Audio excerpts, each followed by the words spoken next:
Chapter 8 of Garibaldi and the Making of Italy, by George Macaulay Trevelyan.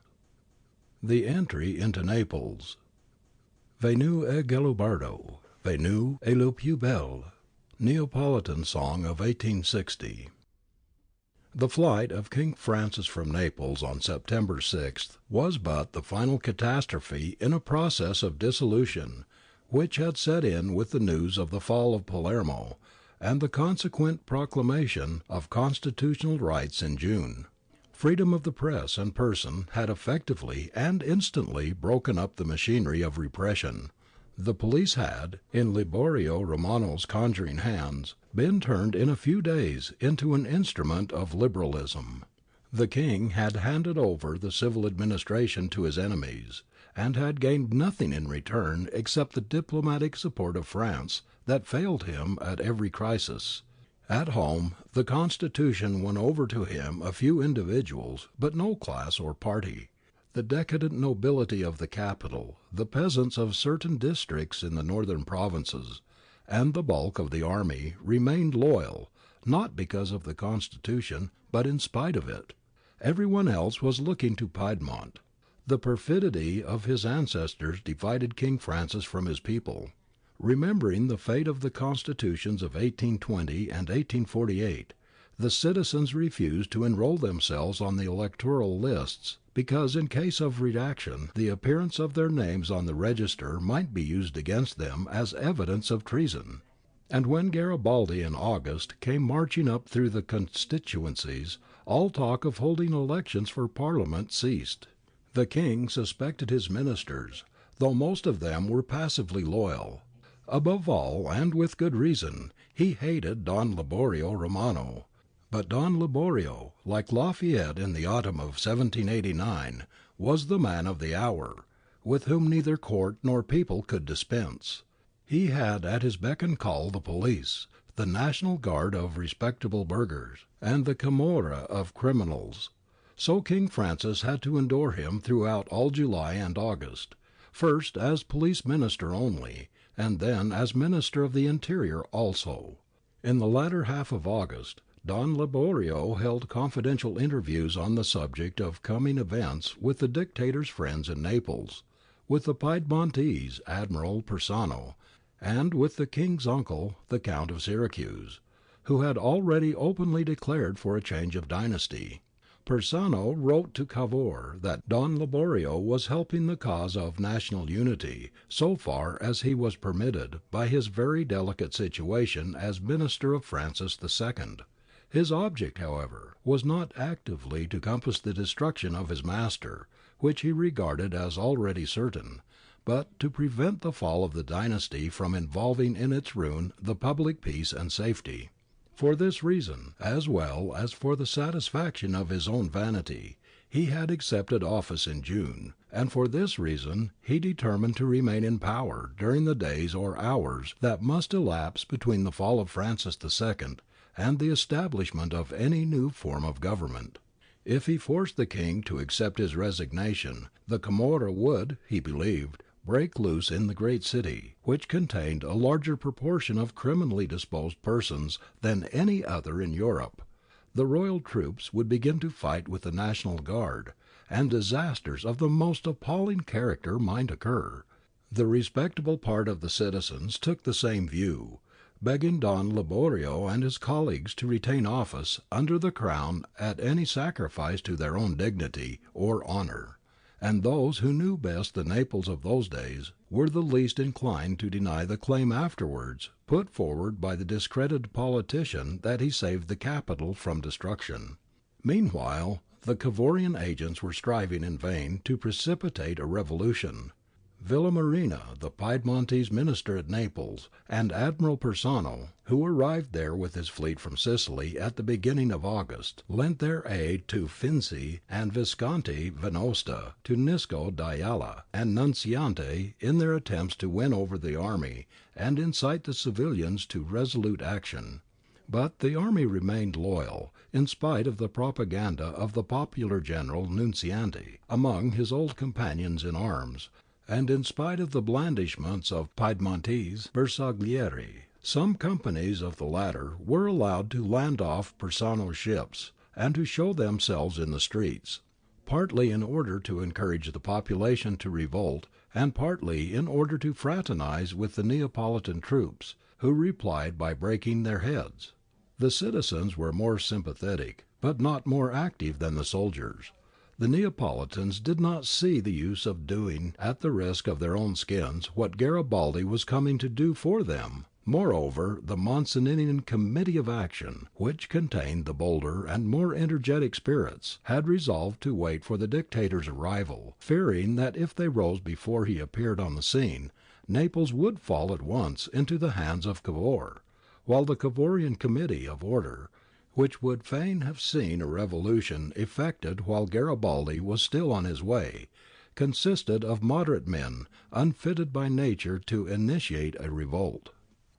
The motives of Cavour's policy throughout August are relatively clear to those who will read them in the light of two established facts. First, that he had, in the last days of July, persuaded Russell to permit Garibaldi's passage of the Straits, and secondly, that he had as early as August 1st made up his mind to invade the Papal provinces with the Piedmontese army. His desire was, without more delay, to possess himself of Naples and to forestall a Garibaldian dictatorship, while at the same time he would invade the Papal States and so link up the north and south of the peninsula in one free monarchy. It was not only because he feared that the revolution in Naples would perhaps misfire without the help of the guerrilla, that he had persuaded Russell to let him cross from Sicily to the mainland. Even after he had taken this step as a measure of insurance in case of his own failure, he continued to work for the overthrow of Francis II through his own agents, and since time was needed for this experiment, he was not sorry to see the Dictator kept waiting 3 weeks at the Straits. That is the same reason why in the days of August he wrote to Admiral Persano, "Do not help the passage of General Garibaldi on to the continent, but rather try to delay him by indirect means as far as possible." When the Dictator had safely crossed and was beginning his march through Calabria, Cavour caused arms to be landed at Salerno and distributed among the rebels of the south, in order to open the way for Garibaldi's advance. But at the same time he made a last effort to obtain possession of Naples for his own party. Writing to Villamarina on August 27th, "Do all you can to avoid a Garibaldian dictatorship on which you count too much," he instructed Persano to accept the dictatorship if it was offered to him. Even now Cavour shrank from the one sure method of avoiding the Garibaldian regime in Naples, which he so much dreaded, namely an open declaration of war by Piedmont on King Francis, because, as he told Villamarina, that would compromise us altogether with Europe. By Europe he meant most of all Napoleon, with whom he was at that moment secretly negotiating for leave to attack the Papal territory. A few days later he saw that he had lost the race for Naples. On August 30th, while the Dictator was receiving the surrender of Ghio's 10,000 at Soveria, Cavour wrote to Villamarina acknowledging defeat and bidding him abandon all thought of forming a government at Naples independent of Garibaldi. "You must act frankly in unison with him, trying only to get the fleet and the forts into our hands." Although Cavour failed actually to overturn Francis II before the arrival of Garibaldi, the prestige of the royal family and of the royalist party was rapidly melting away throughout the whole of August. The National Guard, the police, the citizens and the Piedmontese agents were all in a tacit conspiracy against the king and his soldiers, and whenever any of the latter gave vent to their feelings by rioting in the streets, their bad discipline was pointed to as proof that Francis II intended to destroy the constitution by military force. A series of half-hearted reactionary plots were unearthed by Don Liborio's police, and their details published to the further discomfiture of the king. In one of these conspiracies his uncle, the Count of Aquila, was supposed to be implicated. Aquila had been for weeks an ardent constitutionalist, but he had rejoined the ultrist royalists in the hope it was said, of displacing his incompetent nephew in their affections. On August 14th the ministers succeeded in driving him into exile under cover of sending him on a foreign mission. On August 20th Don Liborio presented to the king his famous memorandum, in which he tried to persuade his master to retire from the kingdom for some time, leaving as regent a minister who would inspire police confidence. In this way alone, wrote Don Liborio, could the horrors of civil war be averted, seeing that mutual confidence between the people and their prince has become not only difficult but impossible. 4 days after Francis had received this broad hint from his principal minister of state, he was made the target of a public letter from his uncle of Syracuse, in which the Count exhorted his nephew to sacrifice his throne on behalf of the glorious idea of Italian unity. Such language from a prince of the blood produced a very general impression that all was now lost. Syracuse had shown the letter to Persano in his flagship 5 days before it appeared. The ever-shifting intentions and intrigues of the king and his many rival councillors during the last fortnight of Bourbon rule in Naples are known to us at present chiefly through the narratives of Liborio Romano and of General Pianell and his wife. These represent the constitutional party alone, and even so are inconsistent with each other on several important points. Unless other documents come to light, the historian will never be able to trace confidently and in detail the story of those days of cowardice, treachery, confusion, and panic. Only the outline of events is clear. It was agreed by all parties in the palace that the presence of the king himself in the field was necessary if the demoralized troops were ever to face Garibaldi again. It was also common ground that the capital should be spared and should not, like Palermo, be made the scene of conflict. The main division of opinion between constitutionalists and reactionaries arose on the question whether the king should go south to defend the capital in the plains of Eboli and the mountains of Salerno, or whether he should abandon Naples and retire north with all the loyal troops in the kingdom behind the line of the Volturno. In the latter case he could base his new position on the strongly fortified towns of Capua and Gaeta, which might prove for him what the Quadrilateral had been to Austria in 1848, a rock of refuge on which the rebels would vainly waste their strength until the time was ripe for a royalist counter-attack and a triumphal return to the capital. Against Garibaldi, who had no siege guns and no siege science, the plan had a fair likelihood of success, as subsequent events showed. It was the political as well as a military move, for the retreat northwards would mean the abandonment of the tricolour in favour of the old white flag of the Bourbons, and bearing of the Constitution and a frank return to reaction on the Bomba model. The removal of the soldiers from the capital northwards would enable them to indulge their loyalist sentiments freely in a more favourable atmosphere. Don Liborio and his colleagues would remain in Naples, while the Queen Dowager and her reactionary clique were already at Gaeta, waiting for the king. The reactionary peasants of the Volturno district were already threatening the lives of the local liberals. The Papal border and the Papal army were close in the rear of Gaeta. It may therefore be supposed that the advice to retreat behind the Volturno originated from the king's secret advisers of the ultra-royalist party. As early as August 27th, his constitutional ministers found that he was meditating such a retreat, but his purposes wavered from day to day and from hour to hour, and the only sound of the approaching footsteps of Garibaldi could bring him to the point of a resolve. On August 29th, his ministers, for their part, urged him to go south and head the troops at Salerno in defence of the capital and the Constitution, though it is difficult to suppose that they wished him a complete victory. On the same day the reactionaries, headed by Count Trapani, another of the king's uncles, were hatching a plot to arrest the ministers. The Loyalist proclamation, which was to have been published as the watchword of this coup d'etat, was seized overnight by Don Liborio's police, and produced at the council board by the indignant men against whom it had been aimed. King Francis, red with mingled anger and embarrassment, gasped out that he agreed with much in the proclamation, and gave his ministers to understand that he was to some extent in the confidence of the conspirators, who had plotted their arrest. The ministry, who had already attempted to resign, now pressed with somewhat greater earnestness for leave to be quit of the royal service. But even now the king refused to part with them, on the ground that he could find no one else willing to form a cabinet, and when their friends of the National Guard warned them that anarchy would break loose in the streets as soon as their resignation became known, they consented, all except Pianell, to continue a while longer in office.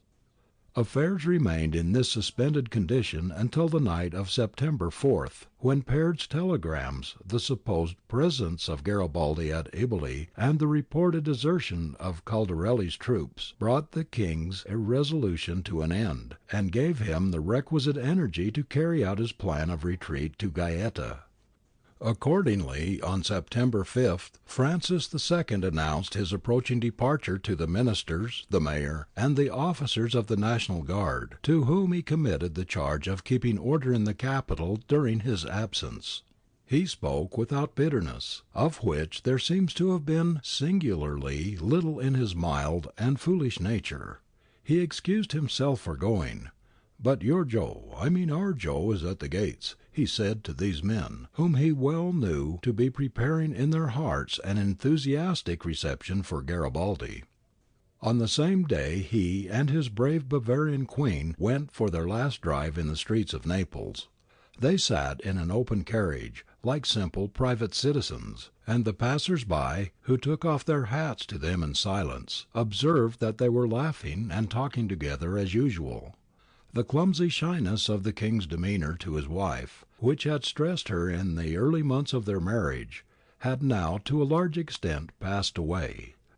A few yards from the palace, at the busy entrance of the Chiaia, their equipage was brought to a stand by a block in the traffic, and they were forced to wait some moments close to a gang of workmen who were taking down the Bourbon lilies from over the shop front of the chemist to the royal family. Francis pointed out to Maria Sophia the too significant nature of the men's task, and husband and wife turned to each other and laughed. Next morning, September 6th, the walls of Naples were placarded with the king's proclamation of farewell to his people. In restrained and dignified language he protested against the way in which he was being driven from his capital, in spite of his constitutional concessions, and announced that he hoped to return if the luck of war and politics favoured his claims. In the course of the day the main part of the army marched out of the town by the Capua road, indignantly refusing D'Ayala's invitation to fraternize with the National Guard and desert to the side of Italy. A garrison of 6,000 or 10,000 was left behind to guard the fortress of the capital, but their commanding officers were strictly ordered by Francis II to remain neutral and to shed no blood. Nothing was said to them about surrender or evacuation, although if they were attacked they would only hold the forts by shedding blood, which would transgress both the letter and the spirit of the king's commands. It is probable that he had not clearly thought out what he wished them to do, but it may fairly be said that he adhered in an honourable manner to his decision not to inflict the horrors of war on Naples, and the rumour that he ordered the castles to bombard the town after he had gone was pure fiction. At 4 in the afternoon the constitutional ministers were summoned to the palace to take their leave of the king. There was no party in the state that wished them to accompany him to Gaeta. They found him courteous and cheerful, buoyed up by excitement at great change and by relief after long tension. He said to Don Liborio, half in jest, half in earnest, "Don Libo, look out for your head," referring no doubt to his own prospective return. "Sire," was the unabashed reply, "I will do my best to keep it on my shoulders." The ministers were not invited to say farewell to the Queen. Shortly before 6 in the evening, Francis and Maria Sophia walked down arm in arm from the palace to the dock which lay close under their windows. Both were composed and cheerful. The Queen left her wardrobe behind, saying to her maids, "We shall come back again." The hundreds of Neapolitan grandees and officials, who had fattened on the court for 20 years past, were notable by their absence. But the faithful Captain Christolo received his sovereigns on board the Messaggero, a small ship of 160 horsepower and 4 guns. As she steamed through the crowded port of Naples, she ran up a signal for the rest of the fleet to follow, but not one vessel stirred. The captains were already in league with Persano, and the prevailing sentiment of the men, and still more of the officers, favoured united Italy. The little ship, shunned by all her fellows, carried the last of the Bourbons for ever out of sight of Vesuvius and the bay. At dusk she passed the island of Nisida, where Gladstone had visited Bomba's victims. A few minutes later, off Procida, she met another section of the fleet, signalled again, and was again disobeyed. All night she ploughed her solitary way under the stars, through a tranquil sea. In the interregnum of 20 hours that followed the King's departure was outwardly the quietest, but inwardly the most anxious day that Naples had passed for several weeks. Knowing that the Bourbon garrisons were still in the 4 great castles, Nuovo, San Elmo, Del Ovo, and Carmine, the population stayed indoors until something decisive occurred. Fortunately, the authorities took the right steps. Liborio Romano still continued to act and to sign himself as Minister of Police and the Interior, though under which king seemed uncertain. His continued presence at the head of affairs helped to preserve public confidence and peace.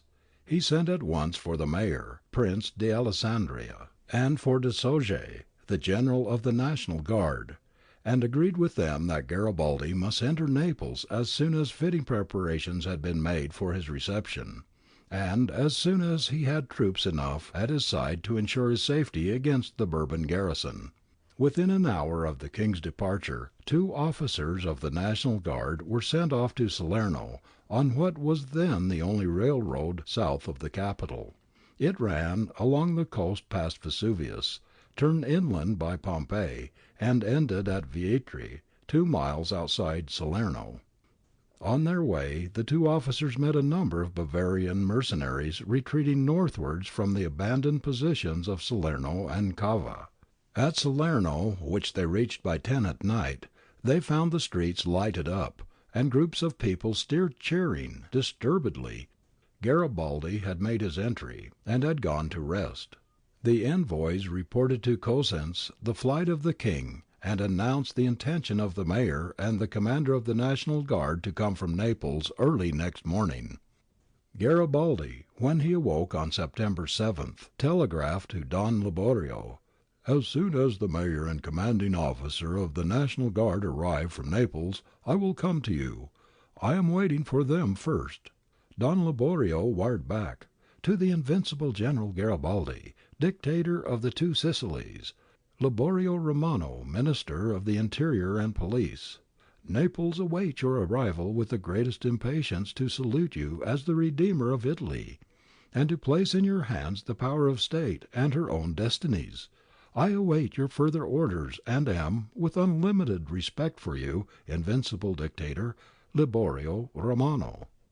This exchange of telegrams barely preceded the arrival at Salerno of the mayor and general, who were at once ushered into the presence of Garibaldi.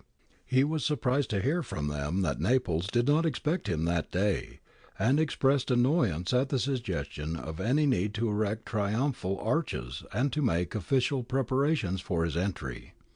The more serious arguments for delay were the presence of the Bavarians on the railway line between Salerno and the capital, the garrisons in the 4 castles with cannon trained on the heart of the city, and the absence of Garibaldi's own army. His nearest force, Torres 1,500, were still 48 hours behind, and the rest of his 20,000 men were scattered along the roads of Basilicata and Calabria at distances varying from 4 to 14 days' march. His staff officers, Bertani, and the emissaries from Naples, all besought him to wait at least till Turr's force came up, until the departure of the Bavarians for Capua was completed.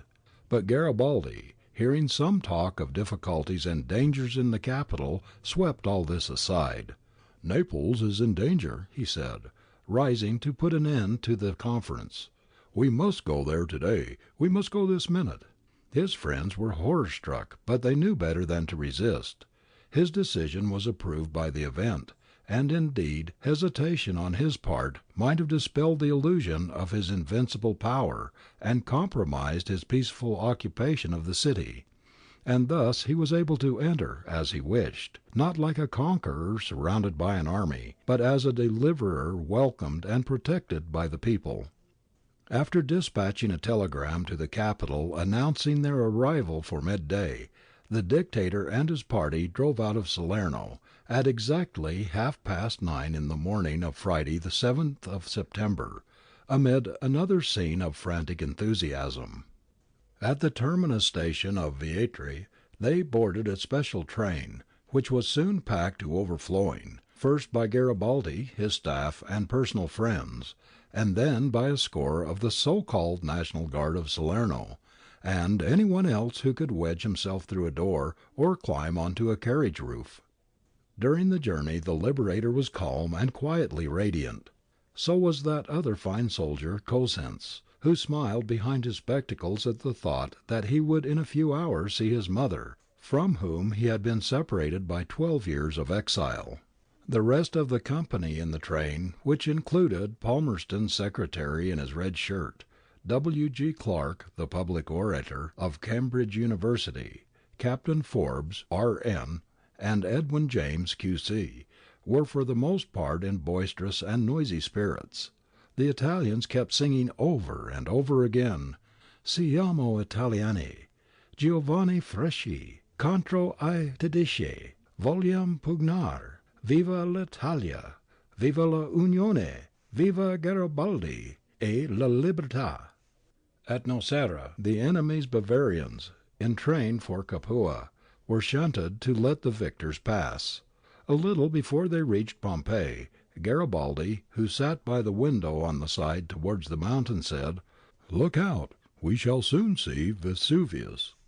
When its cone and streamer hove in sight, Cosenz was visibly moved by the familiar form of the mountains of his boyhood. It was a day of scorching southern sun. Beyond Pompeii the train made slow progress for even an express south of Naples, for between Torre Annunziata and Portici the line was occupied by tens of thousands of the inhabitants of that densely populated coast, fishermen who left their nets on the beach, swarthy fellows naked to the waist, who had been winnowing corn on the flat roofs of the houses, priests and monks leading their flocks, men, women, and children, in countless multitudes, rushed shouting onto the line, and swayed to and fro round the train in their attempts to see and touch Garibaldi. In his carriage the mayor of Naples and the staff officers were arranging the route which was to be taken in the streets of the capital. It was decided to go by the centre of town and not by the quayside, lest they should needlessly provoke the Bourbon garrison by dragging the triumphal procession under the muzzles of the cannon at the Carmine and Castel Nuovo. Beyond Portici the train was stopped by a naval officer who forced his way into the carriage in a state of frenzy, crying out to the Dictator, "Where are you going to? The Bourbon troops have trained their cannon on the station of Naples." Garibaldi replied unmoved, "Bother the cannon. When the people are receiving us like this, there are no cannon," and ordered the train to proceed. As they went forward again, the commandant of the National Guard questioned the young officer, and it soon appeared that he was referring only to the cannon in the Carmine Castle close to the station, a danger which they had already taken into account. In 1860 there were only 2 short railways in the whole Neapolitan kingdom, connecting Capua and Vietri respectively with the capital. At that time both these lines terminated in a small junction some few hundred yards nearer to the sea than the present central station of Naples.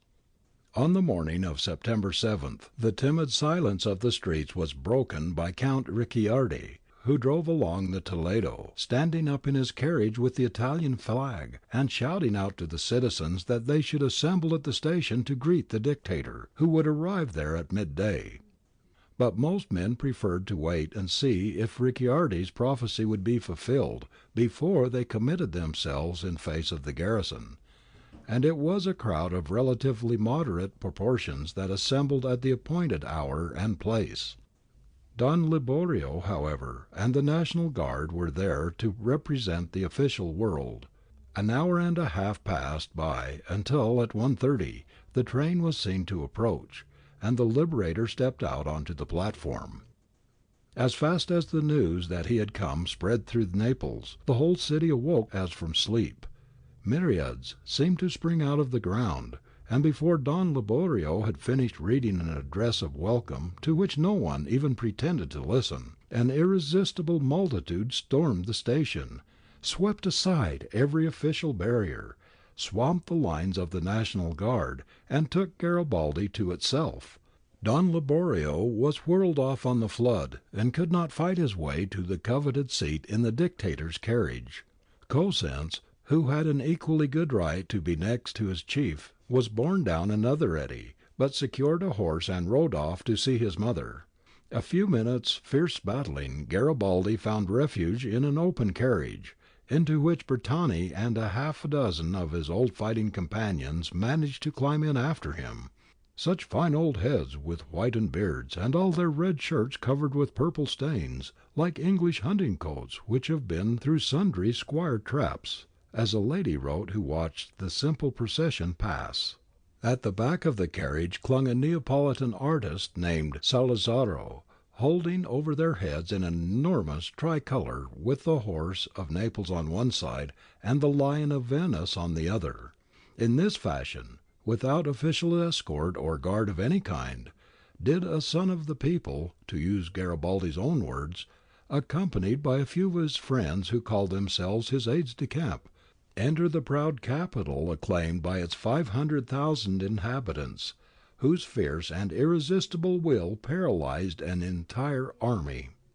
According to the official plan, Garibaldi was to have entered Naples by the centre of the city, in order to avoid the forts, but outside the station, in what is now the Corso Garibaldi, the mob turned to the left instead of to the right, and in another minute they were passing under the muzzles of the loaded cannon of the Carmine.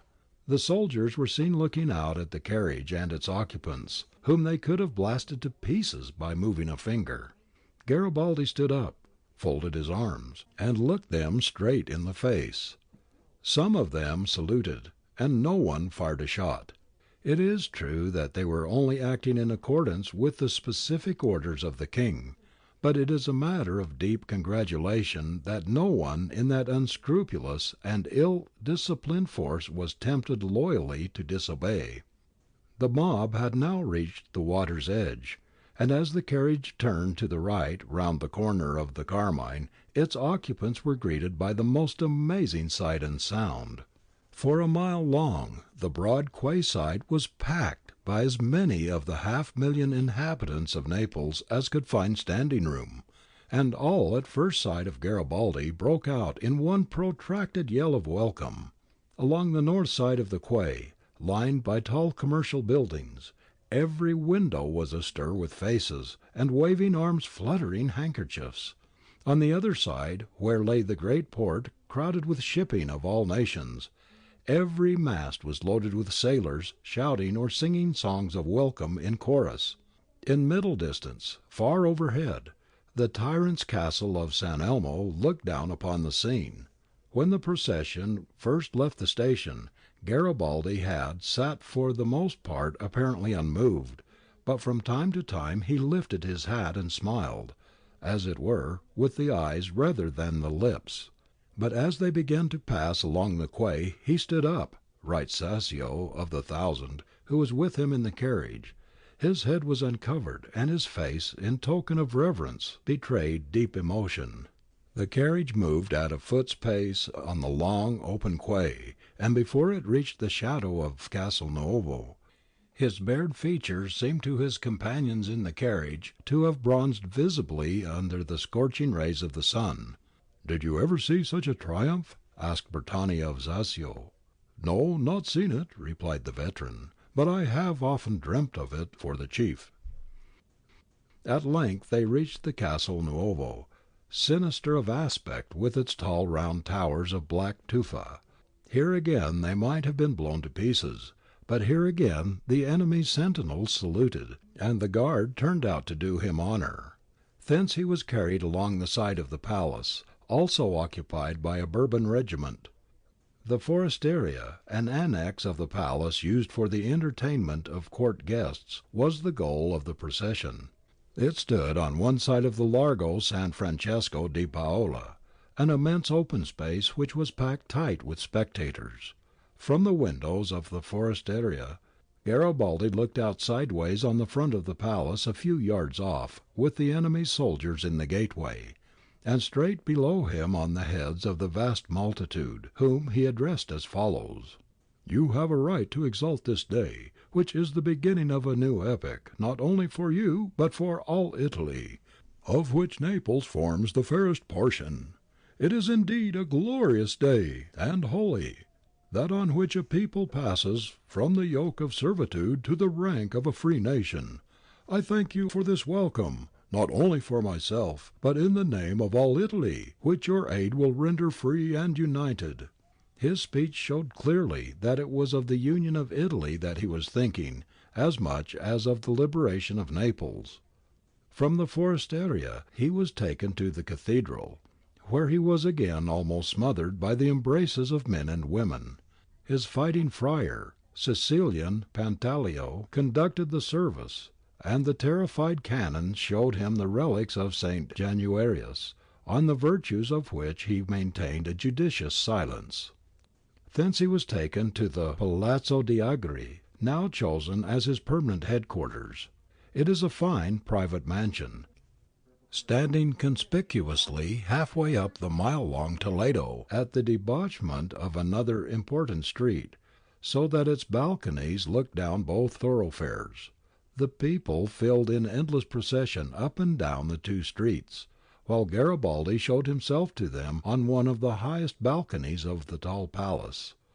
The inhabitants of Naples were now in full delirium, gyrating through the streets like the dance of all the devils on the witches' Sabbath. True joy at liberation from tyranny moved the greater part of them. The feverish desire for the excitement of an unexampled festa drove on the rest, many of whom who had been Bourbonists a few months before, and would be Bourbonists again if the king returned. Men and women waved swords which they would never wield in earnest, and brandished daggers which they were more accustomed to employ. As the night wore on, the various cries of "Viva Garibaldo," "Galibar," "Galibord," were finally shortened into "Viva Board." When the voice gave out, a single finger was held up in token of the union of Italy. Even after the first rage was spent, the Saturnalia continued intermittently for 3 days and nights in the thousand noisome valleys which composed the Naples of that era. But in the Toledo, while the crowd on the first evening was shouting under the Palazzo d'Agri for the dictator to reappear, a red shirt stepped out on the balcony, and laid his cheek on his hand in token that his chief was sleeping. "Egli dorme," whispered the vast multitude, and dispersed in silence. During the rest of that night's carnival, the centre of the city was left as noiseless and deserted as the streets of Pompeii. Chapter 9. Garibaldi's mistakes in Naples. The check before Capua. A qualche anno di tutti questo piccoli qua, che ora ci preoccupano tanto ci ricordare. Di una cosa sola de ricorderemo tutti per sempre. Ci ricorderemo che in questi 2 anni s'è fatta Italia. Mazzoni's saying in the winter of 1860. In a few years who will recollect all these little troubles which now obsess our minds? One thing only we shall all of us remember forever. We shall remember that in these 2 years Italy was made.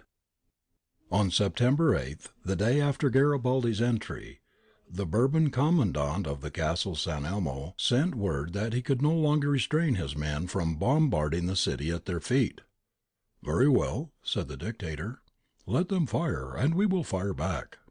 He had on that day no military force in Naples except the National Guard, who were fit only for policing the streets. But his fearless tone quelled the enemy's soldiers. They did not open fire, and in the course of the next 3 days handed over all the 4 castles to the National Guard. None of the outgoing regiments would listen to the invitations to desert that were showered upon them, but marched off scowling at the people, full of zeal to join their king and comrades in the last stand behind the Volturno. The loyalty of the army to the Bourbons, even stronger among the rank and file than among the officers, defeated the calculations alike of Garibaldi and of Cavour, who had each confidently expected that if the revolution succeeded at all, the army would come over wholesale to aid the wars of liberation for the rest of the peninsula. The loyalty of the soldiers was a measure of their professional feeling and of their isolation from the community at large, to whom they had been related not as defenders of the fatherland or representatives of the national honour, but as the tyrant's bodyguard kept to repress the citizens. Therefore they were left untouched by the tide of popular sentiment for united Italy, and while half of them rallied around Francis II at Capua and Gaeta, the other 50,000 disbanded, and went sulkily to their homes or took to the hills as brigands. In the north of the kingdom, where a part of the population itself was reactionary under clerical influence, there ensued a state of sporadic civil war, of which the worst horrors had been spared to the southern provinces.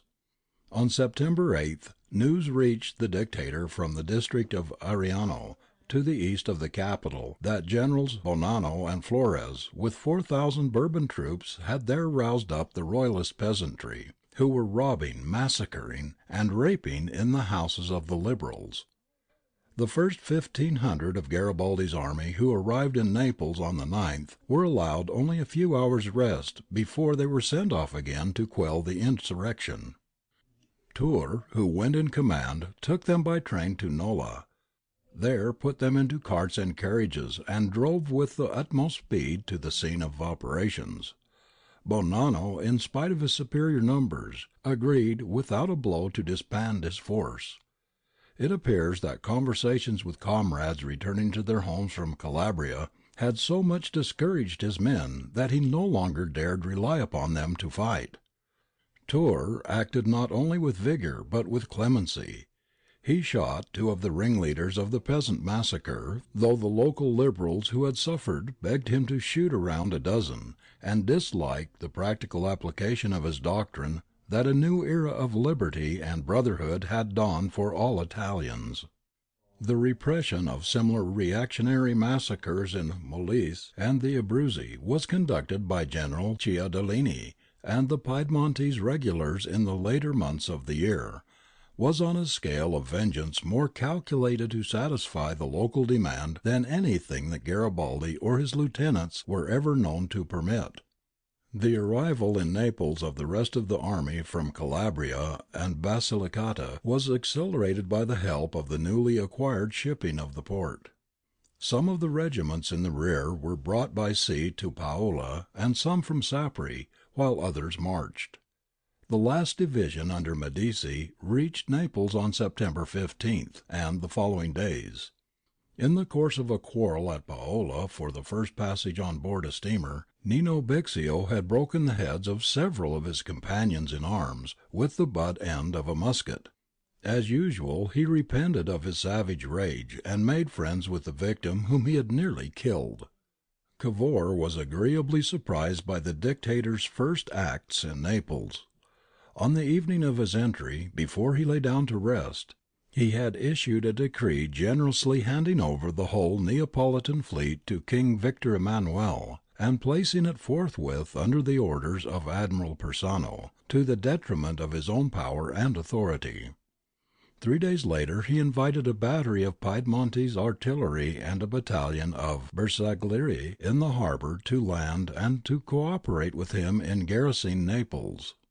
He also chose moderates and Cavourians as his ministers, among others Liborio Romano, whom he continued in the offices which he had held under Francis II. These first steps, taken as Cavour knew on the advice of the sage Cosenz, proved to all the world that no thought lurked in Garibaldi's mind of any ultimate settlement for Sicily and Naples, except union under the monarchy of Victor Emmanuel. But he intended to postpone that union until he could proclaim the King of Italy on the capital, and he publicly announced that he would march on Rome over the last ruins of the Neapolitan army on the Volturno.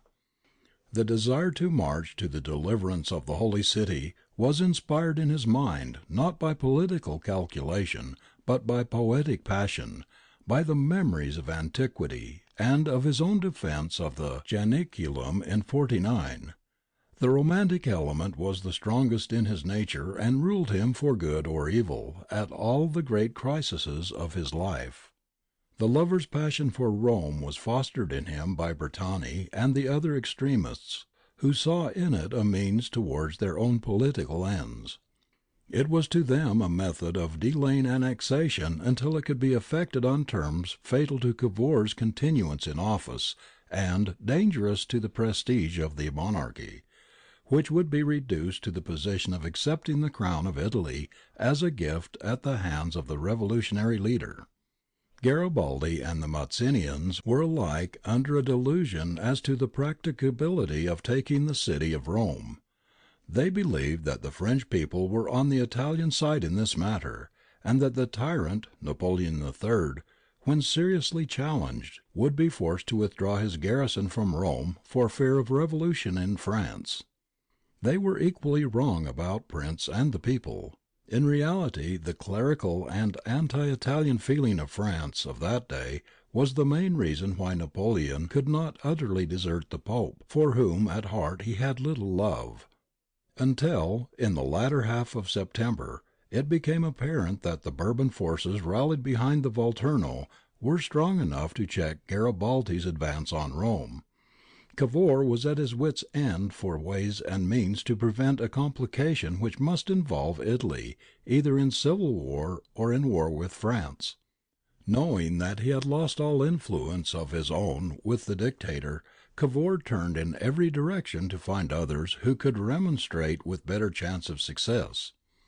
At his instigation, Kossuth wrote to Garibaldi, congratulating him on his triumphs in the cause of freedom, and imploring him not to embroil Italy with France in a quarrel under the walls of Rome that could only redound to the advantage of Austria at the expense of Hungary and of Venice. Cavour even commandeered the services of the English to remonstrate with their favourite. Lord Shaftesbury wrote from London to tell Garibaldi that he gave thanks to God for his success, and to conjure him not to imperil it by attacking the Pope too soon. Even Edwin James, the barrister on a holiday, had been set on to use his influence with the Dictator in favour of immediate annexation. Persano implored Admiral Mundi, for whom Garibaldi had conceived a great affection since the events of Palermo, to persuade his friend not to advance on Rome. Lord John Russell had instructed Elliot, the British minister to the deposed king, to remain at Naples, and if possible to dissuade its new master from attacking Venice. Elliot and Mundi therefore arranged an unofficial meeting between themselves and Garibaldi in the cabin of HMS Hannibal. It took place on September 10th. Bertani, who followed the Dictator about like his evil genius, had to be asked twice to quit the cabin before he would leave his victim alone with the two Englishmen. His fears on this occasion were groundless, for Garibaldi, though cordial and patient, was impervious to all representations of the dangers into which his further advance would plunge Italy. He repeated in a tone of enthusiasm that he would first crown Victor Emmanuel in Rome, and that then the task of liberating Venice would devolve upon the king. The conduct of Bertani in Naples was unworthy of his former great services to Italy. He who had once done so much to bring together Garibaldi and Cavour now worked only too successfully to divide them. He became the mouthpiece of self-seeking politicians like Retazzi and his friends, who, hoping to step into Cavour's ministerial shoes, were not ashamed to write that Garibaldi was the only person who could strike him down. Urged on by such counsellors, Bertani daily inflamed the dictator's hatred against the man who had sold Nice, regardless of the fact that the man was now in consequence liberating the Papal Marches.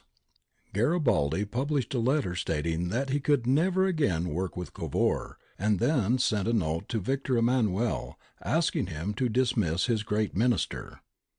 Bertani indeed advised Garibaldi against this step, not because he wished Cavour to remain in office, but because he rightly foresaw that the request would be refused, and Cavour's position strengthened.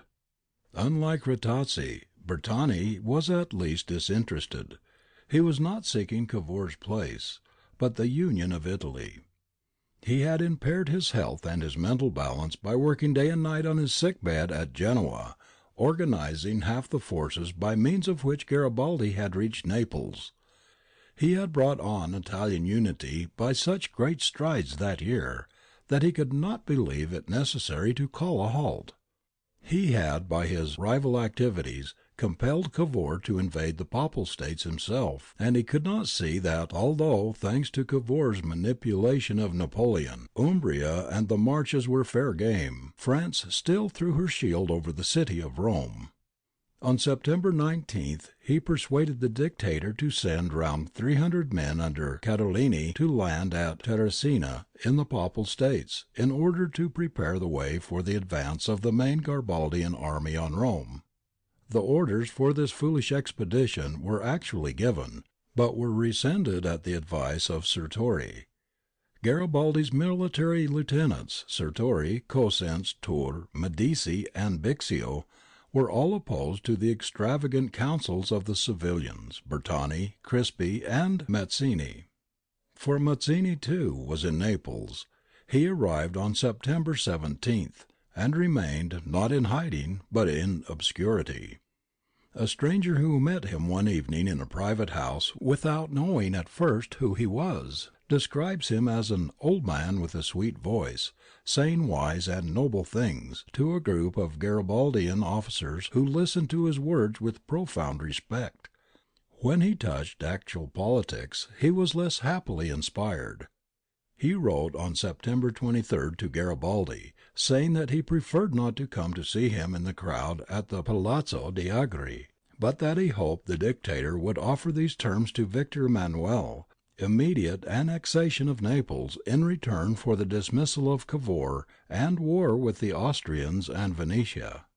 The dictator would probably have been better pleased if Mazzini had stayed away, but since he had come he would listen to no suggestion for sending him back, and when the scum of Naples shouted "Death to Mazzini" under his windows, Garibaldi protected him and rebuked the rioters.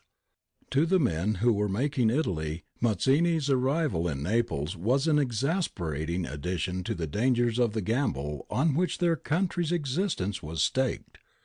So long as he continued to play a part, and a mistaken part upon the whole, in political affairs, it was impossible for all men to give the father of Italian unity his meed of thanks, and to be always remembering that but for his work in the 30s and 40s there would have been no 1860. Throughout this year, when his life's work was being brought to fruition by others, Mazzini was in a state of melancholy resignation, for although he felt confident that the union of Italy was at hand, it was not the idealist Italy which he had striven to evoke. He sought no thanks for himself from the country which he had made, and dreamt of no apotheosis, but only of a speedy end to life in his English land of exile, now grown dear to him. "Unity," he writes to Mrs. Taylor, "you may consider as settled, and so far, so good. The rest is all wrong. And as for myself, don't talk of either prosperity or consciousness of having done, etc. All that is chaff. The only real good thing would be to have unity achieved quickly through Garibaldi, and 1 year before dying of Walham Green or Eastbourne. Long silences, a few affectionate words to smooth the ways, plenty of seagulls and sad dozing. Except that there was less unanimity on behalf of the national cause, the attitude of the people of Naples after the entry of Garibaldi closely resembled that of the people of Palermo 3 months before.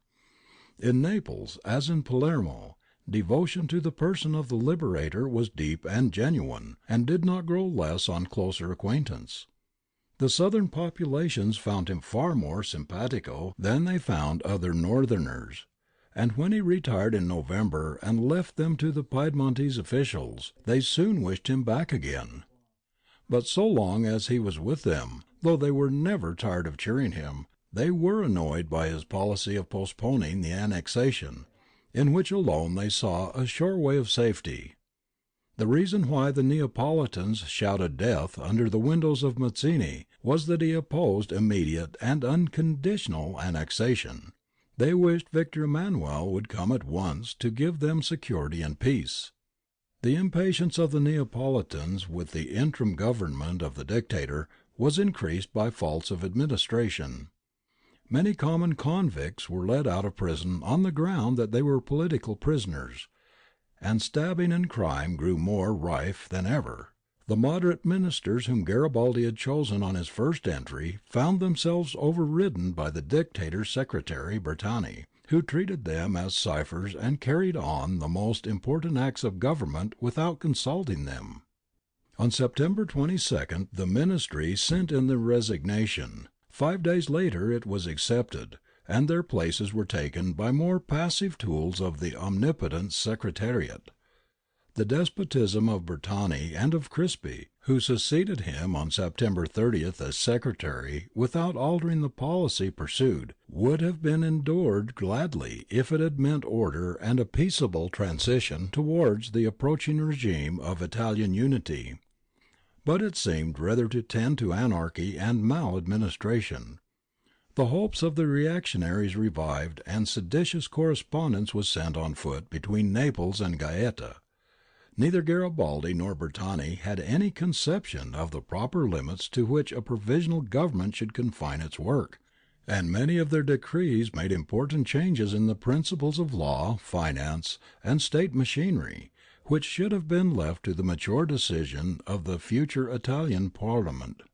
Europe was justly shocked by a dictatorial decree giving a pension to the mother of Agesilao Milano, the idealist fanatic who had attempted to assassinate Bomba, though it is possible to plead in mitigation of Garibaldi's offence the flattery long bestowed on Milano's memory by eminently respectable persons in England as well as in Italy. A more innocent act of patronage was more loudly blamed in Naples. The dictator nominated Alexandre Dumas as honorary director of the National Museum and Excavations. Dumas, who really loved the Italian cause, and had, in his swaggering way, done more for it than was pleasing to the government and the fashionable classes of his own country, was ungratefully accused by the Neapolitans of dipping his fingers into their public purse. It was true that if he had not undertaken the duties of the Directorate for nothing, it might have been given as a paid post to some native. The appointment of a foreigner was unwise, apart from all question of the novelist equipment as an archaeologist. But Dumas was subjected to much undeserved abuse. All these political questions and quarrels, revolving around the central problem whether or not annexation should be immediate and unconditional, found their solution in military events against which there was no appeal. The check of Garibaldi before Capua, and the success of Victor Emmanuel's troops in the Papal States. In return for the supreme sacrifice of his capital, King Francis had obtained a new position of strength, geographically and politically suited for a successful rally of the royalist element in the army and the kingdom. Gaeta afforded a secure base of operation, and in the event of defeat a last stronghold which could hold out for months, even against a regular army with siege guns. But the front line of defence was the northern bank of the lower Volturno, a deep, muddy river, fordable at widely scattered points known as scaife or ferries. The only bridge was that which led into Capua. The celebrated Monsieur Vauban, whose creation so often baffled William III and retarded Marlborough, had designed the defences of Capua, and they had been modernized and enlarged by a Russian military architect as late as 1855. The bastions were well furnished with cannon, provided strong enough to oppose a final limit to Garibaldi's career of victory. This impregnable tête du pont of Capua enabled the Bourbon troops to cross the river whenever they wished, and to debouch on the cultivated plain on the south bank, which was admirably suited for the operations of regular troops against ill-disciplined levies. Behind these strong barriers raised by art and nature, the Royalists rallied around their king. There was no longer any constitutional ministers, or any officers or privates of doubtful loyalty to create an atmosphere of division and distrust. The white flag of the Bourbons was again unfurled. The tricolour and the Constitution were stowed away together, and reactionary passions were no longer discouraged and concealed. In the course of September some 50,000 soldiers assembled in the lines, some of them from distant parts of the kingdom, all having come voluntarily and out of genuine devotion to a fallen cause. The privates were still the most enthusiastic grade in the service, but disloyal officers were no longer to be found in the camp. The fighting spirit shown by the Bourbon troops in the battles of September and October, after the capital had been surrendered without a blow, contrasts strangely with the manner in which they had fled and disbanded in August, when the royal cause had been in a far less desperate condition. The change was partly due to the presence of the king in their midst, and to the fact that they no longer had half-hearted friends within and a hostile population around. But there always remains something inscrutable to northerners and the vagaries of the southern temperament. The Volturno region was not only military but politically well chosen. The peasants were the most reactionary in the kingdom, and the friendly border of the Papal States was close in the rear. There was suggested in high quarters that Lamoriciere, who commanded the Pope's army of foreign crusaders in Umbria, should make a forced march southward, unite with King Francis' troops and carry him back in triumph to Naples. On the advice of Persigny, the French ambassador in London, King Francis telegraphed from Gaeta to ask for the Pope's consent to this plan. But the invasion of the Papal States by the armies of Victor Emmanuel from the north gave the Pope's generals plenty to do at home. The Bourbon position on the Volturno was by no means merely defensive. It threatened Naples, which was divided from Capua by no more than 18 miles of flat ground, well supplied with country roads concentrating on the capital.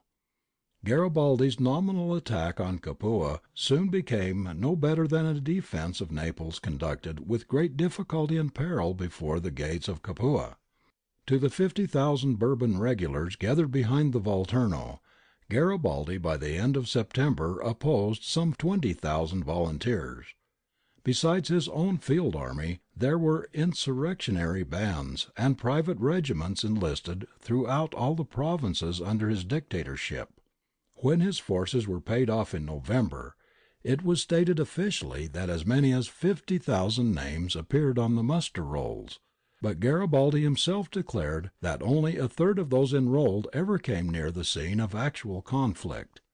Sicily held 7 out of the 50,000, and besides those who were engaged in garrisoning and patrolling the capital and the southern provinces, thousands of ne'er-do-wells drew pay for trailing rifles and sabres in the cafés of Naples, and parading themselves along the streets in uniforms of many colours.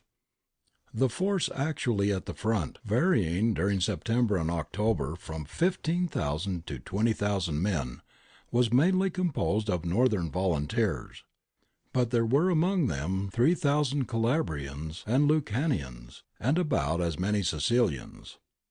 The city of Naples, so Tour reported in the middle of October, had sent exactly 80 of her 500,000 inhabitants to join the army protecting her on the Volturno. Dispassionate observers of the Garibaldini in that autumn agreed that they contained the cream and the dregs of the nation. When the Thousand sailed for Sicily in May, there had been no dregs, but the process of adulteration had been continuous ever since, the bad element increasing in exact proportion to the success already achieved, until, after the occupation of Naples, the red shirt covered as much heroism and baseness as has ever been concealed by cloth of any colour. Garibaldi's lifelong dream of the levée en masse of regenerated Italians, which was to sweep French and Austrian back across the Alps, wrecked itself on the realities of human nature and the stern requirements of effective military organization. Instead of the 150,000 men for whom he had hoped, he got 50,000, out of whom perhaps not more than half could look the enemy in the face. But of these several thousands were of really heroic mould, and it was these few who saved Italy on the Volturno. The further supply of the best sort of fighters had been cut off by Cavour, who since the middle of August had stopped the exodus of volunteers from Genoa and the north. By cutting off the supply of men, Cavour secured his object of rendering Garibaldi too weak to attack Rome, but in doing so he nearly caused him to lose Naples. Garibaldi's headquarters were established in the palace at Caserta. This monotonous and gigantic edifice is at least more pleasing than Versailles, in imitation of which it was built by Vanvitelli, architect to Carlos III, Bomba's great-grandfather. It has been reared upon the plain, but a mile behind it, at the end of the long palace garden, rises a steep mountain range of white limestone, on the top of which can be seen in the distance the ruined castle and hill town of Old Caserta. Out of the mountain side spouts and tumbles a force of water, conducted from 20 miles away into that arid region by the great aqueduct of Vanvitelli, which spans the Maddaloni valley with a structure worthy of imperial Rome. Below the cataract at Caserta, the water glides more gently toward the palace, from basin to basin, between groups of classical statues and dark groves of evergreen. At such pains was this artificial river brought to the king's country seat by the first and most popular of the Neapolitan Bourbons, who realized the highest ideal of kingship as understood under the ancient regime, for he did not forget to send on the water to irrigate the plain and to supply the capital. Carlos III died the year before the French Revolution began, and his descendants failed to adapt themselves to the new era. And so now, among these groves so long reserved for princes, the Garibaldini were encamped, poaching the royal peasants, much to the subsequent scandal of Victor Emmanuel's lackeys, who thought that the sacred birds ought to have been kept till their master arrived to shoot them. While the advanced guard over against Capua held Santa Maria and Sant' Angelo in Formis, the reserve was bivouacked in the courtyards and gardens of Caserta Palace, and on the great parade ground that lies between it and the station. As in the palace at Palermo, Garibaldi and his staff occupied some of the smallest rooms they could find. The dictator enjoyed this much of kingly pomp, that whenever he appeared, in the field or in the street, any band that perceived him at once struck up Garibaldi's hymn. And he was now attended by a bodyguard of red shirts, whom it amused him to arm with a set of pompous halberds from one of the state rooms of the palace. The principal duty of the bodyguard was to save him from the hundreds of petitioners who besieged his door day and night, clamouring for offices and pensions, and for revenge upon their private enemies. Rival committees mutually denouncing each other as Bourbonists with the envenomed sycophancy of the Levantine, revolted the soul of Garibaldi. He passed them on as far as might be to Britannia and Naples, and was glad to spend all the hours of daylight on horseback upon the mountains, whither they could not follow him. But when he returned to Caserta each night, he found them still at their posts before his door.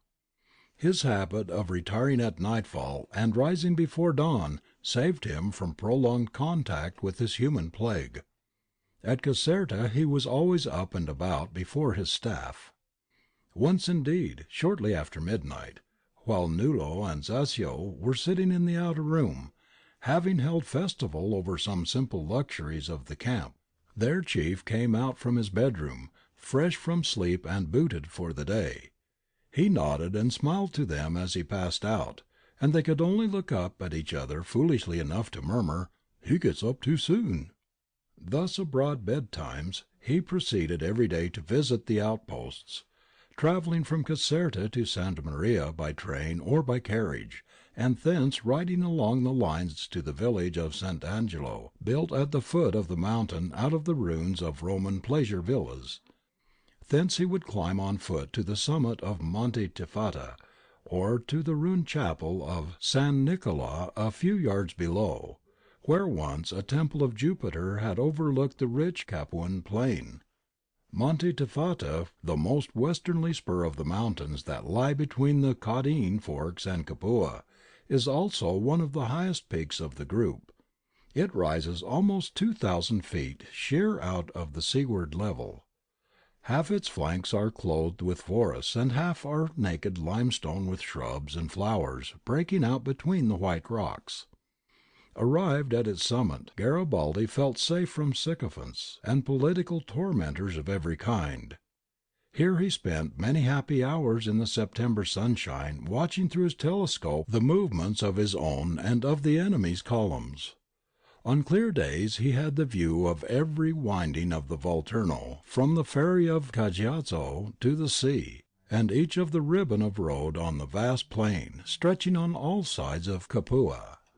It was from Monte Tifata that Hannibal had watched, week after week, for the glint of sunshine upon armour, which might betray to him some cautious move of Fabius in the plain below, when they too matched wits, and Capua was the prize. And now from the same rocks Garibaldi in his turn was watching the red and blue pieces in the game of chess, to which he had challenged the Bourbon generals. The proper strategy for the Royalists to adopt would have been the very opposite to the delay by which Fabius restored the fortunes of Rome. They should have attacked in the middle of September, while Garibaldi's position at Santa Maria and Sant' Angelo was still a skeleton line. Marshal Ritucci, the commander-in-chief at Capua, unlike the generals of Sicily and Calabria, was neither a coward nor a fool, but he failed to grasp the need for instantly taking the offensive.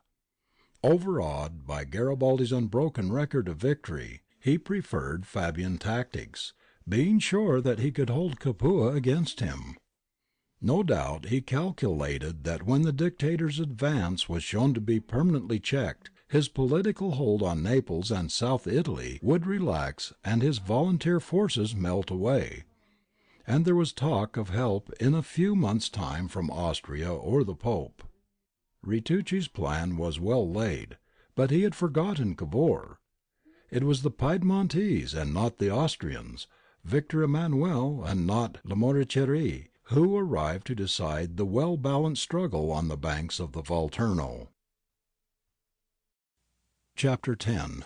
Cavour invades the Papal States with the army of Piedmont. Sulle dentate scilente vette, salta e comischio, tuona la valanga, e ghiacci immane rotolando per le selve cruciante, mada I silenzi del fuso azzurro, esche non sole l'aquila, e distende in tarde rota digradante il nero volo solenne. Salve Piemonte, a te con melodia, mesta da lungi risonte come, gli epica cante de tuo popol bravo, sendono I fiumi, sendono piene rapidi gigliarde, como I tuoi central battaglione e a valle, cercan le desta a riccionar de gloria, villa e cidati. Carducci, Piemont. Over the glittering, jagged summit leaps the chamois, sounds the avalanche off the cruel ice beds rolling through crashing forests. Out from the silence, out from the encircling blue, floats in the sun the eagle, and extends in circles slowly earthward borne his dark and solemn flight. Hail, Piedmont! Hail to thee with melody sad from afar, resounding, like the songs, the heroic songs of thine own mountaineers. Thy rivers fall. Down fall thy rivers, rushing, rapid, full, like thy battalions in the plain below, seeking the hamlets and the towns astir with thoughts of glory. The States of the Church, spreading across the peninsula from sea to sea, opposed to a geographical veto to the Union of Italy which Garibaldi's successes in the south had brought into the region of practical politics. At the moment of his entry into Naples, the whole of central Italy from Ancona to Civita Vecchia, from Perugia to Terracina, was still in the most literal sense subject to priestly rule. In the papal territories priests were legislators and the administrators, not, like William of Wykeham or Wolsey, lending their abilities to the state at the invitation of the lay power, but acting in their own divine right. Both in theory and in practice, priests were the sole judges of what might be punished, said, or done by the millions of laymen who chanced to be subjects of the Pope. There was no longer, as in 1848, any attempt at reform from within, or concession to the laity. "We are advised to make reforms," said Pio IX to Odo Russell, the British resident at Rome. "Is it not understood that those very reforms which would consist in giving this country a government of laymen would make it cease to exist? It is called the States of the Church, and that is what it must remain." While many of the parish priests, as soon afterwards appeared, shared the desire of their flocks to be ruled by the King of Italy instead of by the Pope, the Roman Curia was implacable. At no period was the spirit of priestly intolerance and interference exercised with greater impolicy than in these years and months when the threatening theocracy had its last chance of making terms with the modern world. Up to the very day of reckoning, the hierarchy seemed to find a pleasure in reminding every layman in central Italy that he had belonged to an enslaved class and must submit to any humiliation or injustice that the Church was pleased to impose. On August 22, 1860, Odo Russell sent home to Lord John an official dispatch narrating the characteristic incident of papal rule. "A respected tradesman of Civita Vecchia died some days since, and 5 young men, friends of the deceased, wishing to show the respect and affection they bore towards him, applied to the ecclesiastical authority for permission to carry his coffin themselves, instead of allowing it to be carried by the religious confraternity on whom funeral functions usually devolve. The request was granted at Civita Vecchia, but it appears not approved in Rome, for after 4 days the young men were arrested in the night at their own houses by papal gendarmes and conveyed to prison, and the next day they were sent to the state prisons of Soriano beyond Viterbo, where they will in all probability remain for some months and then be released without trial. The charge brought against them is interference with ecclesiastical customs and privileges." This system of government was perpetuated no longer by the submissiveness of the Pope's subjects, but by the presence of foreign armies. The troops of Napoleon III held down Rome and the patrimony of San Peter. An army of Austrians in the pay of Pio IX maintained order in Umbria and the Marches. In the summer of 1859, these eastern provinces had nominally been evacuated by Austria, but the very same officers and men who had composed the former garrison had been encouraged by the government of Vienna to go back 6,000 strong and enroll themselves in the papal service. Thus the newly liberated Romagna was threatened from the south by the papal forces, of which these Austrians were the main strength, and from the north by the official army of Austria in the Venetian territory. Cavour had no time to lose. He must overwhelm the Pope's army in Umbria and the Marches and make Italy one by joining hands with Garibaldi in Naples. If he delayed it, it was clear that Austria, as soon as she had recuperated her strength after her losses in the War of 1859, would reconquer North Italy in alliance with the Pope. Cavour, well aware of the necessity for invading the Papal States, knew that the indispensable condition of success in an enterprise so repugnant to the interests of Austria was the passive consent of the ruler of France. The French Emperor had no good will for the Austrians who were maintaining the Pope's temporal power on the eastern seaboard of Italy, although he still found himself compelled to do similar police work in the west. Napoleon's throne depended upon the support of the Pope's followers in France, and the Pope's temporal power in Rome depended on Napoleon's bayonets, so each must perforce accommodate the other. But the chain of their mutual dependence was galling, and only made them hate one another the more. Napoleon, half a liberal and wholly a man of the modern world, detested the obscurantist government of which he was the unwilling protector, while the Pope and the Curia, after the Franco-Austrian War of 1859, recollected that the third Napoleon was the nephew of the first, and thenceforward chose to regard him as the embodiment of the European Revolution.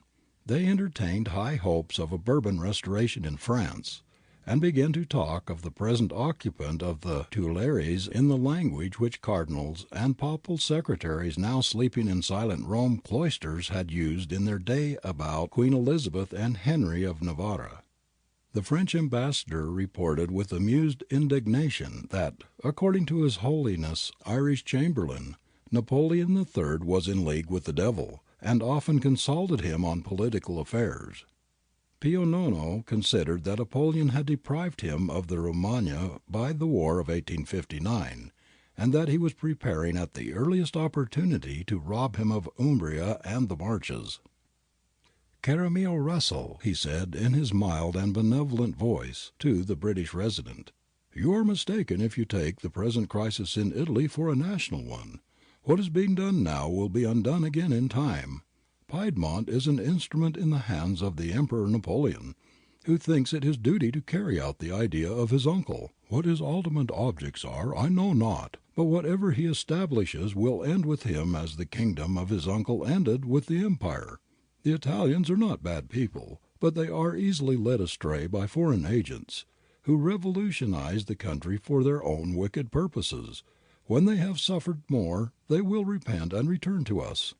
Misled by the false historical analogy of a bygone period, when France had imposed the revolutionary system on Italy from without, the Pope and his advisers persuaded themselves that no genuine national movement existed in the peninsula, and looked forward to another 1815, another fall of Napoleon, and another restoration of the old Italian world.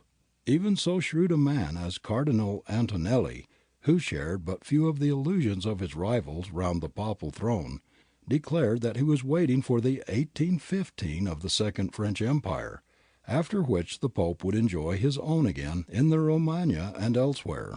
The Second French Empire has indeed since then met with its Waterloo, but it is not the Pope or the ancient regime that has risen on its ruins.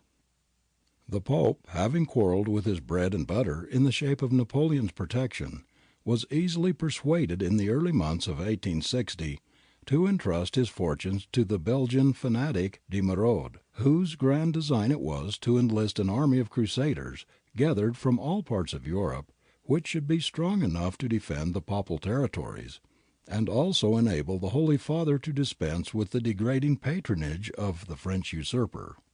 Cardinal Antonelli, indeed, who saw what was possible in this life as clearly as any other worldling in Europe, argued that a mistake was being made in trying to turn the Holy See into a military power. But his warnings were drowned in the clamorous joy of the Church militant over the energy and zeal of his Belgian rival. Antonelli was forced to bide his time and allow the fatal experiment to be tried. The hour belonged to Monsignor de Merode, the priest and war minister.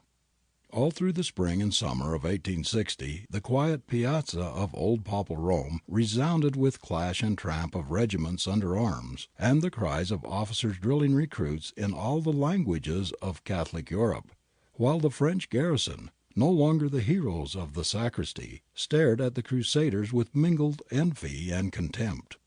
By September de Merode's army numbered not less than 15,000 men.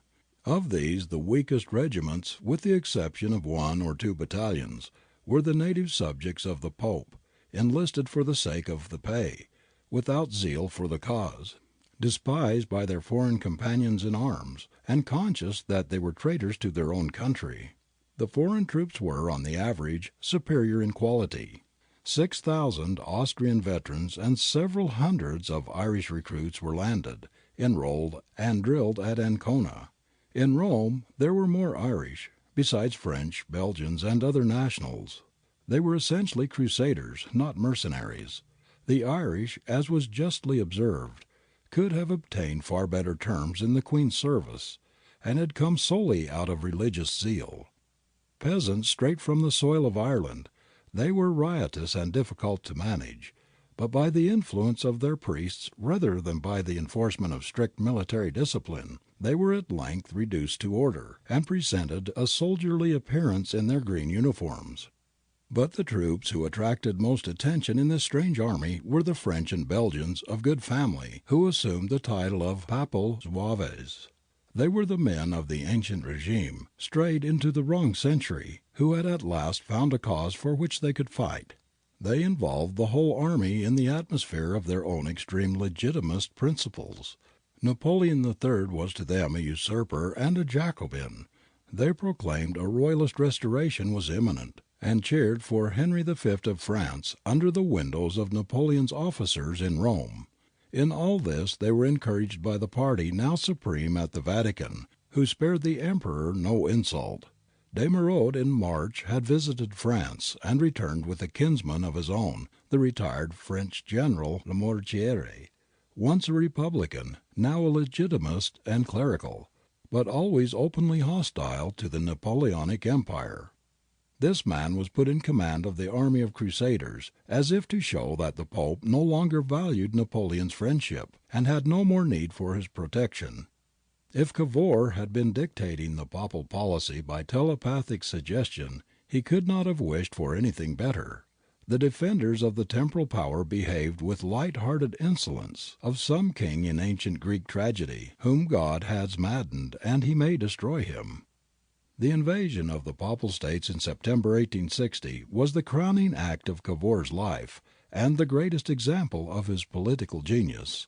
He was hemmed in on all sides, and he laid all his enemies at his feet by this one stroke. It destroyed the league of reactionary Italian powers that threatened the newly formed kingdom in the north.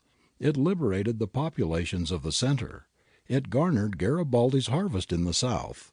It decided the rivalry between himself and the dictator before it could grow into a fatal quarrel. It restored the prestige of the monarchy as at once leading and controlling the revolution, and made it a united Italy stretching without a break from the Alps to Palermo. But proportionate to the possible advantages were the dangers of the course. It was a defiance of Austria, of the whole Catholic world, and of the whole diplomatic world except England. At best, Napoleon might be persuaded to wink at an invasion of papal territory, but he could not fight against Austria in defence of the sacrilege, because his political supporters, his soldiers, his ministers, his ambassadors, and his wife would all be on the side of the Pope. And if Austria chose to attack, Piedmont alone could not resist her armies on the Mincio. Knowing all this, Cavour decided to take the risk. Perhaps no other statesman fully alive to the facts would have dared a venture so hazardous, and certainly none would have carried it through with such perfect nerve and skill. Two men may claim to have advised Cavour before the event: Prince Jerome Napoleon and Ricasoli. As early as June 30th, while Garibaldi was still in Palermo, Prince Jerome had written urging Cavour to break with Naples and the Pope, but to be careful first to take the Emperor into his confidence, and to explain to him without reserve the true necessities of the Italian situation. Cavour waited for 2 months, until Garibaldi was at the gates of Naples, before he followed the Prince's advice. But he spoke of the invasion of the Papal States when it actually took place as the plan of Prince Napoleon, and he gratefully acknowledged Jerome's services in keeping his imperial cousin friendly to the Italian cause, and neutralizing the hostile influence of the Empress and the ministers. The necessity for action was also impressed upon Cavour in a series of vigorous letters from Ricasoli, Tuscany's Iron Baron, whose fortitude and patience had carried through the annexation of his province to the territories of Victor Emmanuel. In July 1860, Ricasoli wrote to Cavour again and again, pointing out in impassioned language that the popularity and the prestige of the monarchy was passing over to Garibaldi and the advanced parties who stood behind him, and that nothing short of a war of liberation waged in central Italy by the Piedmontese regular troops could recover for the king moral leadership of the national movement. Ricasoli never tired of repeating his formula: "Our real Garibaldi should be Victor Emmanuel." On the 1st of August Cavour announced his decision to invade the Papal States, but only in the strictest secrecy, to his representatives at London and Paris. During the whole of the month the world knew nothing of his intention.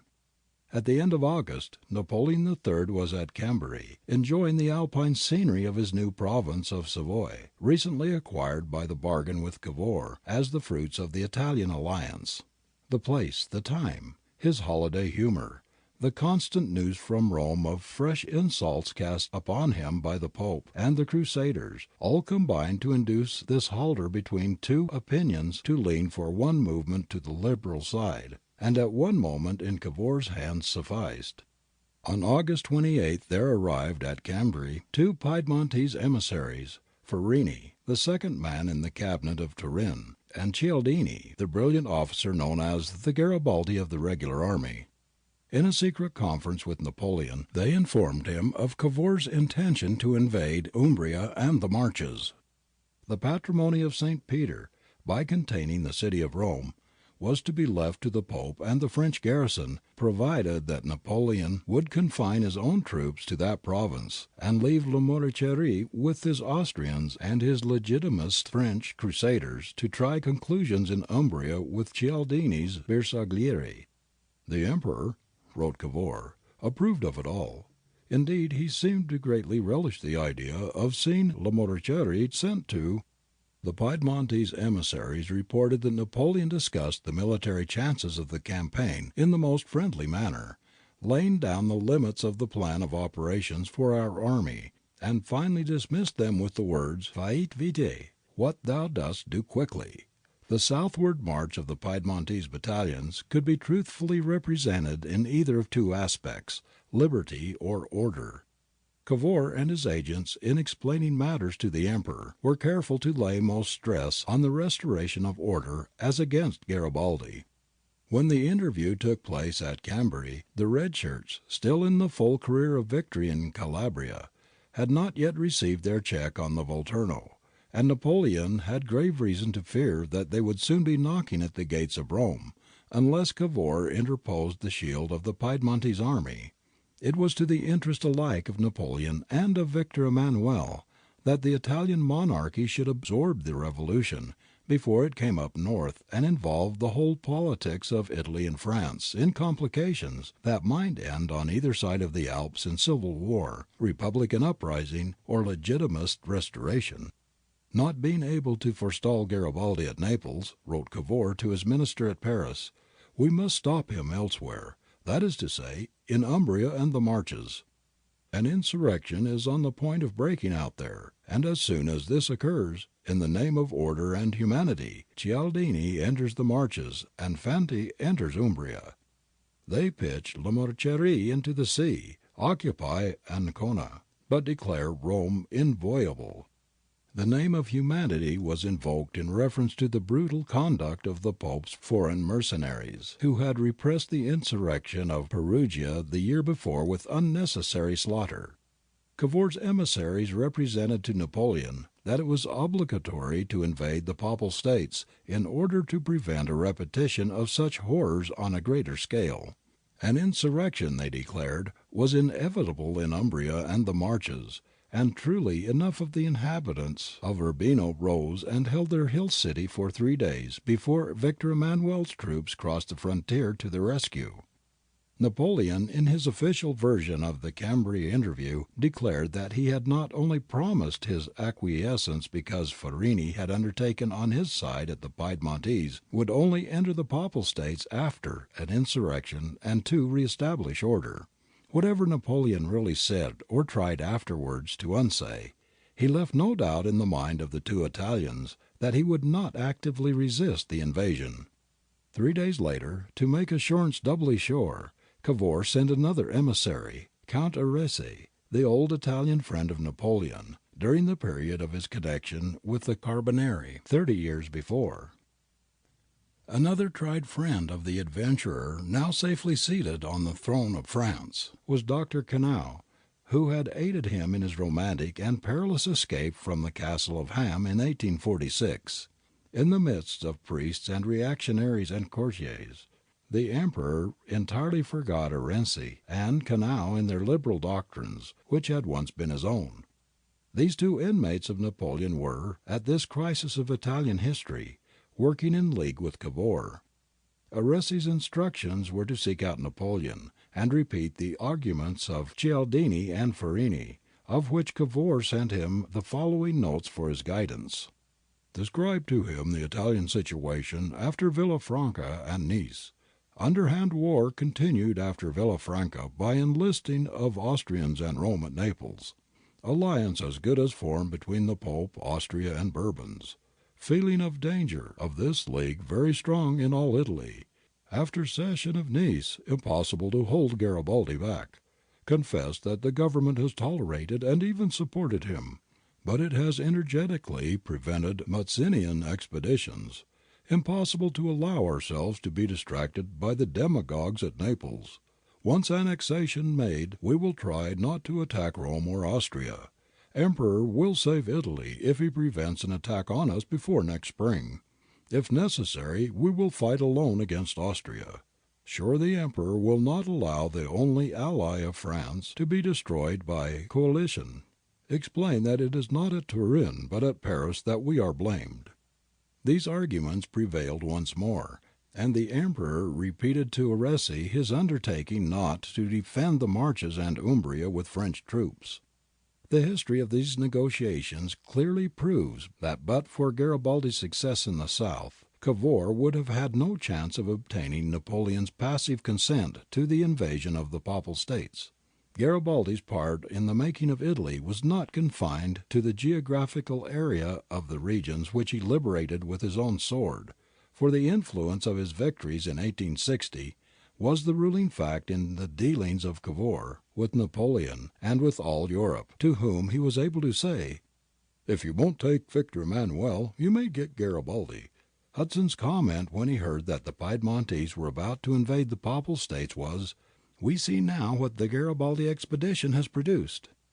Thus assured from the only quarter whence he could hope to obtain assurance, except from England, whose approval could be taken for granted without the asking, Cavour staked the fortunes of his countrymen on the hazard. An ultimatum launched at the Pope's ministers on September 7th, requiring the disbandment of the foreign mercenaries, who suffocate in Italian blood every expression of the national will, was followed up on September 11th by the invasion of the Marches and of Umbria, and the sailing of Persano's fleet from Naples for the waters of Ancona. Half the regular army was left on the Mincio to protect Milan and Turin against a blow by the Austrians. The guard left was all too feeble, but Cavour trusted that the internal condition of the Austrian Empire would deter the statesmen of Vienna from moving, or ruin them if they moved. He had already made arrangements with the Kossuth and the Magyar leaders for a Hungarian rising to be armed and financed by Italy in case of war between her and Austria. But his hope was that peace could be preserved with Austria until early next year. He could face Europe with the fait accompli of united Italy. The news that Victor Emmanuel's Bersaglieri were marching gaily along the high roads of Umbria and of the Marches, hailed with ecstasies of joy by the inhabitants, and taking in the Papal fortress at the rate of one a day, dispelled in an hour the foolish dreams of de Merode and his party. Now was seen how little confidence they had at heart in the Crusaders, for whose sake they had thrown away the friendship of Napoleon. At once the whole tribe turned to the man whom they had been insulting for months past, and demanded as a matter of course that he should send the armies of France to save them from the Piedmontese. The demand of the priests was supported by Napoleon's own ambassador in Rome, the Duc de Gramont, and by his foreign minister Trevelyan, both of them strong reactionaries and neither of them as yet informed of the promise which he had given at Cambrai. He yielded to the clamours of the Catholic world so far as to break off diplomatic relations with Turin and to protest that he opposed Cavour's act of aggression. But he refused to oppose by force, although the papal ministers, in their agony, added those two little words to the obscure message which de Gramont had been authorized to give them from his master. The priests were accused of deliberate deceit in this matter by the French diplomats. But it must be admitted that de Gramont's over-sympathetic personal attitude at the time made it very natural to attach a warlike meaning to the message, which otherwise would have no purpose except to save the Emperor's face. Chapter 11. The Battle of Castelfiardo and the Fall of Ancona. Ho, maidens of Vienna! Ho, matrons of Lucerne! Weep, weep, and rend your hair for those who never shall return. Ho, Philip, send for charity thy Mexican pistoles, that Antwerp monks may sing a mass for thy poor spearmen's souls. Macaulay. There were 33,000 men in the Italian army that crossed the papal border, vowed like the Frenchmen at Ivry to deliver their countrymen from foreigners brought in by priests. Lamoriciere, who had only half his opponent's numbers, could not hope to win unaided, but he might prolong the defence until France or Austria came to the rescue of the Pope. He held all the fortresses in Umbria and the Marches, including the formidable defences of Ancona. The task imposed on the northern Italian army by Cavour was to destroy Lamoriciere, to take Ancona, and to reach Naples all within a few weeks, under penalty of Austrian attack upon Italy's rear. It was a race against time. General Fanti, the Italian commander-in-chief, one of his two corps under Cialdini, crossed the Rubicon, whence Garibaldi had been recalled 10 months before, and made straight along the Adriatic coast towards Ancona, capturing on his way the papal fortress of Pesaro and Fano with their small garrisons. The other corps under General Della Rocca, accompanied by Fanti himself, entered Umbria by the upper Tiber valley at the point where Garibaldi long ago had crossed in his flight with Anita and the remains of the army of the Roman Republic. From Borgo San Sepolcro the deliverers followed down the poplared banks of the river amid the blessings of the Umbrian peasants, until they reached the foot of the hill on which Perugia stands. The slaughter penetrated there in June 1859 by papal troops under Schmidt was now avenged by the liberation of the city and the capture of the foreign bully and his 1,500 men, after a sharp fight at the Sant' Antonio gate. Della Rocca sent Schmidt away by night under an escort, lest the Perugini should effect their purpose of tearing him to pieces. From Perugia a detachment under General Brignone was sent to capture the garrison of Spoleto.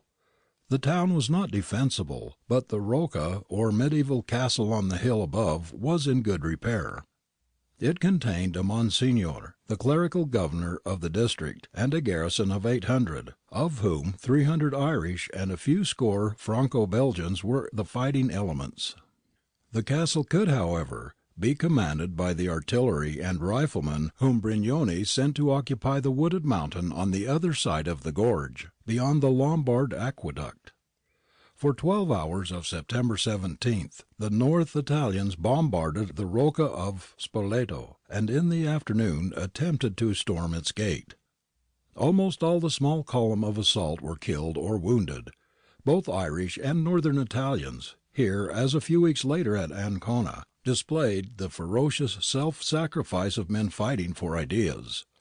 The assault was repulsed for that day, but when night fell the castle was crumbling beneath the bombardment, the ammunition was running out, and the Swiss and Italian populists compelled Major O'Reilly and the boys to open the gates. There is all history's profoundest irony and pathos in this tussle for an old fort in a gash of the wind-grieved Apennine. What quarrel lay between the Piedmontese and the men of Munster that they should have come together in this place of all others to carve each other honourably into mutton? Or what did it profit the peasant of Connaught as he dug his potatoes and paid his rack rent, that the vine dressers of Umbria should remain enslaved and without fatherland?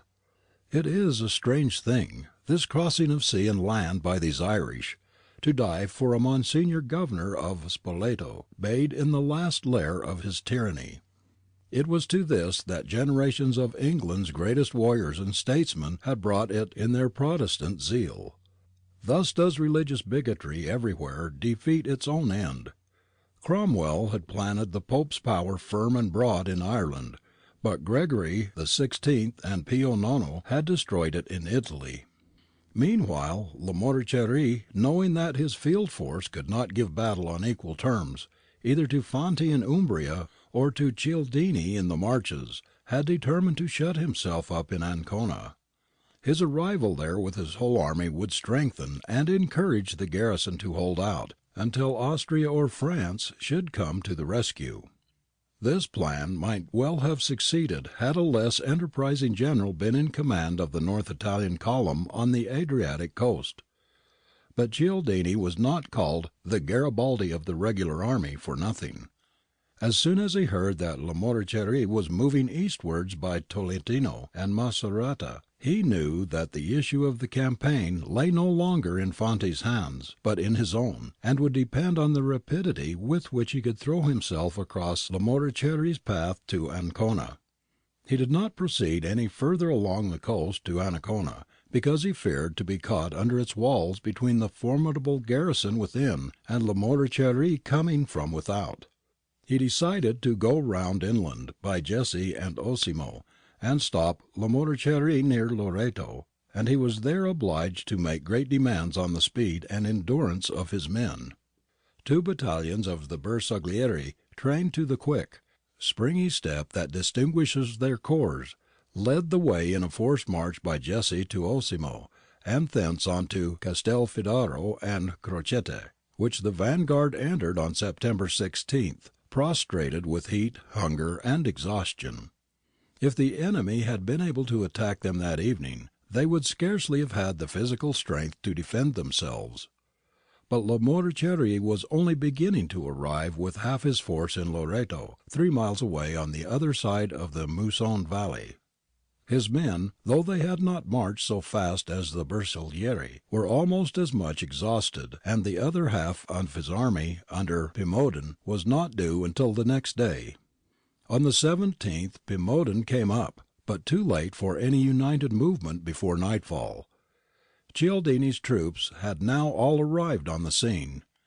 And so on the morning of September 18th the two armies were still watching each other from the hills on either side of the Musone valley. Both had rested well and recovered from the exhaustion of their forced marches. The best that Lamoriciere could now aspire to do was to creep into Ancona by the track along the coast, at the expense of his baggage and probably some part of his army. He no longer hoped to march in by the high road through Camerano, for the North Italians were planted across it, 16,500 strong to his 6,500. Cialdini, who was holding the line of hills from Osimo to Crocetta, had not continued his line across the low ground between Monte d'Oro and the sea, because he had been erroneously informed by his staff officers that the Musone was unfordable in its lower course near its junction with the Aspio. This fault in Cialdini's dispositions, if such it was, though it seemed to give Lamoriciere a chance of slipping past into Ancona, proved in effect the snare that lured him to destruction. Early on the morning of September 16th, Cialdini awoke in Castelfidardo, fully expecting to be attacked by way of the bridge and the high road. At dawn he visited the troops at Crocette, and put all in preparation for defence. With a beating heart he watched the sun suck up the mists out of the Musone valley, hoping that when the bottom was clear, Lamoriciere's columns would be revealed in the act of crossing. But the valley was empty. The enemy were still on the hills above. After giving orders for his men to pile arms and breakfast, he rode back to Castelfidardo, saying to his staff that after all there would be no battle that day. But meanwhile in Loreto The Crusaders, gathered together under the dome of the huge Church of the Pilgrims, were kneeling round the famous shrine in the centre of the building, the Virgin's house, which, as many of them believed, had been carried in the hands of angels from Palestine to Italy. They were preparing in a very sober mood for a desperate service. Pimodan's force, 3,000 strong, was to cross the ford which had escaped the knowledge of Cialdini's staff, storm the Monte d'Oro, and hold Crocetta for a few hours, so as to enable the rest of the army to hurry along the coast to Ancona. More than an hour after Cialdini had returned to Castelfidardo, the first files of Pimodan's column were seen emerging from the woodlands below Loreto, and making for the banks of the Muson by way of Erinici. The North Italian army was taken by surprise. Various Austrian battalions, another small body of Irish, and the Franco-Belgian Zouaves splashed through the river and fell with all the fury of religious zeal upon 2 companies of Bersaglieri who had been stationed as outposts in 2 farms near the river, known as the Lower and Upper House. Some more lukewarm Swiss and native troops followed up across the ford. The Bersaglieri held out in the farms, delaying the advance of the enemy long enough to prevent them from reaching the top of Monte d'Oro before the troops at Crocetta had been brought up to its crest. When the Crusaders, having at length stormed the 2 farms, began to push for the top of the hill, they were met by rifle volleys from the wood above, while a battery of artillery unlimbered and opened fire on them down the slope. When the first sounds of the distant battle were heard in the streets of Castelfidardo, Cialdini mounted and galloped back along the ridge. He found the 10th line drawn up on top of the Monte d'Oro.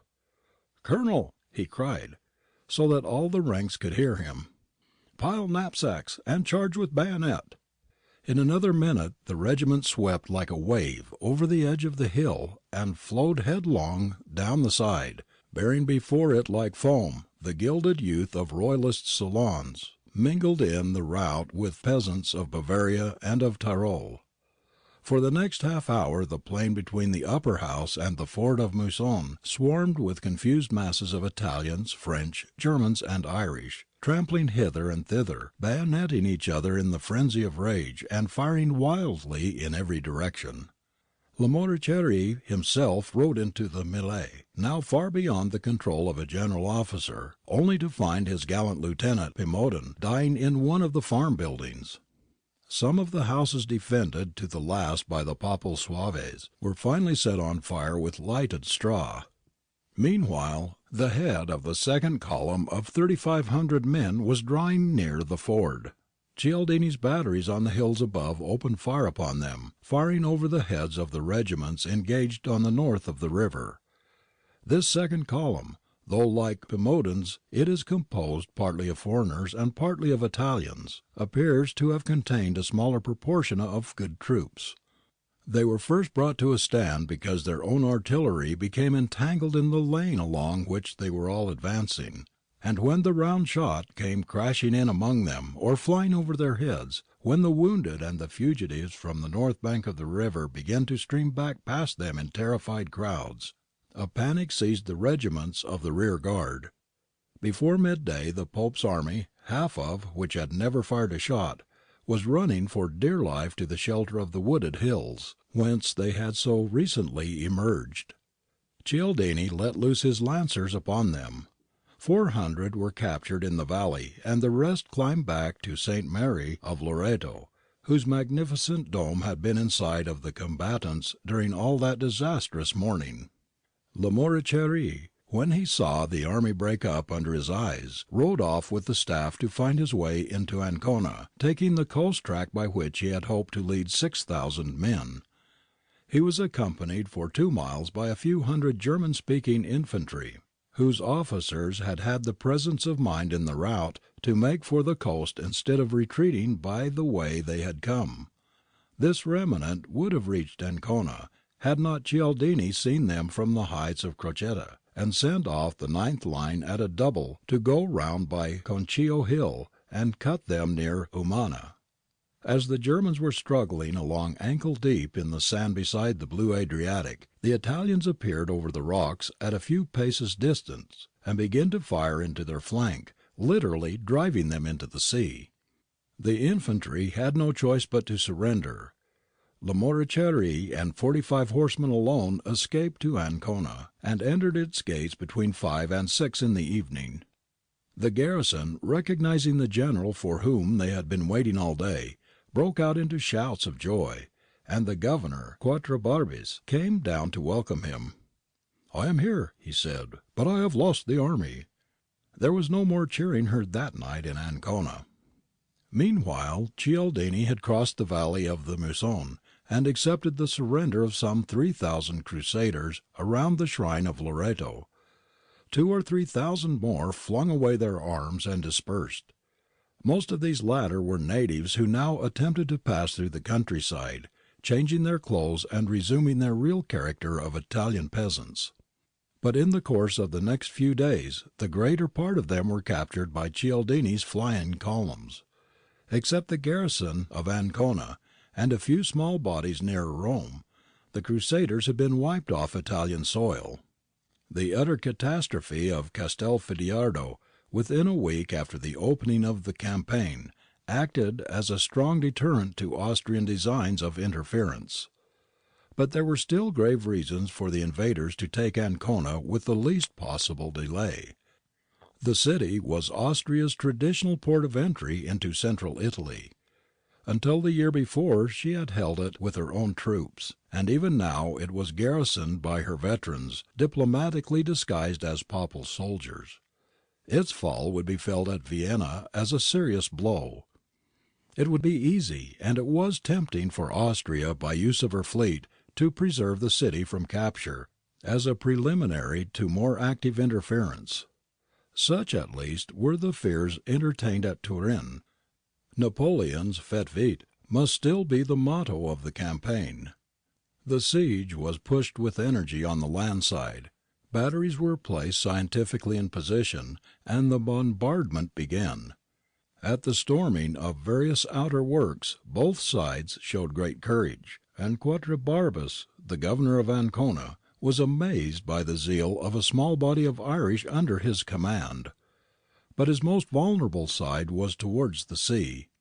After a week's delay, which the event seemed to prove unnecessary, Persano, on September 28th, ordered his fleet to steam in close to the fortifications of the harbour and blow them to pieces. The order was gallantly executed, and after a severe duel ending with the explosion of a powder magazine in the fortifications of the lighthouse, the defence of Ancona collapsed. On September 29th the formal surrender took place of Lamoriciere, Quatrebarbes, and the whole garrison of 4,000 to 6,000 men. The Pope's generals and soldiers were treated with scrupulous courtesy by their captors, who knew that all over the world jealous eyes were watching for a chance to censure the conduct of the new Italian state. Nothing now stood in the way of the entry of the North Italian army into the Neapolitan kingdom. The province of Abruzzi, contiguous to Umbria and the Marches, had already risen and established a provisional government in the name of Italy, Victor Emmanuel and Garibaldi dictator. The leaders of this provincial rising showed both spirit and sense. Fearing a reactionary movement in the form of anarchy and brigandage, they petitioned Victor Emmanuel towards the end of September to cross the Tronto and annex the Neapolitan kingdom without more delay. Similar addresses reached him from the inhabitants of Naples. These petitions aroused Garibaldi's indignation because they contained sharp criticism of his dictatorship, and even spoke of his friends as a stupid and incorrigible faction.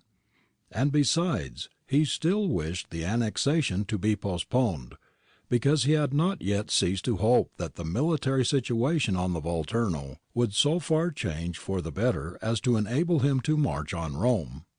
But he never for one moment entertained the idea of resisting the advance of the northern Italian army, even if it were to come sooner than he wished. His horror of civil war between the patriotic parties was one of those simple, fixed ideas that guided his sometimes too impulsive conduct throughout the whole course of his life. Garibaldi's loyalty was soon put to the proof. On September 23rd, Tripoti, who commanded the Garibaldian force at Teramo in Abruzzi, asked for instructions in case the North Italian vanguard appeared on the frontier. Bertani sent back word from Naples, "If the Piedmontese wish to enter, say to them that before you permit it, you must ask instructions from the dictator." Having dispatched this correct reply, the secretary went up to the lines next day to consult Garibaldi, who immediately sent word to Tripoti, "If the Piedmontese enter our territory, receive them like brothers." On September 27th, 2 days before the fall of Ancona, and 4 days before the battle of the Volturno, Garibaldi issued the following proclamation, characteristically inaccurate and characteristically loyal and generous. "Our brothers of the Italian army commanded by the brave General Cialdini are fighting the enemies of Italy and conquering. The army of Lamoriciere has been defeated by these brave men. All the provinces subject to the Pope are free. Ancona is ours. Our brave soldiers of the Northern Army have passed the frontier and are on Neapolitan territory. We shall soon have the good fortune to press these victorious hands." But the North Italian army still had to traverse some 200 miles of road before it could reach Capua. Nearly another month was to pass before they arrived on the scene, and during that month Francis II had still the time, if he had the strength, to cut his way back to Naples over the ruins of Garibaldi's army. If he had succeeded, the moral effect of such a reversal on the public mind in Italy, Austria, and France would have rendered it impossible for Victor Emmanuel to turn him out once more, and European interference would have supervened in one form or another on behalf of a king who had won his way back to the allegiance of his subjects. The fate of Italy still hung on the issue of Garibaldi's defence of his lines before Capua. Chapter 12. The eve of the Volturno. Ti fata onde aquila in agguato, sapia presso il lungi tutto il fume e il piano di vastima pugna incendiato. Maradi, Rhapsodia Garibaldina. Tifata's summit, whence an eagle in an ambush, he watches near and far all the river and the plain far round ablaze with the fires of war. The military position on the Volturno was in itself an additional inducement to Garibaldi to acquiesce in the coming of Victor Emmanuel. By the middle of September his observations from the summit of Monte Tifata had shown him not only the uselessness for the time being of any attempt on his part to attack Capua, but the grave danger in which his own army would stand if General Ritucci ventured on a counter-attack. In order to distract the enemy's attention from any such design, he sent a few hundred men under the Hungarian Cusfati to the north bank of the Volturno, with a roving commission to join hands with liberal insurgents anywhere between Cajazzo and Rome. Some bands around Alife and Piedmont had been in arms for 3 weeks past. With their help, Cusfati was to threaten the line of Ritucci's communications behind Capua, and so prevent him from making a forward move. But Garibaldi had no intention of attempting to hold Cajazzo or any other post north of the river, still less of attacking the walls of Capua. Such was the state of affairs when he was called away on September 16th to pay a political visit to Palermo. The pressing demand of the Sicilians, headed by his own pro-dictator Depretis, for immediate annexation to Piedmont required his presence. Turr, whom he left in command on the Volturno, ought not to have taken any important new step in his absence, but Turr's fault as a soldier was rashness, as he had shown the year before at Treponti. Finding himself in command for 3 days, he formed the ambitious scheme of occupying and holding Cajazzo, a hill town north of the Volturno, a far more serious undertaking than the irresponsible gyrations of Cusfati's flying column. In order to distract Ritucci's attention from Cajazzo, Turr made a reconnaissance in force against Capua on September 19th, the day after the battle of Castelfidardo. The reconnaissance procured indeed the unopposed occupation of Cajazzo, but was still itself ill conducted and disastrous. At dawn, Rusto's Milanese drove the enemy's advance guard into Capua, but then, instead of retiring from before the walls, remained for 2 hours round the railway station and on the open parade ground exposed to the fire of the cannon on the bastions. They retreated after severe losses, and the Bourbon troops sallied out after them from the gate, led on by old General Rosarol, who, though on the retired list, rode to the sound of the firing and headed the advance in gallant style, until he was carried off wounded. Rusto's men made a stand at the cemetery and Cappuccino convent, and drove the Royalists back to Capua. But the events of September 19th had at least all the appearance of a repulse for the Garibaldini, who had fired at the walls as if they intended to take Capua by a coup de main. Indeed, some of the officers who served that day under Rusto still believed that he was inspired by a secret hope that the gates would be opened to him by treachery, though he never confessed as much. The day cost the Garibaldini 130 in killed and wounded. Meanwhile, the Dictator had settled affairs in Sicily. The love the people bore to him overcame their strong desire for annexation and their indifference to his projects on Rome. He had another magnificent popular reception in Palermo on September 17th. He replaced the pro-dictator De Prentis by Mordini, who had hitherto been more opposed to Cavour. But Mordini was a man capable of learning by experience, and although Crispi tried to poison his mind with false rumours of treachery on the part of Cavour, the new ruler of Sicily had by the middle of October discovered the absolute necessity for the immediate annexation of the island to Piedmont.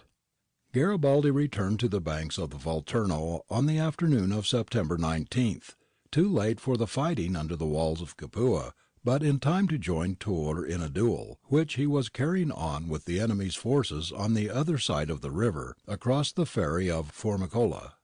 There is no reliable evidence as to what he said to Turr that day, but he afterwards wrote in severe condemnation of his lieutenant for the attack on the walls of Capua and for the occupation of Cajazzo.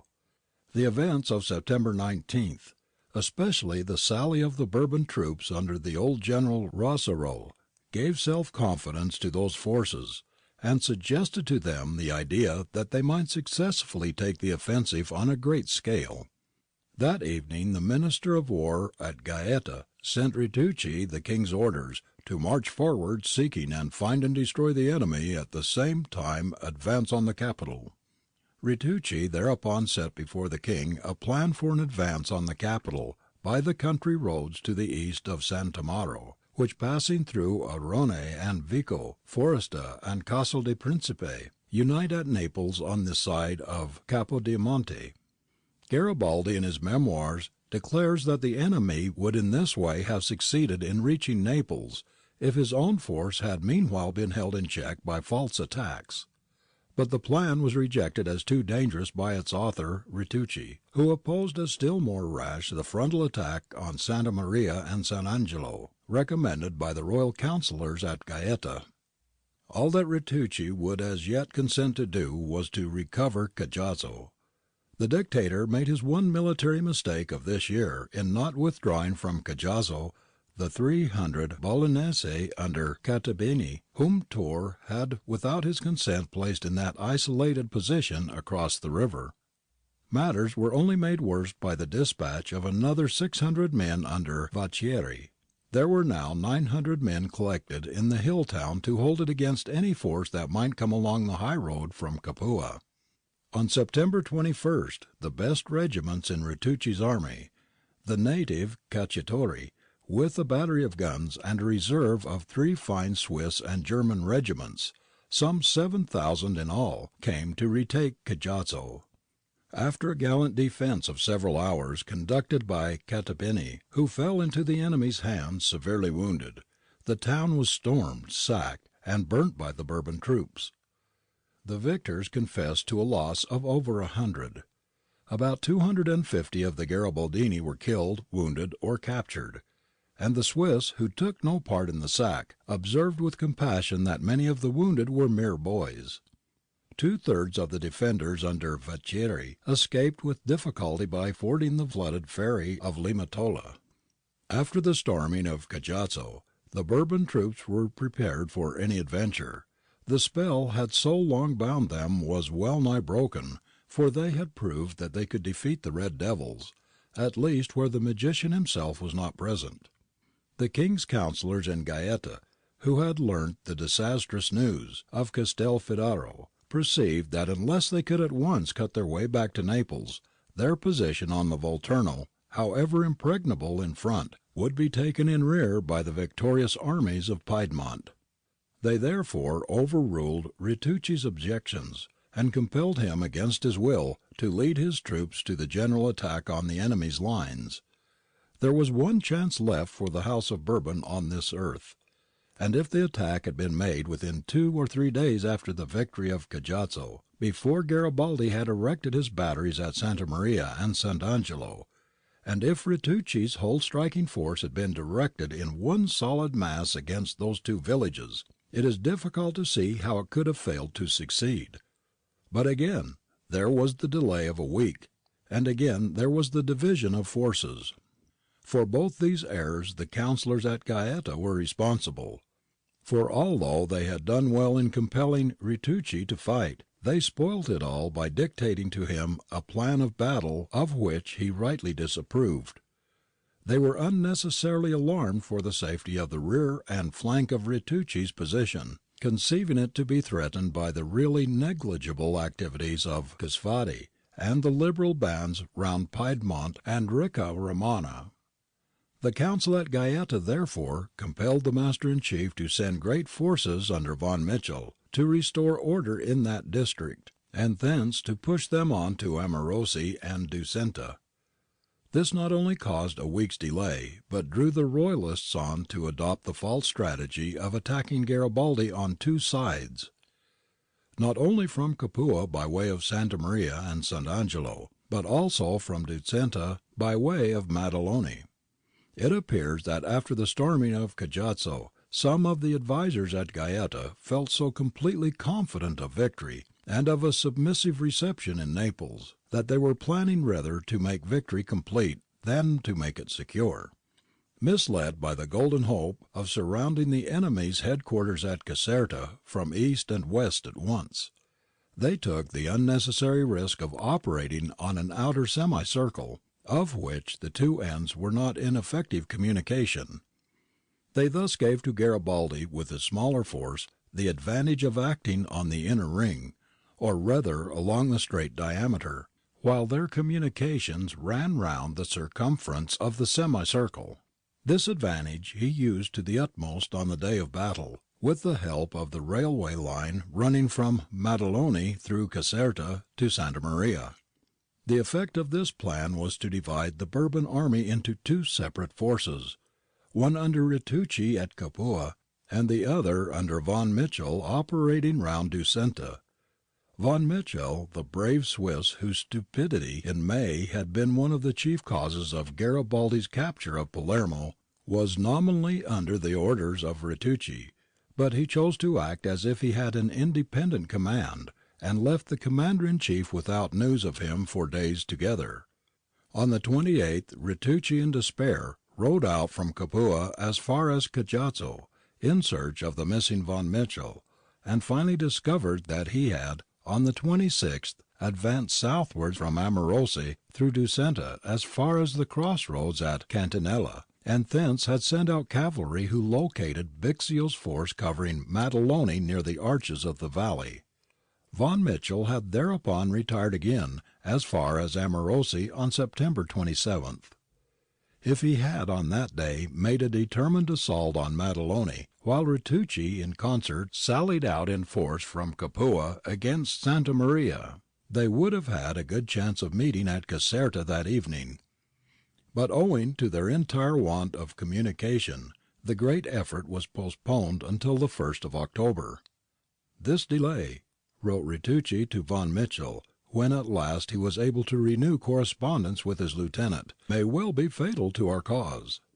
Ritucci was sulky, but prepared to carry out with vigour the orders which he disliked. His men were elated at the prospect of battle, and confident that they would sleep in Caserta the first night and in Naples the next. Their prospects were indeed bright, but they would have been still brighter if the attack had not been deferred till the beginning of October. On September 27th Garibaldi had only half a dozen field guns and no entrenched batteries in his lines against Capua, but in the last 3 days of the month he and his men laboured day and night at planting cannon that arrived from Naples and throwing up defences in their front. In this they received skilled assistance from Dowling, a British ex-sergeant of artillery, who had been in service before Sebastopol, 2 ex-captains of Bourbon artillery, and 20 gunners of the Piedmontese regular army, sent up from Naples on the night of the 29th, at the request of Garibaldi to Villamarina, and followed on the next day by 40 more of their number. One of the new batteries was on the road between San Angelo and Capua. Another was in the middle of the scattered village of San Angelo itself. A third, intended to fire at the enemy's batteries across the river, was erected on top of the precipitous ridge of San Giorgio, whither the guns were dragged with great labour and considerable engineering skill. Finally, a battery was placed at the entrance of Santa Maria, under the ancient Roman archway which spans the road leading from Old to New Capua. There were other mobile trains of artillery on the road between Sant' Angelo and Santa Maria.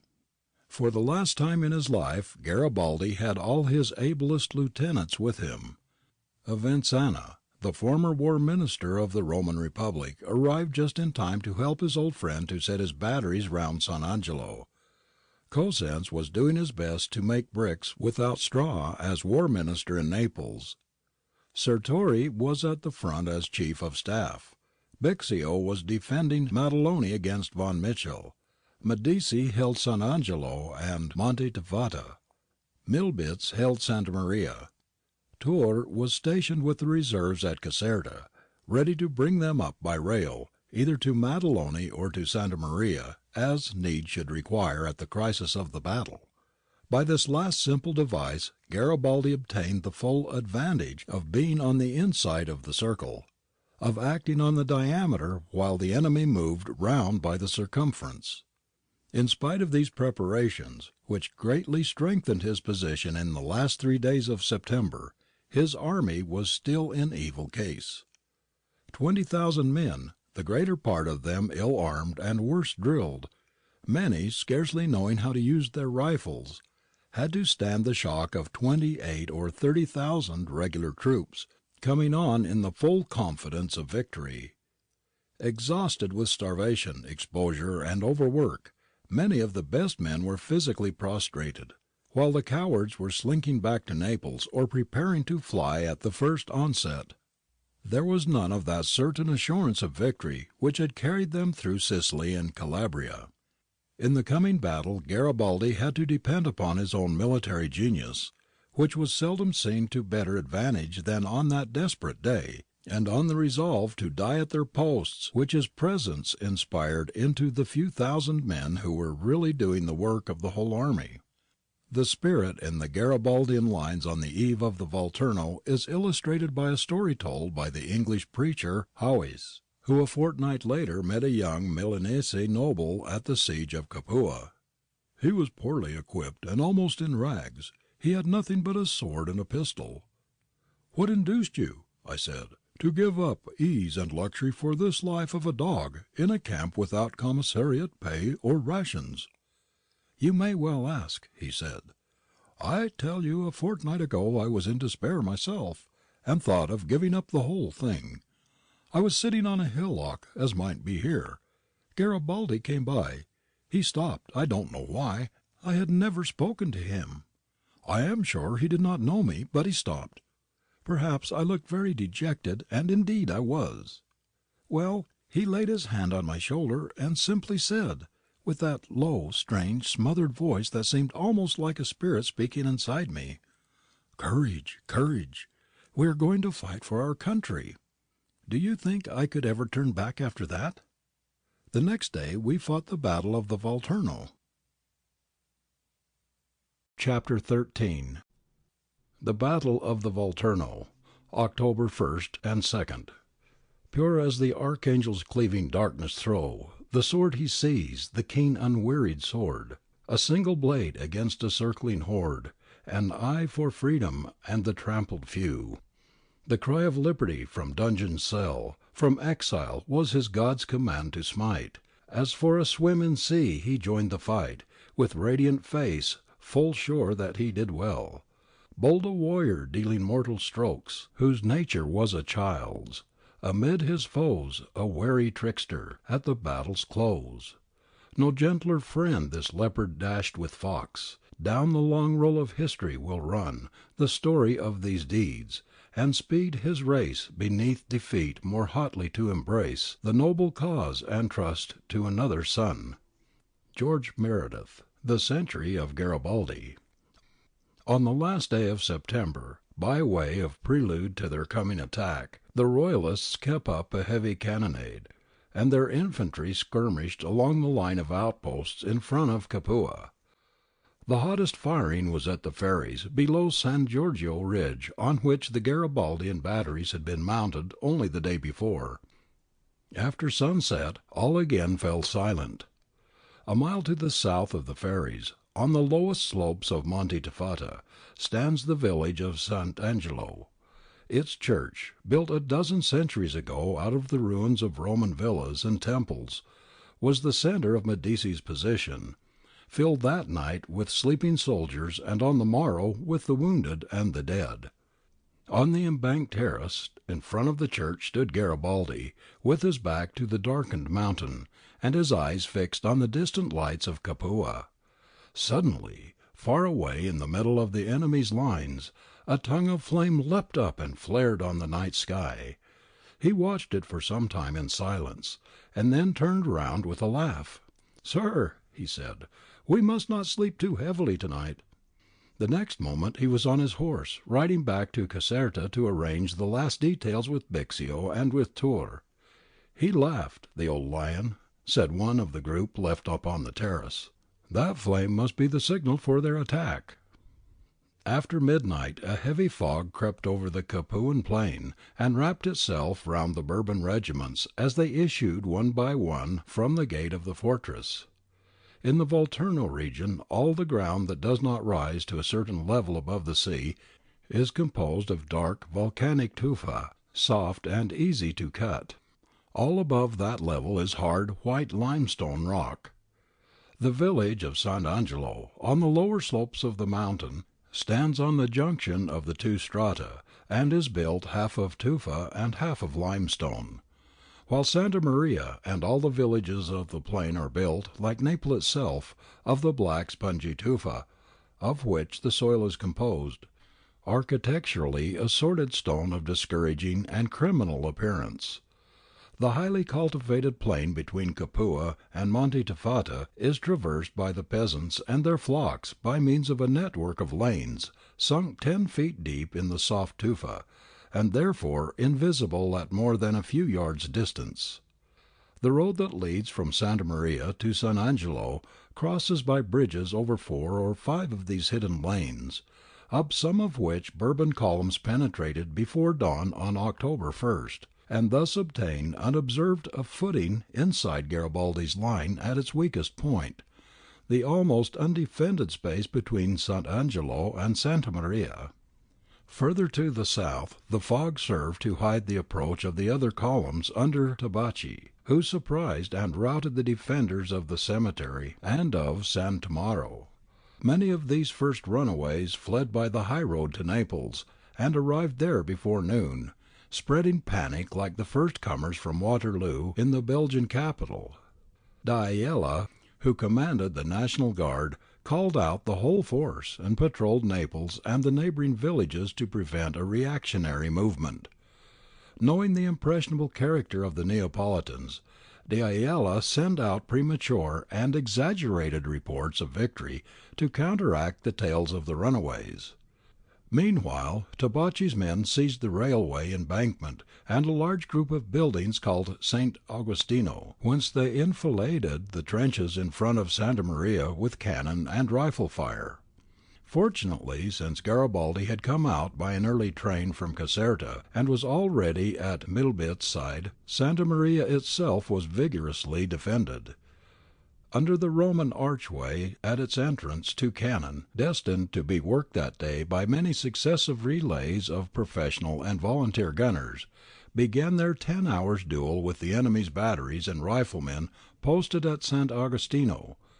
The Sicilians held the amphitheatre of ancient Capua, a fine defensive position in the plain just outside the town, while 50 Frenchmen, who still named their company after their slain leader, de Flotte, held an isolated farm in front of the amphitheatre with splendid courage all day long.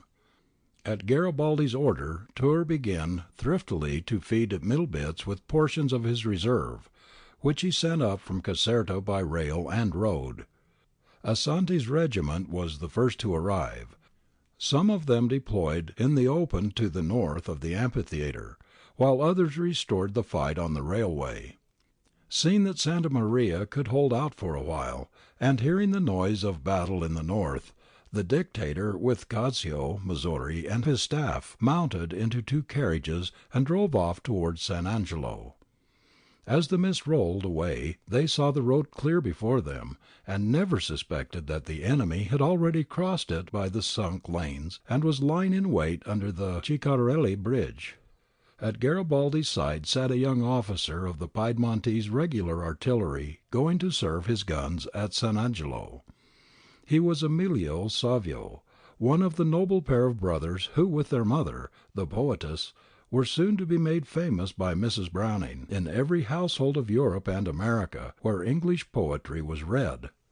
Emilio, as he sat by Garibaldi's side, did not yet know that 3 days before his brother Alfredo had been shot by the sea in the east, in the trenches beneath Ancona, any more than that he himself was in a few weeks' time beneath the walls of Gaeta, to be shot in the west by the sea. As the carriages drew near the Ciccarelli bridge, the Bourbon infantry in the lane beneath came scrambling up, as if out of the bowels of the earth, and emptied their rifles at the Dictator 20 yards away. The horses dashed forward through the midst of them, and as they ran the gauntlet, the coachman and Ceresetto of the staff fell mortally wounded. A few yards on the further side of the bridge, one of the horses rolled over, and the carriage was brought to a stand. Garibaldi stepped out into the road and drew his sword. A small group of Medici's infantry from Sant' Angelo, who were fortunately not far off, came running up, and led by the Dictator, they charged and repulsed the enemy. After this incident, which had so nearly secured the restoration of the Bourbon dynasty to Naples, Garibaldi made his way on foot to Sant' Angelo, and spent the whole of the morning and the early part of the afternoon in heading charge after charge on the slopes of Monte Tifata and in the streets of the village. The enemy, in greatly superior force, had stormed the advanced battery on the road to Capua, where Dune fell wounded at the head of his Sicilians, and had poured into the lower part of Sant' Angelo. At the top of the village Garibaldi's cannon were planted on the terrace in front of the church, and here the struggle raged hottest. Other Bourbon troops crossed from the north bank of the Volturno by the ferries, and began to ascend Monte Tifata through the forest of San Vito. Garibaldi was here, there, and everywhere, now on horseback, now on foot, now at the church, now on the summit of Monte Tifata, whither he led the Genoese carabineers of the Thousand. His criticism of the Bourbon method of attack was that though they advanced bravely, they advanced firing instead of charging with the cold steel. The chief feature of his own method of defence was a series of bayonet charges, each of which drove back the Royalists and relieved the pressure for a while. Wherever one of these rushes was being made in defence of Medici's position, whether on the rocky mountain side or on the plain below, there was Garibaldi organizing and leading the charge. His presence put courage into the most faint-hearted of Medici's 4,000 men and made heroes of the bravest. Soon after noonday he began to cry "Victory" wherever he went, and to send off messages to all parts of the field reporting victory all along the line. The phrase kept up the spirits of his outnumbered force, though the veterans muttered under their breath, "Victory! What victory?" In the attack on Sant' Angelo, the Bourbon general, Afan de Rivera, who was in command, incurred censure for not appearing near the front.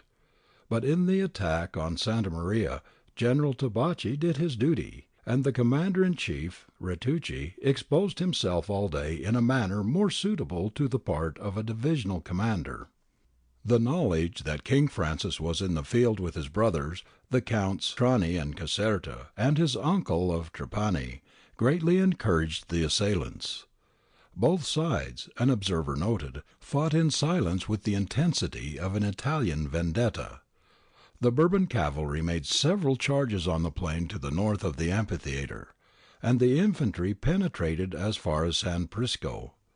Their guard regiments alone lost 400 killed and wounded, but the grenadiers of the guard sulked and refused to advance a second time against Santa Maria at a moment regarded by Ritucci as the crisis of the battle. The attack directed from Capua on Santa Maria and Sant' Angelo was not the only part of the Bourbon operations on October 1st. It has already been explained how von Mitchell, with 8,000 men, acting from the base of Amorosi, had orders to capture Maddaloni and thence advance on Caserta, where it was hoped that they would in the afternoon join hands with the victors of Santa Maria coming from the opposite direction.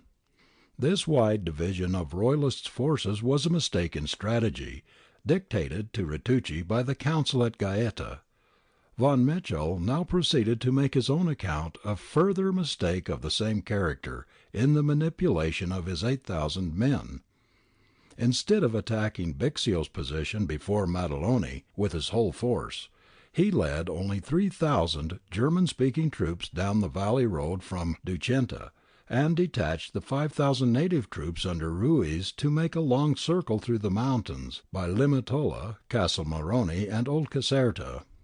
Von Mitchell declares that he intended Ruiz and his 5,000 to come over the top of Monte Caro and fall from above on to the left flank of Bixio's position near the Villa Gualtieri at the moment when his own frontal attack was engaging the full attention of the Garibaldini at the arches of the valley.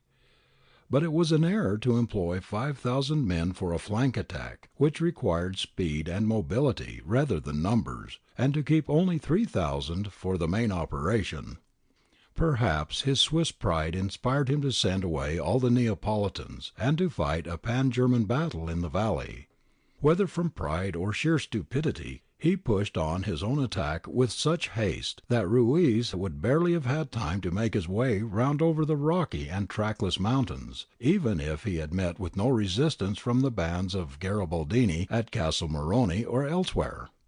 But von Mitchell's worst mistake was that he never gave Ruiz clear orders to cross Monte Caro and appear on the scene of conflict. He merely instructed him to occupy Old Caserta, and there to await developments. "You must keep up communications," so von Mitchell wrote, "between the column attacking Sant' Angelo and my column attacking the arches of the valley." This cannot be read as constituting an order to assist in the battle of the arches of the valley, and yet von Mitchell conducted his whole operation there on October 1st on the assumption that Ruiz would hasten to his assistance, and after the event blamed him for adhering too literally to his instructions, instead of marching to the sounds of the guns. It may be pleaded in favour of Ruiz that he heard guns firing on both sides of him, at Sant' Angelo and at the arches of the valley, and that the instructions given him by von Mitchell were to keep up communications between these two battles 8 miles apart. No doubt a Clive or a Blücher would have marched off to decide one or another of the two battles, or else would have seized the opportunity to attack the enemy's headquarters at New Caserta, But Ruiz was an ordinary Neapolitan officer, and was content to carry out his actual instructions a few hours behind time. Von Mitchell, therefore, at 6 in the morning of October 1st, with only 3,000 infantry and 6 mountain guns, attempted to dislodge Bixio from a strong position, which he held with an equal number of guns and 5,600 volunteers. This was the only part of the Battle of the Volturno in which the Royalists were inferior, not in quality but in numbers. The first of von Mitchell's 3 battalions of foreign troops was composed of Austrians and Bavarians, brave but ill-disciplined, and inclined to be mutinous on questions of food and forced marches. The second battalion consisted chiefly, and the third entirely, of Swiss, many of whom who had been in the Bourbon service for years in the old privileged Swiss regiments disbanded in 1859. They had been accustomed, when in garrison at Maddaloni, to field days in these mountains, and knew every yard of the ground near the aqueduct. Better troops could not have been found in all Europe for the purpose von Mitchell had in hand. Bixio had chosen to defend Maddaloni at the point where the valley connecting it with Ducenta narrows to a gorge, spanned by the arches of the valley, Van Vitelli's colossal aqueduct that carries the water to Caserta Palace. Along the top of the water pipe runs a narrow viaduct, some 200 feet above the valley bottom, and by this aerial footpath Bixio was able to establish rapid communication between his left wing on the slopes of Monte Caro and his right wing on the slopes of Monte Logano. His reserve was behind the left wing, on Monte San Michele and Villa Gualtieri. The Swiss veterans of the 3rd Battalion, dragging up with them a mountain battery, ascended the wooded slopes of Monte Logano, and stormed the mills at the eastern end of the aqueduct, driving in flight Bixio's right wing, the Brigade Eberhard. Von Mitchell's son was killed at the head of the mountaineers of Uri and Unterwald. The attack at the bottom of the valley, directed against the base of the great arches, was successful in consequence of the victory on the hillside above. Several Garibaldian officers at the aqueduct, apparently of Eberhardt's Genoese brigade, led the fight to Maddaloni. A few days later, at Bixio's request, they were degraded in sight of the whole army, at a review held in front of Caserta Palace, with the advice from Garibaldi's own lips to beg for muskets and get themselves killed in the next action. But the left wing under Dezza and Minotti Garibaldi, and the reserves under Fabrizi, behaved so well that even Bixio praised their conduct, especially that of the Sicilians. Bixio, after his right wing had disappeared, still held the western mountain wall of the valley, the lower slopes of the Monte Caro and the pass crowded by the Villa Gualtieri, over which von Mitchell now attempted to cut his way to Caserta in the plain beyond. The Austrians and Bavarians tried to ascend Monte Caro through the wood from the north, while the victorious Swiss began to climb out of the valley bottom up the precipitous slopes to Villa Gualtieri, and to pour across from Monte Logano along the top of the arches of the valley. But the artillery got encumbered in endeavouring to cross the narrow viaduct, and as the infantry struggled uphill through the sparse vineyards and the limestone rocks, they were met by vigorous bayonet charges and hurled back again into the valley bottom. Now was the time that Ruiz should have appeared over the top of Monte Caro, but he was not in sight, and the messengers sent to find him had failed in their mission. At midday, therefore, after 6 hours of fighting, von Mitchell gave orders to retreat to Ducenta. He acknowledged a loss of 90 men and 1 gun captured, and over 100 men killed and wounded. Bixio lost no prisoners, but acknowledged a loss of over 200 killed and wounded. Meanwhile, Ruiz and his 5,000 were wandering about useless between the 2 battles, either of which could have been decided by their presence. Their only orders were to occupy Old Caserta. Arriving at Limatola at dawn, they drove out a few hundred Garibaldian irregulars, and followed the road southwards through the hills on to the cultivated tufa plain that lies in the lap of this group of mountains. On the plain stand half a dozen villages round the foot of a conical mountain crowned by the feudal ruin of Castel Morrone. In the castle were stationed Palade Bronzetti and 280 men of Cosenz' brigade, and Ruiz turned aside to storm their position. Bronzetti had expected the villages of Sant' Andrea and La Annunziata in the plain to be defended for a while by the bands who had retired thither from Limatola, and by 150 of Sacchi's men who had come over from San Lucio. But these all decamped without waiting for the enemy, refusing even to retire up the hill so as to join Bronzetti in the defence of the ruined castle. Bronzetti and his 280 men were therefore left alone in Castel Morrone against Ruiz and his 5,000. The attack was delivered first from the north only, and finally from all sides at once. The Bourbon general himself has recorded that this handful of Garibaldini held out for 4 hours of fierce fighting. Castel Morrone was a well-chosen position for a determined body of men to resist more than 10 times their number. The lonely medieval keep, raised high above the modern life of the plain below, has been inhabited for hundreds of years past only by yellow hawks darting in and out of the upper windows, whence the robber Normans once watched the traffic along the banks of the Volturno. The keep itself is surrounded by a ruined parapet a few yards out, which Bronzetti had caused his men to repair. From the foot of this outer wall the mountain falls away on every side in a smooth glacis for several hundred yards, and on the south side the straight, bare slope continues for half a mile as far as the villages of the plain. Only on the west is there a neighbouring hilltop within long rifle range of the castle. Firing from behind the parapet, the Garibaldini again and again repulsed the enemy advancing up the glacis of the mountain side. At length their ammunition ran out, but they still resisted, using the bayonet and hurling the heavy blocks of limestone which lay everywhere to their hands. When the Royalists at length burst over the wall and into the chambers of the castle, they found Palade Bronzetti sitting wounded on the ground, and stabbed him to death while he was attempting to negotiate the surrender of his men. He left a name as memorable in Garibaldian history as that of his brother Narciso, who had been killed the year before at the foot of the Alps. His men were all captured, but not before at least a third of them had been killed or wounded. In the latter stages of his 4 hours' siege, Ruiz, with a part of his force, had been skirmishing at Caselli against a few of Sacchi's men, and had then begun to push on towards Old Caserta. After the fall of Castel Morrone, his whole force proceeded southwards, ascended the Lupara range over the western shoulder of Monte Viro, and reached Old Caserta in the middle of the afternoon, 3½ hours after von Mitchell had retreated from before Bixio at the arches of the valley.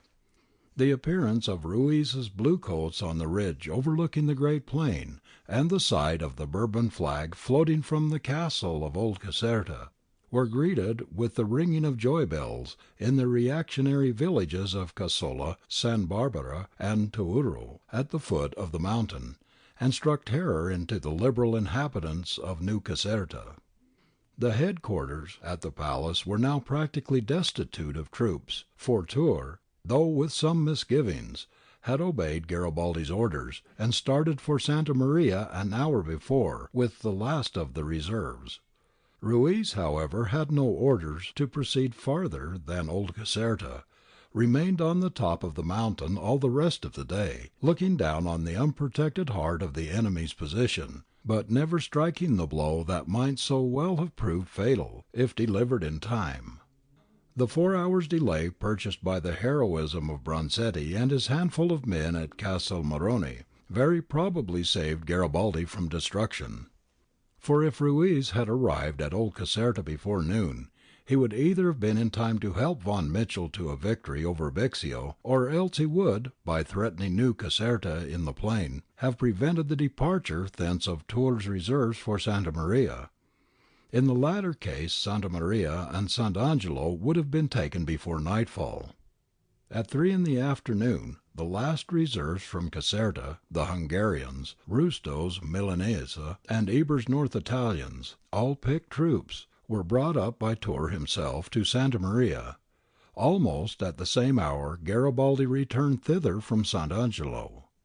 He had been forced to ride round by a long and dangerous circuit through Casapulla, for the whole plain, as far as San Prisco, was occupied by regiments of Royalist foot and horse. He found Santa Maria still holding out, but more like a besieged town than a point in the line of battle. The Frenchmen still held their farmhouse, the Sicilians the amphitheatre, and men and guns were still lodged on part of the railway embankment. But every one else in that part of the field was packed into the streets of Santa Maria, which presented for hours together a scene of confused resistance and continual slaughter. All through the day fresh men were found ready to die beside the 2 cannon under the old Roman archway. The town band of Santa Maria, whose 20,000 inhabitants were devoted partisans of the new order, stood playing in the middle of the crowded street to hearten their defenders. Arrived in the middle of this welter, which would have confused a less able soldier, Garibaldi took in the situation on the whole battlefield, and saw that the opportunity of the day had come. He at once determined to lead out northwards the last reserves whom Turr had just brought into the town. In this way alone could he relieve pressure on Santa Maria, and at the same time clear the enemy off the line of communications with Sant' Angelo. While he was giving his last orders in the streets before riding out to try the final issue of his own and country's fortune, his old friend Jessie White, Mario's English wife, came up to him with a glass of water and some figs. He had tasted nothing all day, and he gladly took food and drink from her hands. As he did so, he observed that she was being followed about by a group of British sailors on the spree, with no officer among them, on leave from HMS Hannibal. Being unskilled in Italian, they had fastened on their countrywoman and were employing her to have them supplied with muskets. "What, Jessie, you are helping these sailors to desert their queen?" said Garibaldi good-naturedly, as he sat on his horse eating the figs she had brought him. "They have only come to amuse themselves," she said. They were not supplied with arms, but stood by ready to bear hand in some way more befitting to their country's attitude of benevolent neutrality. The decisive movement now began. Garibaldi, followed by the Hungarians, by Eber's men and by the Milanese, issued from Santa Maria along the northern road and cleared the enemy off the communications with Sant' Angelo. Eber, continuing up the road towards Ciccarelli Lane and Bridge, where Garibaldi had fallen into the ambush in the morning, relieved the pressure on Medici. But the Dictator himself, followed by the Hungarians and Milanese, wheeled to the left not far outside Santa Maria, and swept the field in the direction of Capua. The onslaught with fixed bayonets of fresh and vigorous troops under such a leader could not be resisted by the masses of the enemy, who had been firing for hours past without making further headway. The 200 Hungarian cavaliers, Garibaldi's only mounted force, were at length let loose. They went right over the batteries and on through regiment after regiment. Too few to rout the whole army, they were too brave and too skilled with horse and sword to be stopped anywhere on this side of the walls of Capua. Singly and in small groups, as evening fell, the survivors rode back, well satisfied that they had honoured the Magyar name before the eyes of Europe. Behind the 200 horsemen followed the ranks of levelled bayonets with Garibaldi in the midst of them. 200 Hungarian infantry and 600 Milanese, deploying to north and south of Parisi farmhouse, with their faces towards Capua station, drove the enemy's tired regiments before them. The Royalists, as they were retreated, turned round to fire, and still here and there rallied for a stand under a covering charge of cavalry. But Garibaldi still came on, and in the rear and on the left of the men whom he was leading came the defenders pouring out from Santa Maria, men of Sicily, of Calabria, of Tuscany, and of all the other provinces of United Italy. Sant' Agostino had been deserted by the enemy, and now the cemetery and the Cappuccini convent were stormed, and De Angelis farm to the north of the road, Medici too, relieved by Eber's advance, sallied out from Sant' Angelo and recaptured the battery where Dunne had been wounded in the morning. All the advanced positions which had been lost at dawn when the Bourbon army came out of Capua in the fog, were reoccupied before sunset. The masses of beaten Royalists, converging from north and south upon the parade ground before Capua, retreated sullenly through the gate whence they had issued with such high hopes 12 hours before.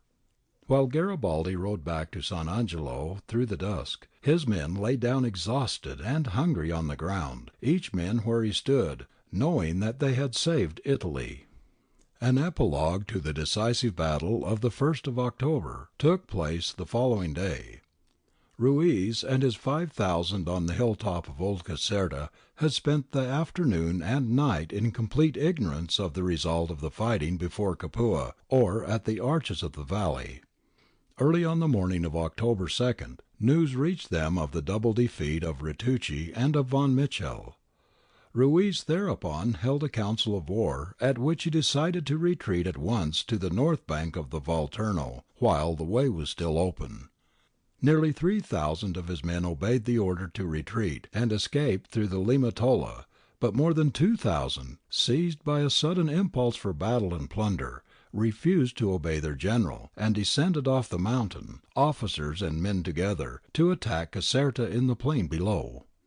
Part of them advanced through the park and by way of the cascade, driving a company of Sacchi's men before them down the wooded hillside.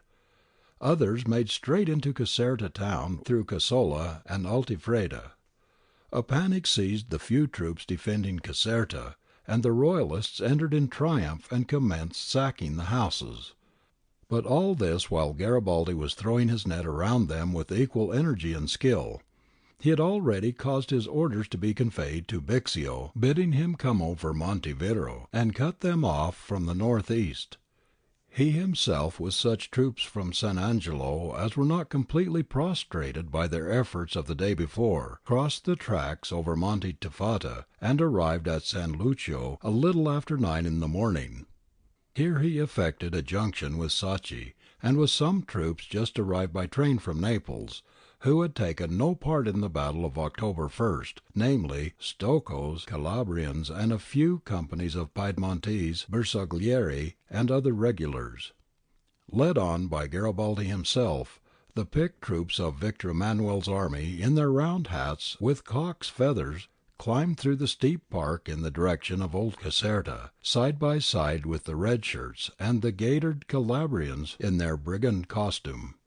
Before he himself began to mount the hill from San Lucio, the Dictator had detached thence a few score of Genoese carabineers of the 1,000 by the lower road, to save the palace and to clear the enemy out of Caserta in the plain. The Genoese charged into the main street of Caserta, singing Macauley's hymn of 48, and after a sharp struggle in which a dozen fell on each side, drove the horde of plunderers back out of the town and up the hills towards Old Caserta. Meanwhile, the larger force under the Dictator was shepherding the other flocks of Bourbon infantry out of the park and up towards the same point on the hills above. Before long the whole 2,000, emerging from brushwood and the olive groves below, were to be seen flying for their lives along the stony flanks of the mountain towards Old Caserta. At this moment Bixio's force appeared over the top of Monte Viro, barring their flight northwards. The net closed in upon them, and after another hour spent in hunting detachments of various sizes over the great bare plateau, 2,012 men and 77 officers were secured as prisoners of war.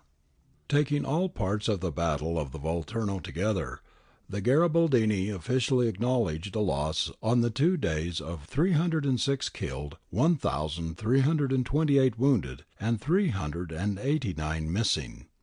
Of these losses scarcely 50 can be attributed to the fighting on the second day. At Castelmarone there were under 300 lost, most of them prisoners, and at the arches of the valley rather more than 200 killed and wounded. It follows that some 1,400 must have been killed or wounded in the main battle of October 1st, in defence of the line of Santa Maria and Sant' Angelo over against Capua. The Bourbon generals officially acknowledged a loss in that part of the field of 1,065 men, 260 killed, 731 wounded, and 74 prisoners, besides 200 more lost at the arches of the valley on October the 1st, and 2,089 prisoners taken near Old Caserta on October the 2nd. Garibaldi had now nearly 1,500 wounded on his hands, besides large numbers of sick disabled by constant exposure and underfeeding at the outposts. As the autumn drew on, long grey overcoats were served out, which gave the army a more uniform appearance, besides some chance of warmth at night. But the conditions of service before Capua continued to be very severe. The Neapolitans did little or nothing to make life more comfortable for their deliverers.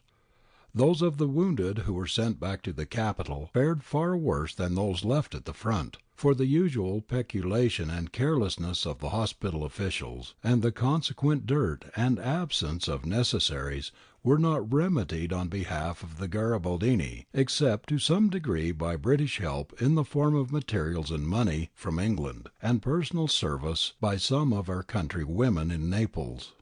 The field hospitals at Caserta and Santa Maria, though far from perfect, were better, being under the control of the medical staff of Tour's division, and under the eye of Jessie White Mario herself. The English women in the hospital of Naples were deeply affected by the patience and gentleness of the North Italian wounded, and by their complete unselfishness. Indeed, their only anxiety seemed to be not to give trouble, by any complaints, however reasonable, to Garibaldi or to those who had volunteered to nurse them. In spite of the pain and squalor of their lot, the wounded were not unhappy, for there were days in October on which Garibaldi was in the capital, when he never failed to visit them, stopping to speak with each one and to make the dying envied by some special mark of his gratitude and love. All the men, writes an English lady, when they heard him coming, began to sit up in their beds and clap their hands and shout, "Papa Nostro! Papa Nostro!" They longed to be allowed coffee in the morning instead of grease and water, so my sister said to one of them, "Now ask the general to order that you have coffee." The young man answered, "O lady, how could I trouble him with that, when he has so much to see to, and when his very presence gives us new life?" The battle of the Volturno, the last of Garibaldi's great fears of war, differs from Como, Calatafimi, Palermo, Milazzo, the crossing of the Straits. Firstly, because it shows him acting on the defensive, and secondly, because it shows him handling some 20,000 men, a larger number than the handful of guerrillas which, according to his critics, was all he could command with success. His defensive strategy on this occasion is excellent, and proves that he had learnt much about the conditions of European warfare since his defence of Rome in 1849, on his return from the South American Pampas. While the Bourbon generals on October 1st went out of their way to divide their army and attack him from the east, north, and west at once, Garibaldi made full use of the central position in which they thus placed him. Communications between the various parts of the assailing force were therefore lost, with the result that Rui's division was of no practical use to Ritucci on the great day, and was destroyed in detail on October 2nd. Garibaldi, on the other hand, took advantage of his central position, and of his short line of communication, strung together by the Maladoni-Caserta-Santa Maria railway, to keep his reserve under Tours, at the central point between the various battlefields, until the very last moment. He could thus postpone the vital decision as to whether the reserve should be sent from Caserta to Santa Maria, or from Caserta to Maddaloni, until events showed where they were most needed. The arrival of this body of fresh troops at Santa Maria, halfway through the afternoon, and the vigorous use which he made of them to attack the enemy's tired regiments, decided the even balance of the day.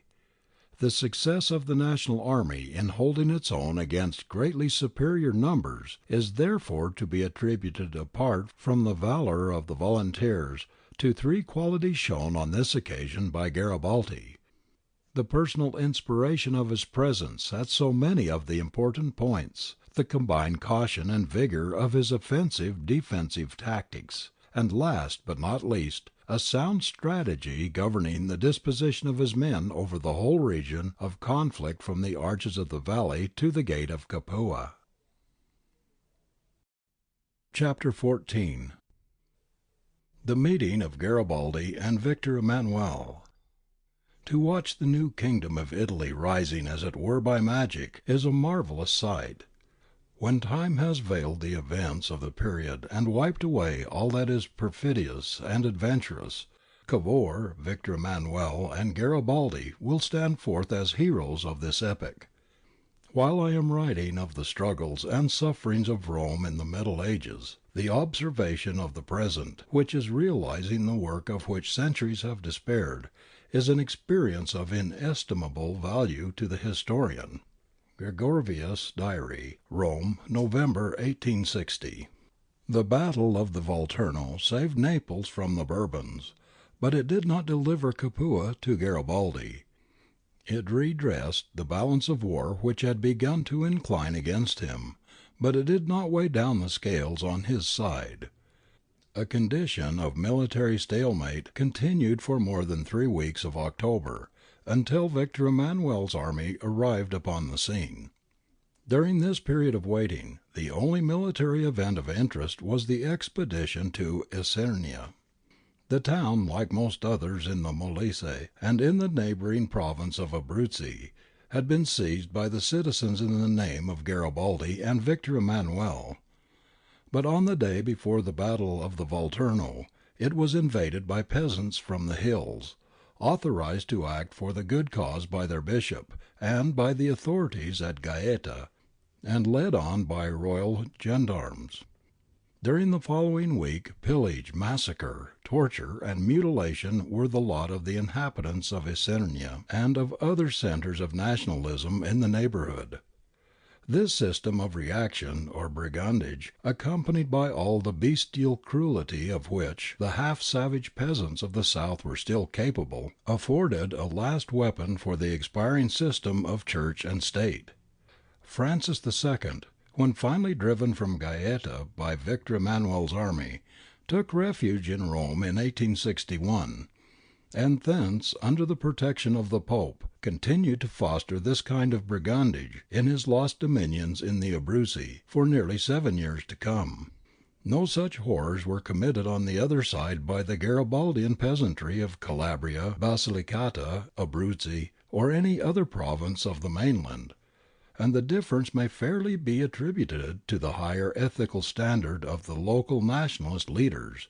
Men like Stocco and Pace, touched by the idealism of the Risorgimento movement, as compared with the reactionary clergy and the Bourbon officials, who had been brought up in an evil school on frankly medieval ideas of religion and government. Early in October, nationalist refugees from the neighbourhood of Isernia arrived at Caserta, told the tale of horror to Garibaldi, and assured him that if he would send some of his officers into the Molise, they would there find 3,000 peasants ready to place themselves under their orders and suppress the reaction. The dictator accordingly sent Nullo, Mario, and Sazio in command of a few hundred Sicilians and irregulars from the Alife district, and a few dozen North Italians. When they arrived in the Molise, there was no sign of the 3,000 friendly natives who were to have joined them. The reactionary peasants, backed by several battalions of Bourbon regulars, fell upon them near Isernia on October 17th, and drove them out of the Molise with heavy loss. In the Abruzzi the Liberals held their own, but eagerly awaited the crossing of the Tronto by Victor Emmanuel. On October 15th the British Legion, otherwise called the Garibaldi excursionists, landed in Naples, over 600 strong. They looked a fine body of men as they marched up the Toledo in their red tunics with green facings, the muzzles of their Enfield rifles stuffed with flowers by the admiring populace. 4 days later they gave a good account of themselves in a skirmish in front of Sant' Angelo, conducted up to the walls of Capua, where they lost 2 killed and 8 wounded. But the warning that Dunne had uttered when Garibaldi consulted him at Milazzo as to the advisability of allowing such a region to be recruited was unfortunately borne out by events. One part of the excursionists consisted of roughs, principally from Glasgow and London, who considered that they were out for a holiday at other people's expense, and though they did not object to the fighting, expected a maximum of food and good quarters and a minimum of discipline. The other half, old soldiers, volunteers, and generous enthusiasts of all classes from a duke's son downwards, could not, by their own better conduct, save the Legion from acquiring a name for disorder similar to that which the Pope's Irish had acquired in Rome. "You see," said the Italians indulgently, "these men are not accustomed to a country where wine is cheap." Peard, whom the Dictator set over them as colonel, was not so well qualified for this difficult command as for the individual knight-errantry which had made him a well-beloved figure in the Garibaldian field armies for 18 months past.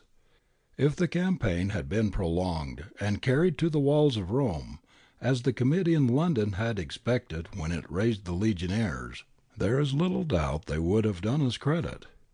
As things were, although the Legion came too late, the fame of our country had been upheld throughout the campaign, and yeoman service rendered to the Italian cause by the English free lances, by Dunne and Wyndham, by Peard and Dowling, and by others who have survived them.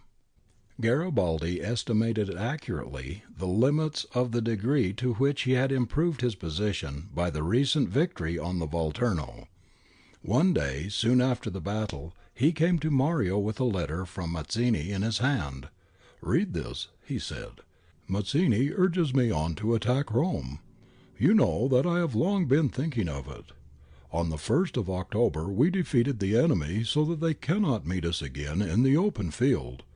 But I cannot advance on Rome, leaving behind me 60,000 men, entrenched in Capua and Gaeta, who can march into Naples the moment my back is turned."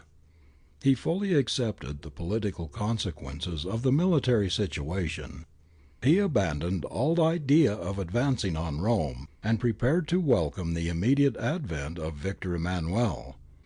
Cavour, gravely anxious that Italy should present a united front to the monarchs of Austria, Prussia, and Russia, who were about to hold an ominous conference at Warsaw, desired above all else that the Dictator should go out to welcome the King in the face of Italy and Europe, and was much concerned lest he should sail home to Caprera in dudgeon before Victor Emmanuel's arrival. This, rather than any fears of actual civil war, appears to have been the limit of Cavour's anxiety with regard to Garibaldi from the first days of October onwards. The minister wisely sought counsel with Garibaldi's oldest and best friend Augusto Vecchi, who had worn the red shirt beside his chief in South America, who had fought shoulder to shoulder with him in the midnight mêlée when the French troops burst through the defences of the Janiculum, and from whose house at Quarto Garibaldi had sailed with the 1,000 for Sicily. On October 1st Vecchi wrote to Garibaldi to implore him to hasten the plebiscite for the annexation of Naples, and to send a message inviting Victor Emmanuel to march without delay into his new dominions. 3 days later Vecchi wrote again, "Invite the King personally by a telegram to come quickly to Naples, and to go meet him. I ask this of you in the name of Italy, our mother, for whose greatness we two swore many years ago to make every kind of sacrifice." On the very day when Vecchi was writing in this strain, Garibaldi had already yielded the point and was inditing his famous letter to Victor Emmanuel, which, besides many expressions of goodwill and desire for unity, contained the following words: Sire, I congratulate your Majesty on the brilliant victories won by your brave General Cialdini, and on their happy results. Since your Majesty is at Ancona, you must make a journey to Naples by land or by sea. If by land, as would be best, your Majesty ought to march with at least one division. If I were informed in time, I would move forward my right wing to meet you, and would come in person to present my homage, and to receive your orders as to the final operations. Cavour, therefore, as early as October 4th, had gained his point that Garibaldi should invite the King and go out to meet him. But for another 10 days there was trouble on the further question of the plebiscite, a controversy which became the storm centre of the last political crisis of the dictatorship. The question at issue was the proper method of obtaining the consent of the inhabitants of the Neapolitan kingdom to their absorption of the monarchy of Victor Emmanuel. Should they be consulted directly by plebiscite, by a simple referendum on the question of annexation, to which each elector would answer by his vote yes or no? Or should they place their fate in the hands of an assembly of elected representatives, who might then propose conditions on which the South would come into the national union? Such were the two alternatives, and the choice between them was a question of more than mere form. If Italy had no armed enemies to fear, either within or without the barrier of her guardian Alps, if she had been in safe possession of her own house, then indeed she ought to have gone about the difficult business of setting it in order with long and careful deliberation. If the union of the North and South Italy, like the union of North and South Britain in 1707, had been proposed in a year when the two kingdoms were immune from invasion and revolution, then indeed a parliament at Naples and a parliament at Palermo might reasonably have sat for many months bargaining with the Parliament at Turin. In such a case some of the evils that have actually resulted from a too close union might possibly have been avoided. Those who know South Italy of today deplore the rigid and mechanical application of the Piedmontese laws and administrative system to a state of society very different from that of the sub-Alpine populations, and they deplore no less than the immense powers of self-government under which the Constitution of 1860 have been committed to the backward communes of the South. But this was the necessary price that Italy paid for her existence. In the crisis of that autumn, with war and revolution still in the bowels of the land, with an Austrian army eagerly awaiting the word to cross the Mincio and rush on Milan, with the French minister already withdrawn from Turin, and every great European power except England hostile to the unification of Italy, it would have been the height of unwisdom to waste 2 months in electing and calling together Neapolitan and Sicilian assemblies, and a half a year more in bargainings and intrigues of every kind, public and personal, into which southern parliamentarians would instinctively plunge and revel, if they found that they had their country in their gift, and Cavour on his knees to them to hand it over. If Italian unity were to be accomplished at all, and all were agreed that there was no other port of safety in sight, then it must be done at once by direct acceptance of Piedmontese laws and custom for the whole peninsula, not because that was best for all, but because that alone could be established everywhere without delay. A plebiscite for unconditional annexation could be held in a fortnight, but an assembly might sit until it was dispersed by Austrian bayonets. The men who in the second week of October besieged Garibaldi with petitions for an assembly instead of the plebiscite were not, with the exception of the Federalist Centenio, primarily interested in obtaining a separate system of administration for the South. Their opposition to the plebiscite was essentially factious. Crispi and his friends desired an assembly where they might hope to dominate, and they objected to a plebiscite because it would in a fortnight's time bring an end to the Garibaldian dictatorship, which so long as it lasted left the executive power in their hands, and kept out the hated Cavour. They played on the dictator's distrust of the minister.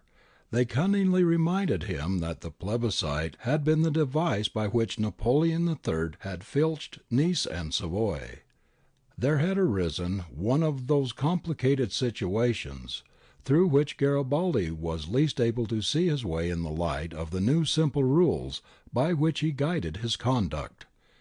His mind was darkened, and he sat stupefied at the head of the council board while the rival parties of plebiscite and assembly defied each other shrilly across the room. Between October 11th and 13th a series of such councils were held at Caserta and in Naples. Old Giorgio Pallavicino, the martyr of the Spielberg, the Austrian dungeon where he had sat for 14 years in the early days of the Risorgimento movement, was now Garibaldi's pro-dictator of the Neapolitan mainland. He it was who stood in the breach against Crispi and Cattaneo on behalf of the immediate Italian unity. On October 11th at Caserta, Garibaldi decided for Crispi and an assembly. Pallavicino at once gave his resignation, and the city of Naples rose in a great demonstration of protest in his favour. On all doors, windows, carriages, coats and hats, appeared cards inscribed "Si" or "Yes," the vote that all desired to be allowed to give in plebiscite. Garibaldi returned to the capital to find the streets in an uproar. He heard Pallavicino's name coupled with his own for vivas, while Morte was cried out against Mazzini, Crispi, and the others who had persuaded him to summon an assembly. All along the Toledo it snowed "Si's" into the carriage. Garibaldi was much perturbed by this clear manifestation of the popular will, for obedience to the people was one of the formulae of his creed, in accordance with which he had long ago abandoned his republicanism in order to be in touch with his fellow citizens. On the 13th another council was held in his rooms at the Palazzo d'Angri. Pallavicino refused to take back his resignation unless the plan for an assembly were cancelled. In the middle of an angry dispute between the pro-dictator and Crispi, Turr produced a petition signed by thousands of hands in favour of the plebiscite. Garibaldi bowed his head over it in melancholy silence, and for some minutes his face was hidden. When he looked up the clouds had cleared away, and he wore the serene gaiety of his happiest and gentlest mood. "If this is the desire of the Neapolitan people," he said, "it must be satisfied. Caro Giorgio," he said to Pallavicino, "we need you here still." The same evening Crispi resigned the secretariat, and his part in the history of Italy came to an end for that year. The plebiscite was held on October 21st. The electorate had no choice but to vote yes or no to the following proposition: "The people wishes for Italy one and indivisible, with Victor Emmanuel as constitutional king, and his legitimate descendants after him." The result was shortly afterwards declared as follows: Neapolitan mainland, 1,302,064 yes, 10,312 no. Sicily, 432,053 yes, 667 no. The voting was open, and every one who voted no did so in the face of a disapproving world. No doubt, therefore, the real minority was a very much larger proportion of the citizens. But if the plebiscite exaggerated, it did not belie the opinion of the people. Whether the majority of the inhabitants of South Italy wished for Italian unity on its own merits, it's fairly open to question, but they had shown in more ways than one their earnest desire for immediate and unconditional annexation as the only security against the return of the House of Bourbon, and the dreadful past from which Garibaldi had delivered them. Meanwhile Victor Emmanuel was coming to take possession of his new dominions. On the afternoon of September 29th he left Turin on his triumphal progress that was yet a most perilous adventure, hoping that when he wanted to return he would not find his northern capital occupied by Austrians or by French. Passing through Bologna to the Ravennese coast he embarked on October 3rd for Ancona. A storm arose, the frigate was in great danger, and the seamen declared that the safest course was to run across the Adriatic towards Pola in Austrian territory. But Victor Emmanuel, refusing to be put into the hands of his enemies at such a crisis of Italian affairs, came on deck to encourage the sailors, and remained there throughout the storm, while his staff officers were prostrated below. Towards evening the sea went down, and before midnight they entered the harbour of Ancona, where the king was welcomed ashore by Fanti, Cialdini, Della Rocca, and their victorious troops. Some delay occurred in starting from Ancona, but on October 9th the great march began, the whole army moving, with the king in the midst, along the road to Naples. He passed near the battlefield of Castelfidardo, through Macerata and Loreto, and thence along the Adriatic coast. He reached Grotto Mari, the last town in Papal territory, on October 11th, and remained there 4 days inactive, probably from some cautionary reasons of diplomacy or politics. These were the days during which the political crisis on the question of the plebiscite was taking place in Naples. Only on October 15th, after Pallavicino had triumphed over Crispi, did the king cross the Taranto and enter the Neapolitan kingdom. After following the coast road as far as the fortress of Pescara, which had already come into the national cause, they turned inland by way of Chieti and Popoli to Sulmona. Thus far, in Papal and Neapolitan territory alike, the enthusiasm of the liberated people for their new king had been abundantly shown. All classes, including very many of the clergy, joined in the demonstrations, and triumphal arches and addresses of welcome impeded the rate of military progress. It was felt that no offence must be given to the king's new subjects, and he showed as much rough graciousness as his impatient nature contained. Other causes of delay were the neglected state of the high road, and the absence of bridges over the innumerable dry torrent beds through which the siege guns and commissariat wagons had to pass. For this was not a Garibaldian army, it moved slowly, but it was bringing with it the means to take Capua and Gaeta. After they had passed Sulmona, the political sympathies of the inhabitants were less unanimous. There was still an enthusiastic Italian party to welcome them, but at every turn of the road they saw fresh evidence of civil war and massacre. The good Italians came in with stories, usually only too true, of massacre and mutilation which their relations and friends had suffered. Rough justice was administered on the roadside by Piedmontese court-martials assisted by firing parties, and a proclamation was issued that all peasants found with arms in their hands would be shot. Even in this district some of the parish priests showed themselves on the national side. Cialdini with the vanguard was now 2 days' march in front of the king.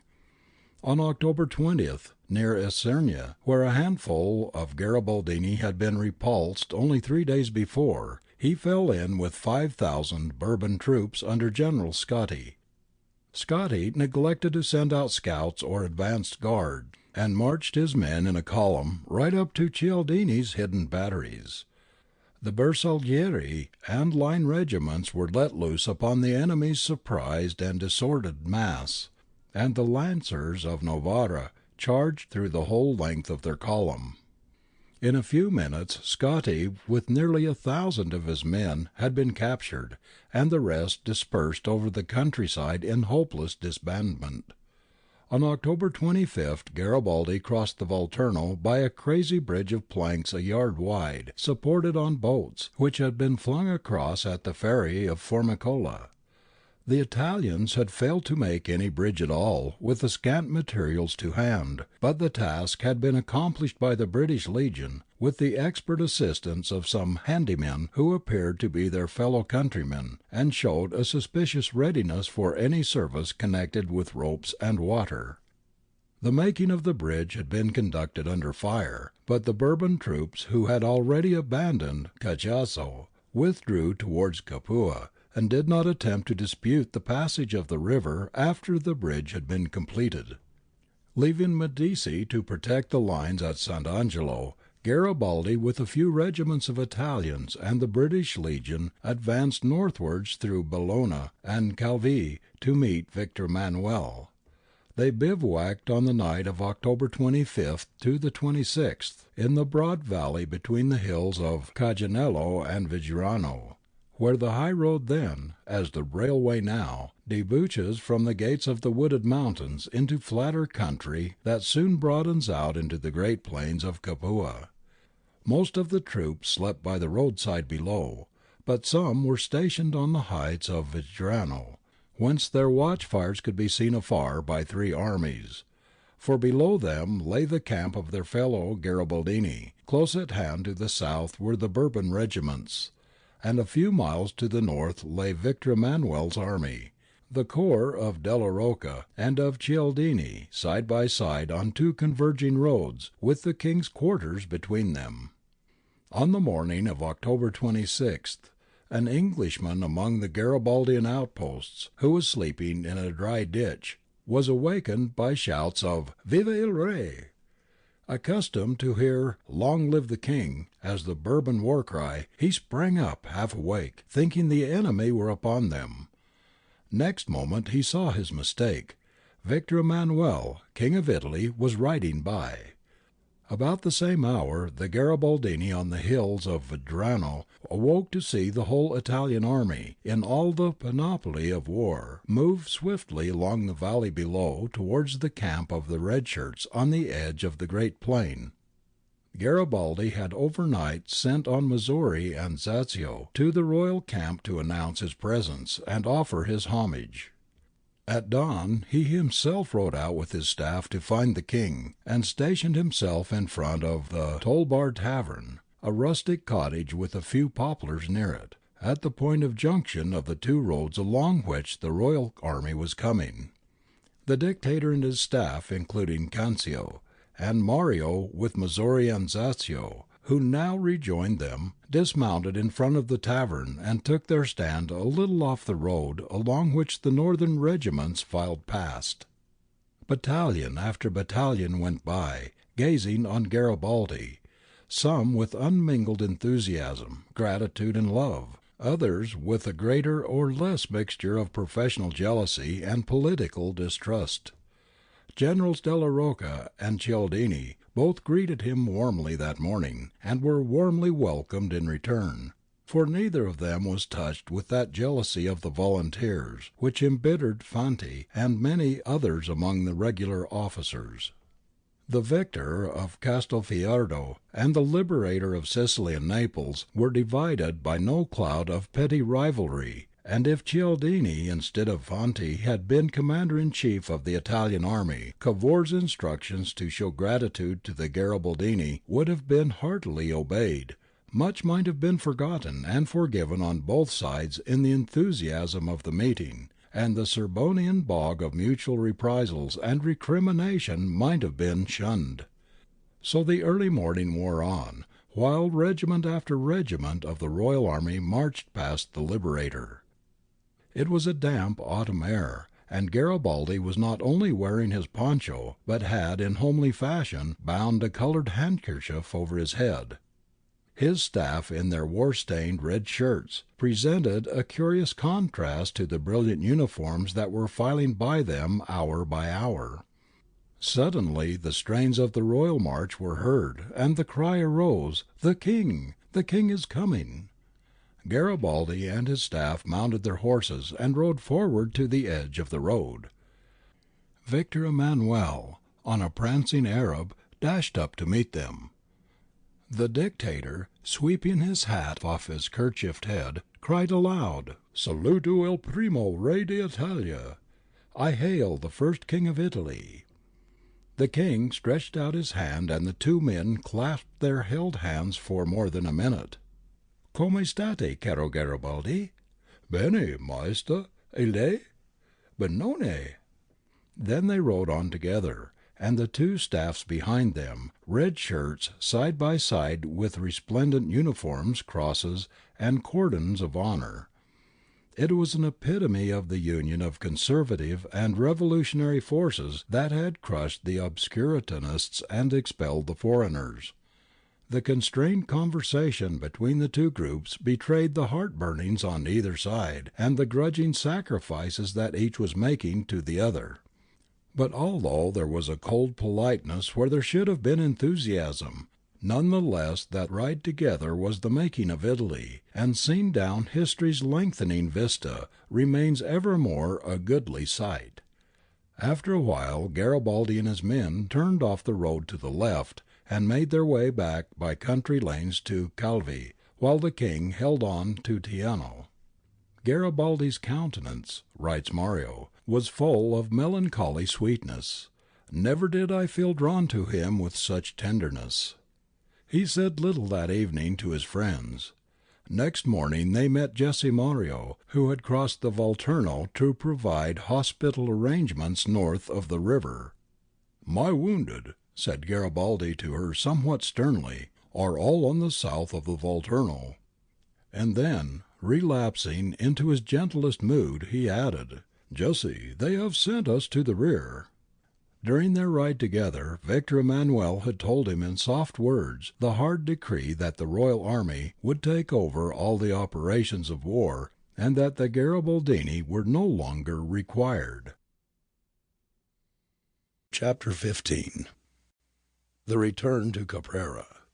"Semplici in atti e simpli in parole, ci della patria cavalier si sense, donna tutta alla patria e nulla vole."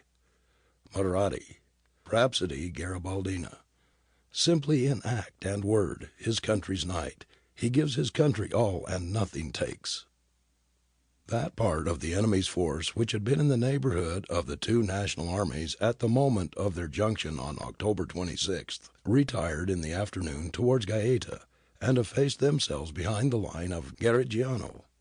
On the morning of the 27th, Victor Emmanuel rode from Teano to Calvi in search of Garibaldi. Finding that he had returned to the south bank of the Volturno, the king pushed on alone with his staff in the same direction, crossed the rickety little bridge, and entered the Garibaldian lines at San Angelo. The volunteers came swarming out to welcome the unexpected visitor, with cries of devotion and enthusiasm, which showed how far a very little attention from the world would have gone to win the hearts of the main body of Garibaldini. Unfortunately, this surprise visit was the last effort which His Majesty was permitted to make by way of showing personal gratitude to the rank and file of the volunteers. Since Garibaldi was absent, not knowing of the king's visit, Medici did the honours of the occasion, helped by Nino Bixio's lieutenants. Bixio himself was in hospital at Naples, at the crossing of the Volturno 2 days before, whence he was to have accompanied the dictator to meet the king.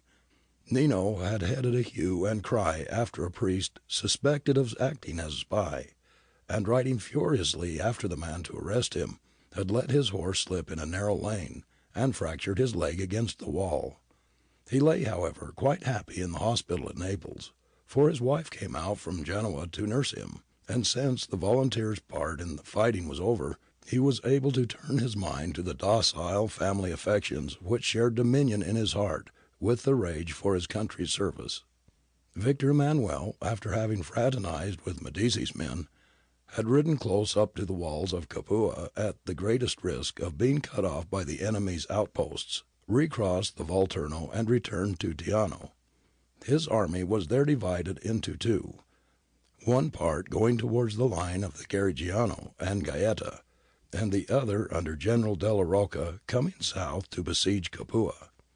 Della Rocca had to negotiate a delicate situation with Garibaldi. Although the red shirts were no longer to be allowed to take part in the serious operations of the campaign, yet on October 28th their services were still required for yet a few days longer to help guard the lines for the Royal siege batteries. Garibaldi, fearing that his men might be annoyed at receiving orders from Della Rocca if they considered that a slight was being put upon themselves, or their chief not wholly placed in the whole of his army at the absolute disposal of the Piedmontese general, but was at pains to devise a plan whereby Della Rocca's orders were conveyed to the red shirts through Sirtori, as though they still came from Garibaldi himself. He strictly enjoined his staff to prevent the men from knowing that the orders did not in reality emanate from him. Shaking his supplanter warmly by the hand, he wished him luck and rode off to Caserta. 2 days later, Della Rocca, who had been deeply touched by Garibaldi's generous conduct, hearing that he was ill at Caserta, went there to pay him a visit. He found him in a little room over the guardhouse of the palace, exactly above a large store of gunpowder. "I begged him," writes Della Rocca, "to move immediately, and smiling he promised to do so. Propped up with pillows, he was wrapped in a military cloak, a little cap on his head, and a silk handkerchief knotted around his neck. As I entered he held out his hand, and seemed quite touched when I told him I had only come to ask how he was.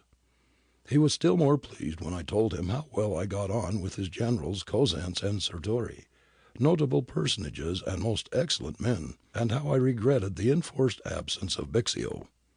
Mine were no idle compliments. I meant what I said, and I saw that Garibaldi was pleased that I appreciated his friends."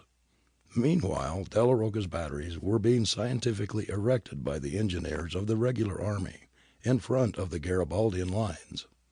On November 1st at 4 in the afternoon all was ready, and a red flag run upon the summit of Monte Tifata gave the signal for the bombardment. The enemy replied, and the duel lasted on through the night.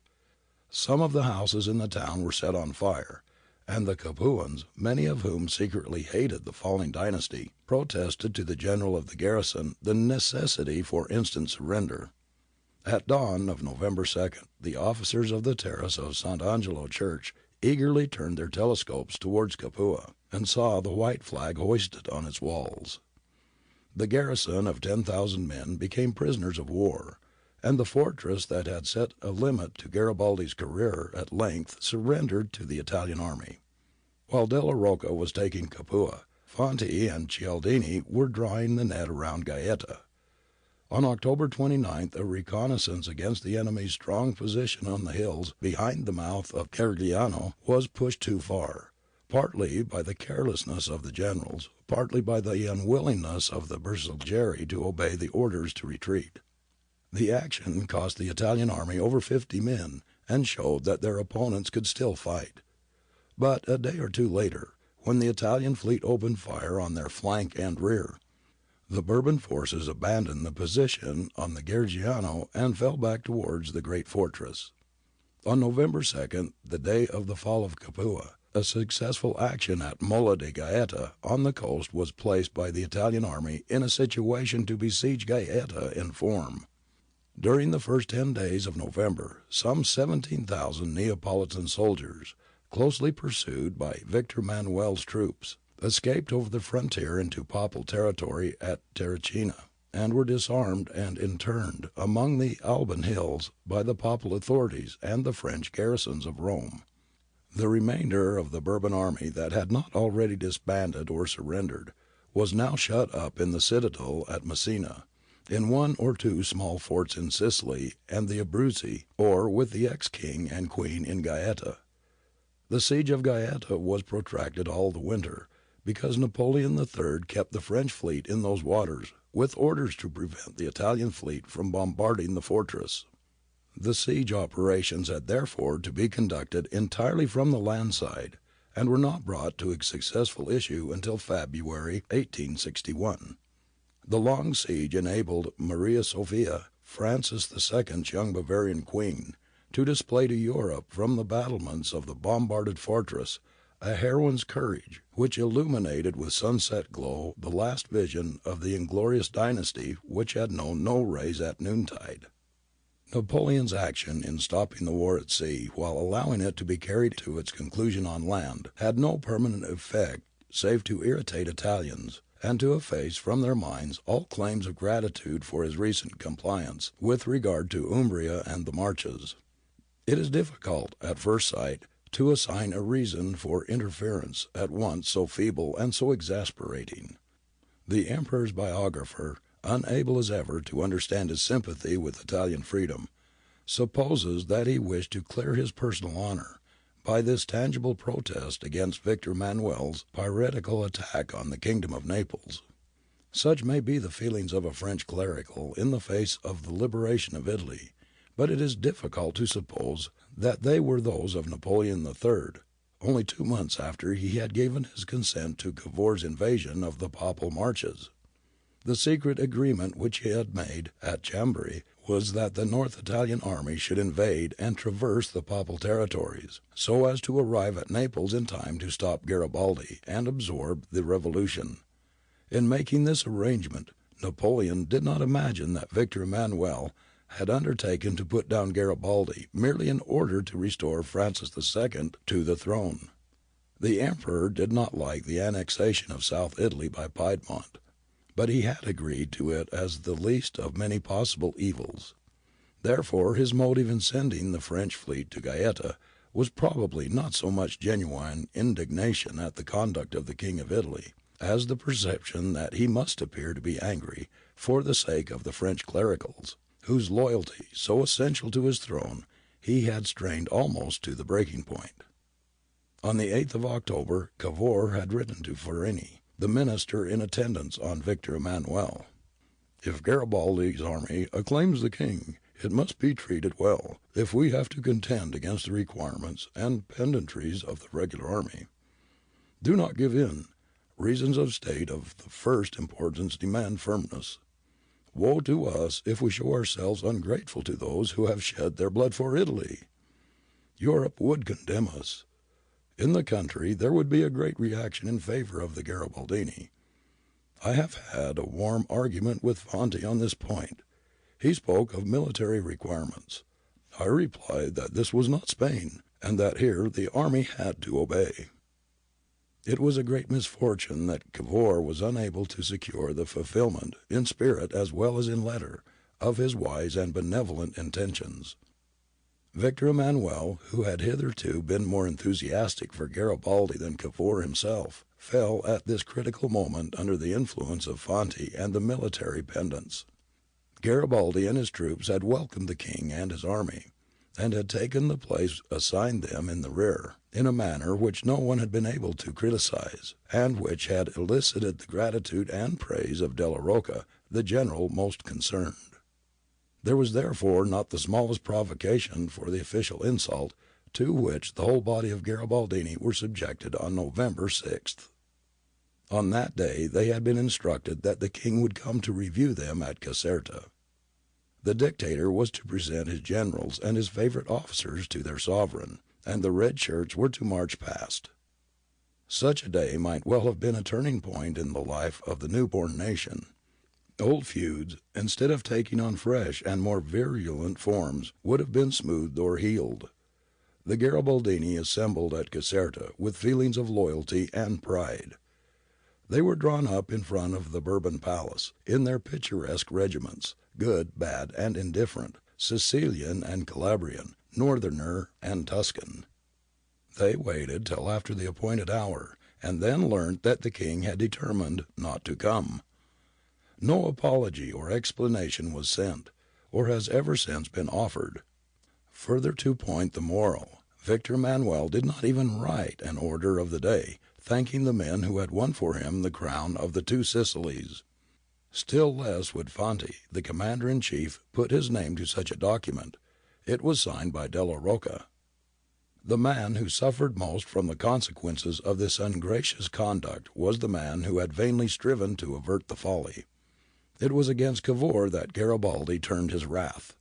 His personal devotion to Victor Emmanuel stood the shock. He persuaded himself that these acts of petty meanness had been specially ordered by the minister at Turin, though in fact they had been suggested either directly by Fanti or indirectly by the atmosphere of jealousy natural to a regular army in the presence of volunteers. This jealousy, common to every professional service in the world, and aggravated at Naples by the fact that these volunteers had really won their laurels, Cavour was unable to control from his cabinet in Turin. Next spring, in the first session of the First Parliament of United Italy, Garibaldi's pent-up wrath boiled over in a misdirected and malicious attack on the statesman who had been his guardian angel throughout the years of wonders. Garibaldi was sometimes unjust, but he seldom missed an occasion to be generous. And on the very afternoon of the thwarted review he had a magnificent opportunity. General Cialdini arrived at Caserta, commissioned to obtain his promise to enter Naples on the following day in the same carriage with the king. It was very desirable that the dictator should appear at Victor Emmanuel's side, for if it became known that he had absented himself with a grievance, it was doubtful what sort of reception the royal party would obtain. There would indeed have been a fair case for him to refuse to enter Naples with the king, who had failed his appointment at the review. But he liked Cialdini well, and after some demur and a good deal of strong language against Fanti and Cavour, he finally consented to go. On November 7th, the first king of Italy entered his southern capital, with Garibaldi sitting beside him in the carriage. They were both out of temper, and it rained in torrents. But the Neapolitans were again in a state of frantic enthusiasm, which the rain could not damp, although it ruined the triumphal arches, and caused the rows of pasteboard allegorical figures to double up as if they had been shot.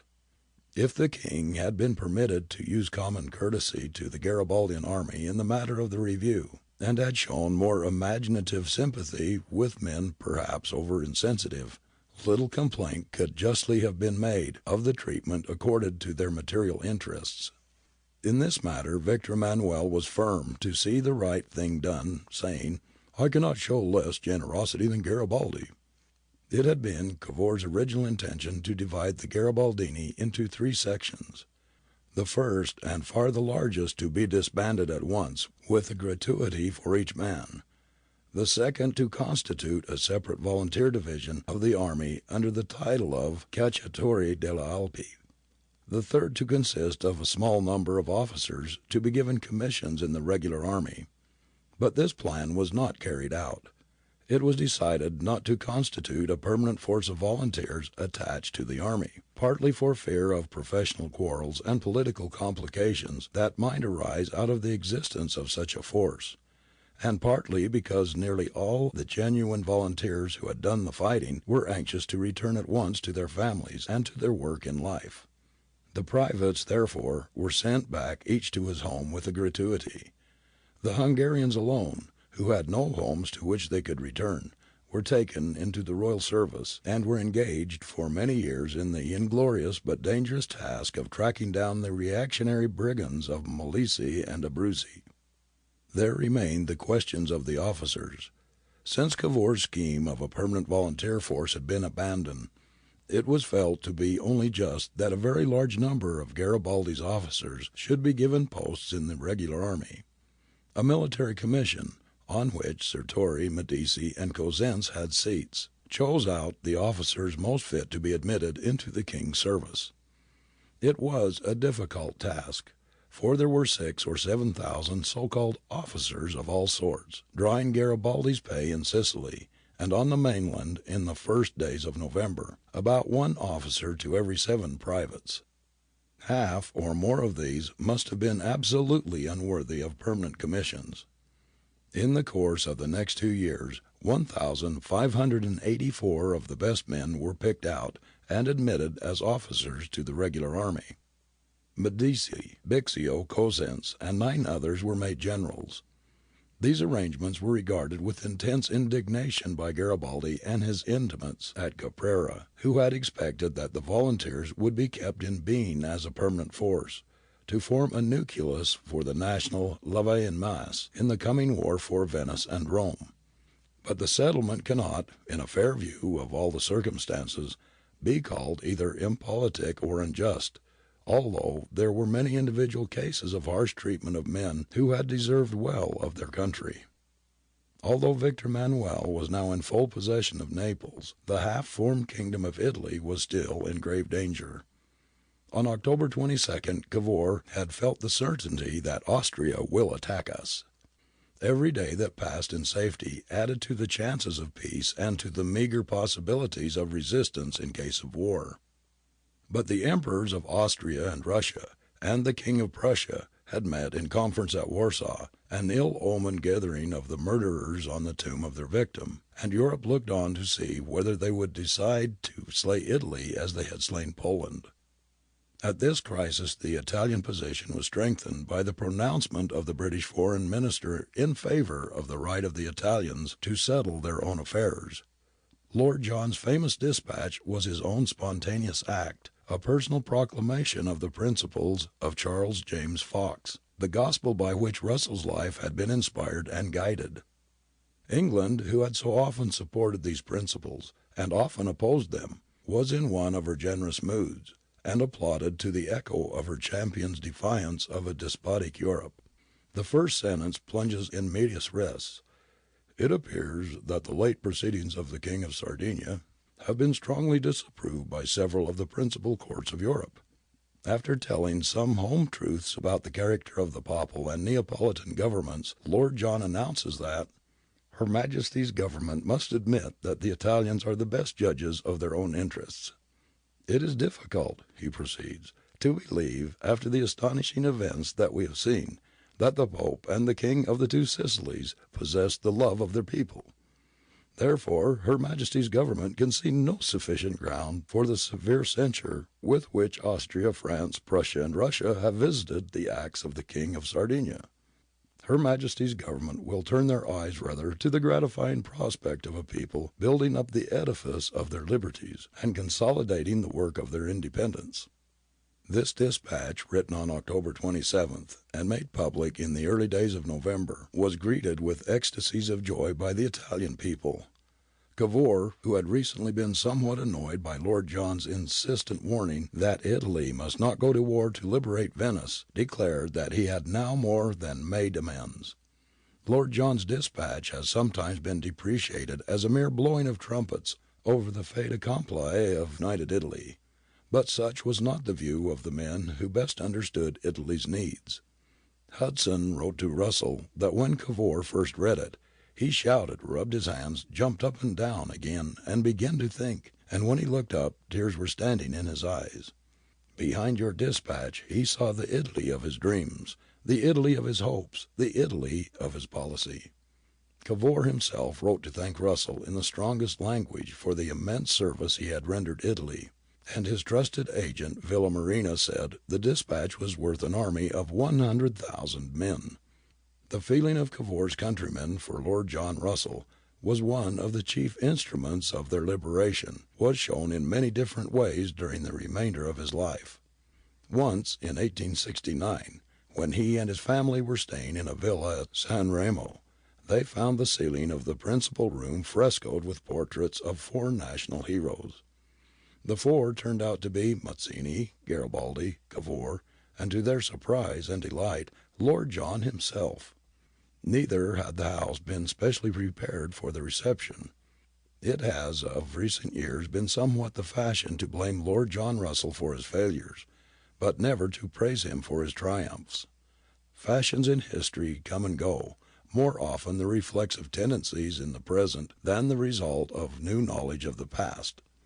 It is probable that very few British statesmen in the course of their lives did as much to reinvigorate and secure the institutions of our country as was done by Russell in 1830 to 1832, or won for her as much well-deserved gratitude and such enduring friendship abroad as was secured by his action in 1859 and 1860. On the Italian question, England secured peace with true honour, and has ever since, either in point of interest or of conscience, had reason to repent of her work. On the day of their entrance into Naples, and on the following day, Victor Emmanuel and Garibaldi held private colloquies. The outgoing director asked to be continued in power for another year as the king's lieutenant, and to have the grade of all his officers recognized. Such requests showed how utterly incapable Garibaldi was of understanding the difficulties of administrative and military reorganization that confronted the new state. On November 8th, the throne room in the palace was the scene of an imposing ceremony. The official presentation of the result of the plebiscite and the investiture of Victor Emmanuel with the kingship of Sicily and Naples. The new monarch was seated on his throne. Garibaldi and his friends stood in one group, the courtiers and army officers in another, and a small cordiality was shown between them. But the act of annexation was duly signed by all parties, and Garibaldi, formally resigning the dictatorship, left the room a private citizen once more. His first act in that capacity was to publish a letter calling on all Italians to rally round Victor Emmanuel and to be prepared to follow him next spring, 1,000,000 strong, against Rome or Venice. "By the side of the Re Galantuomo," he wrote, "every quarrel should disappear, every rancour be dissipated." Garibaldi's public utterances during this period of strained relations were as loyal as if every demand he made had been conceded by the king. Before nightfall he sent Missouri to tell the British admiral that he would leave for Caprera early the next morning, November 9th, and would come aboard the Hannibal to pay farewell visit before he quitted the bay. He spent the night in the Hotel d'Inghilterra in the Chiaja, talking with Missouri, Mario, Canzio, Zasio, and others of his intimate friends. As during all these last days he was in a melancholy and gentle mood, moving his followers to tears when he spoke of their parting on the morrow. In spite of the brave words of the proclamation in which he thanked his soldiers and called on them to be ready against the next spring, all felt in their hearts the presentiment that their day of glory was at an end. And so these men, who had seized occasion by the forelock, and had performed at the appointed moment the miracle never to be repeated, sat up all night in the hotel, and talked sadly of what they had done, and left undone. Next morning before dawn they went down together to the port. The city was still asleep, and there was no one to witness the departure, which had been kept secret from everyone except the British admiral. They took a boat, rowed over to the Hannibal, and came up the side of the great three-decker between the darkness and the first twilight. Admiral Mundi, still in his cot, was told that Garibaldi was in the cabin, and turned out with all haste to receive the strange man whom he had learnt to admire and love, while still keeping the open eye of common sense on his single-minded fanaticism. During a long talk in the cabin, Garibaldi invited Mundi to be his guest at his cottage at Caprera, and spoke much of the beautiful harbour between the island and the main, where Nelson had once anchored for the protection of his fleet. As they passed up from the cabin to the quarterdeck, Garibaldi saw the admiral's visiting book lying on the small table upon which 6 months before at Palermo he and the Bourbon generals had signed the armistice, the source of such mighty consequences. He sat down and wrote in the book in French, "G. Garibaldi owes to Admiral Mundi the most lively gratitude, which will last all his life, on account of sincere proofs of friendship with which he has been loaded in all kinds of circumstances." As he went down the ship's side, many of the officers and crew of the Hannibal were deeply moved, and the expressions which some of them afterwards used about the look of intense love upon his face testify to the unique effect of his presence upon men trained in no sentimental school of thought or character. From the Hannibal he wrote to the Washington, the steamer that was to take him home. On her deck he parted from Canzio, Missouri, Mario, and his other friends, who returned to the quay. His last words to them were to meet again at Rome. Only his son Menotti and 1 or 2 persons of less importance sailed with him to the island.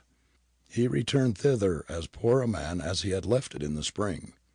In the last 2 days Victor Emmanuel had offered him an estate for Menotti, the title of King's aide-de-camp for his younger son, a dowry for his daughter, a royal castle, and a steamer for himself, but he had refused them all.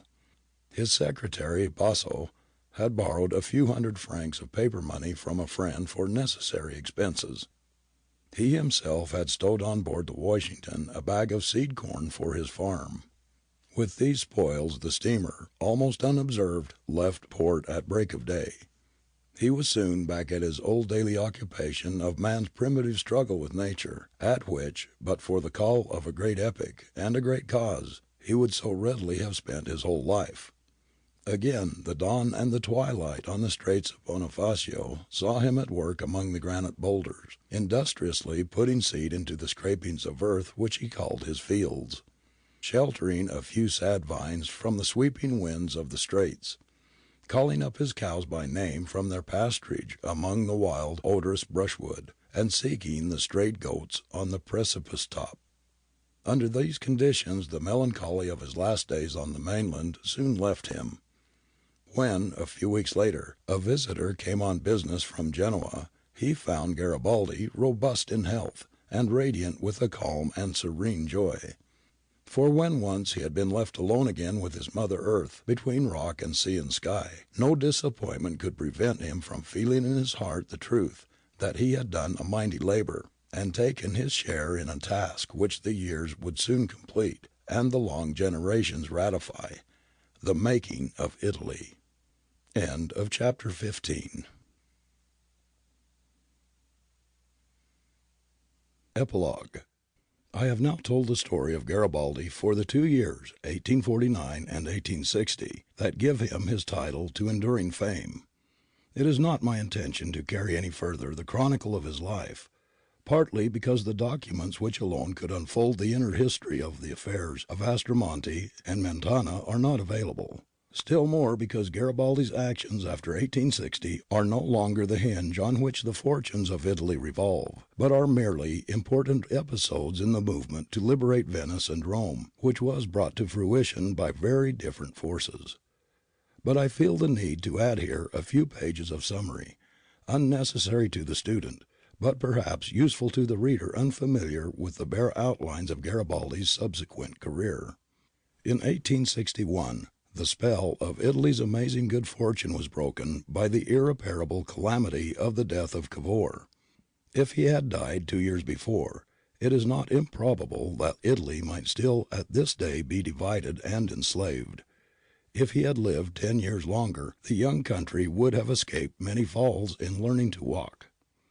Cavour was succeeded by smaller men, who made it their custom to court popularity one day by flattering Garibaldi's designs on Rome, and on the next to arrest his movement in panic, when faced at close quarters by the inevitable collision with the Pope's protector, Napoleon III. In 1862, with a body of volunteers hastily got together in Sicily, he crossed the Straits of Messina, and began his march for Rome. But on the plateaus of Aspromonte he was stopped by Victor Emmanuel's troops, who opened fire at sight. Obedient to his cardinal principle that civil war between patriots must not take place, he walked up and down in front of his men, forbidding them to return the fire, and while doing so was wounded in the foot by an Italian bullet.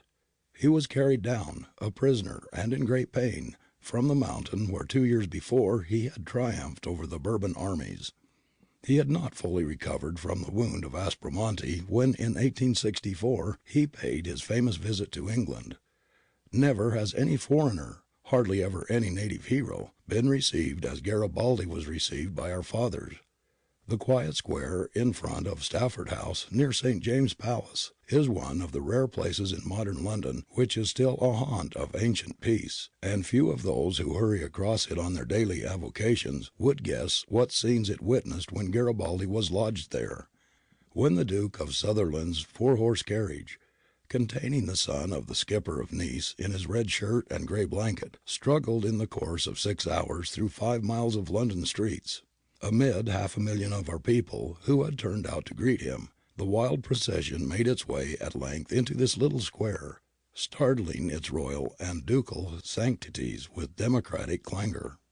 Then, amid a noise of shouting like the noise of the sea in storm, Garibaldi stepped out of the carriage, as calm as in the day of battle, into a circle of fair ladies and great statesmen on the steps of Stafford House, while the Duke's carriage, in which he had come, literally fell to pieces in the stable, strained to breaking point by the weight of thousands of strong arms that had snatched at and clung to its sides as it passed through a London gone mad with joy.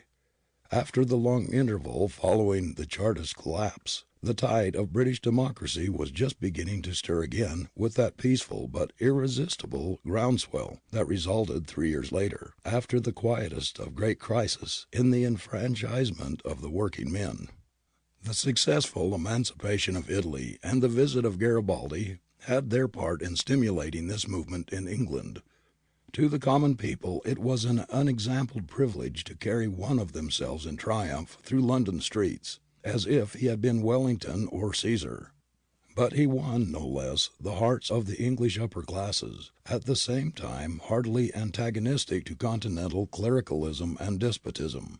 The Duchess of Sutherland drove him into schoolyard at Eton, followed by boys and masters shouting after him as if he had just won them the match against Harrow. While he was staying under Mr. Seeley's roof in the Isle of Wight, he went to visit his brother poet, always an enthusiast for Italian freedom. They smoked and repeated Italian poetry to each other with great fervour. "What a noble human being," wrote Tennyson when he had parted from his guest. "I expected to see a hero, and I was not disappointed." One cannot exactly say of him what Chaucer says of the ideal knight, "As meek he was of port as is a maid." He is more majestic than meek, and his manners have a certain divine simplicity in them, such as I have never witnessed in a native of these islands, among men at least, and they are gentler than those of most young maidens whom I know. In the worldly matters Tennyson noted that he had the divine stupidity of a hero.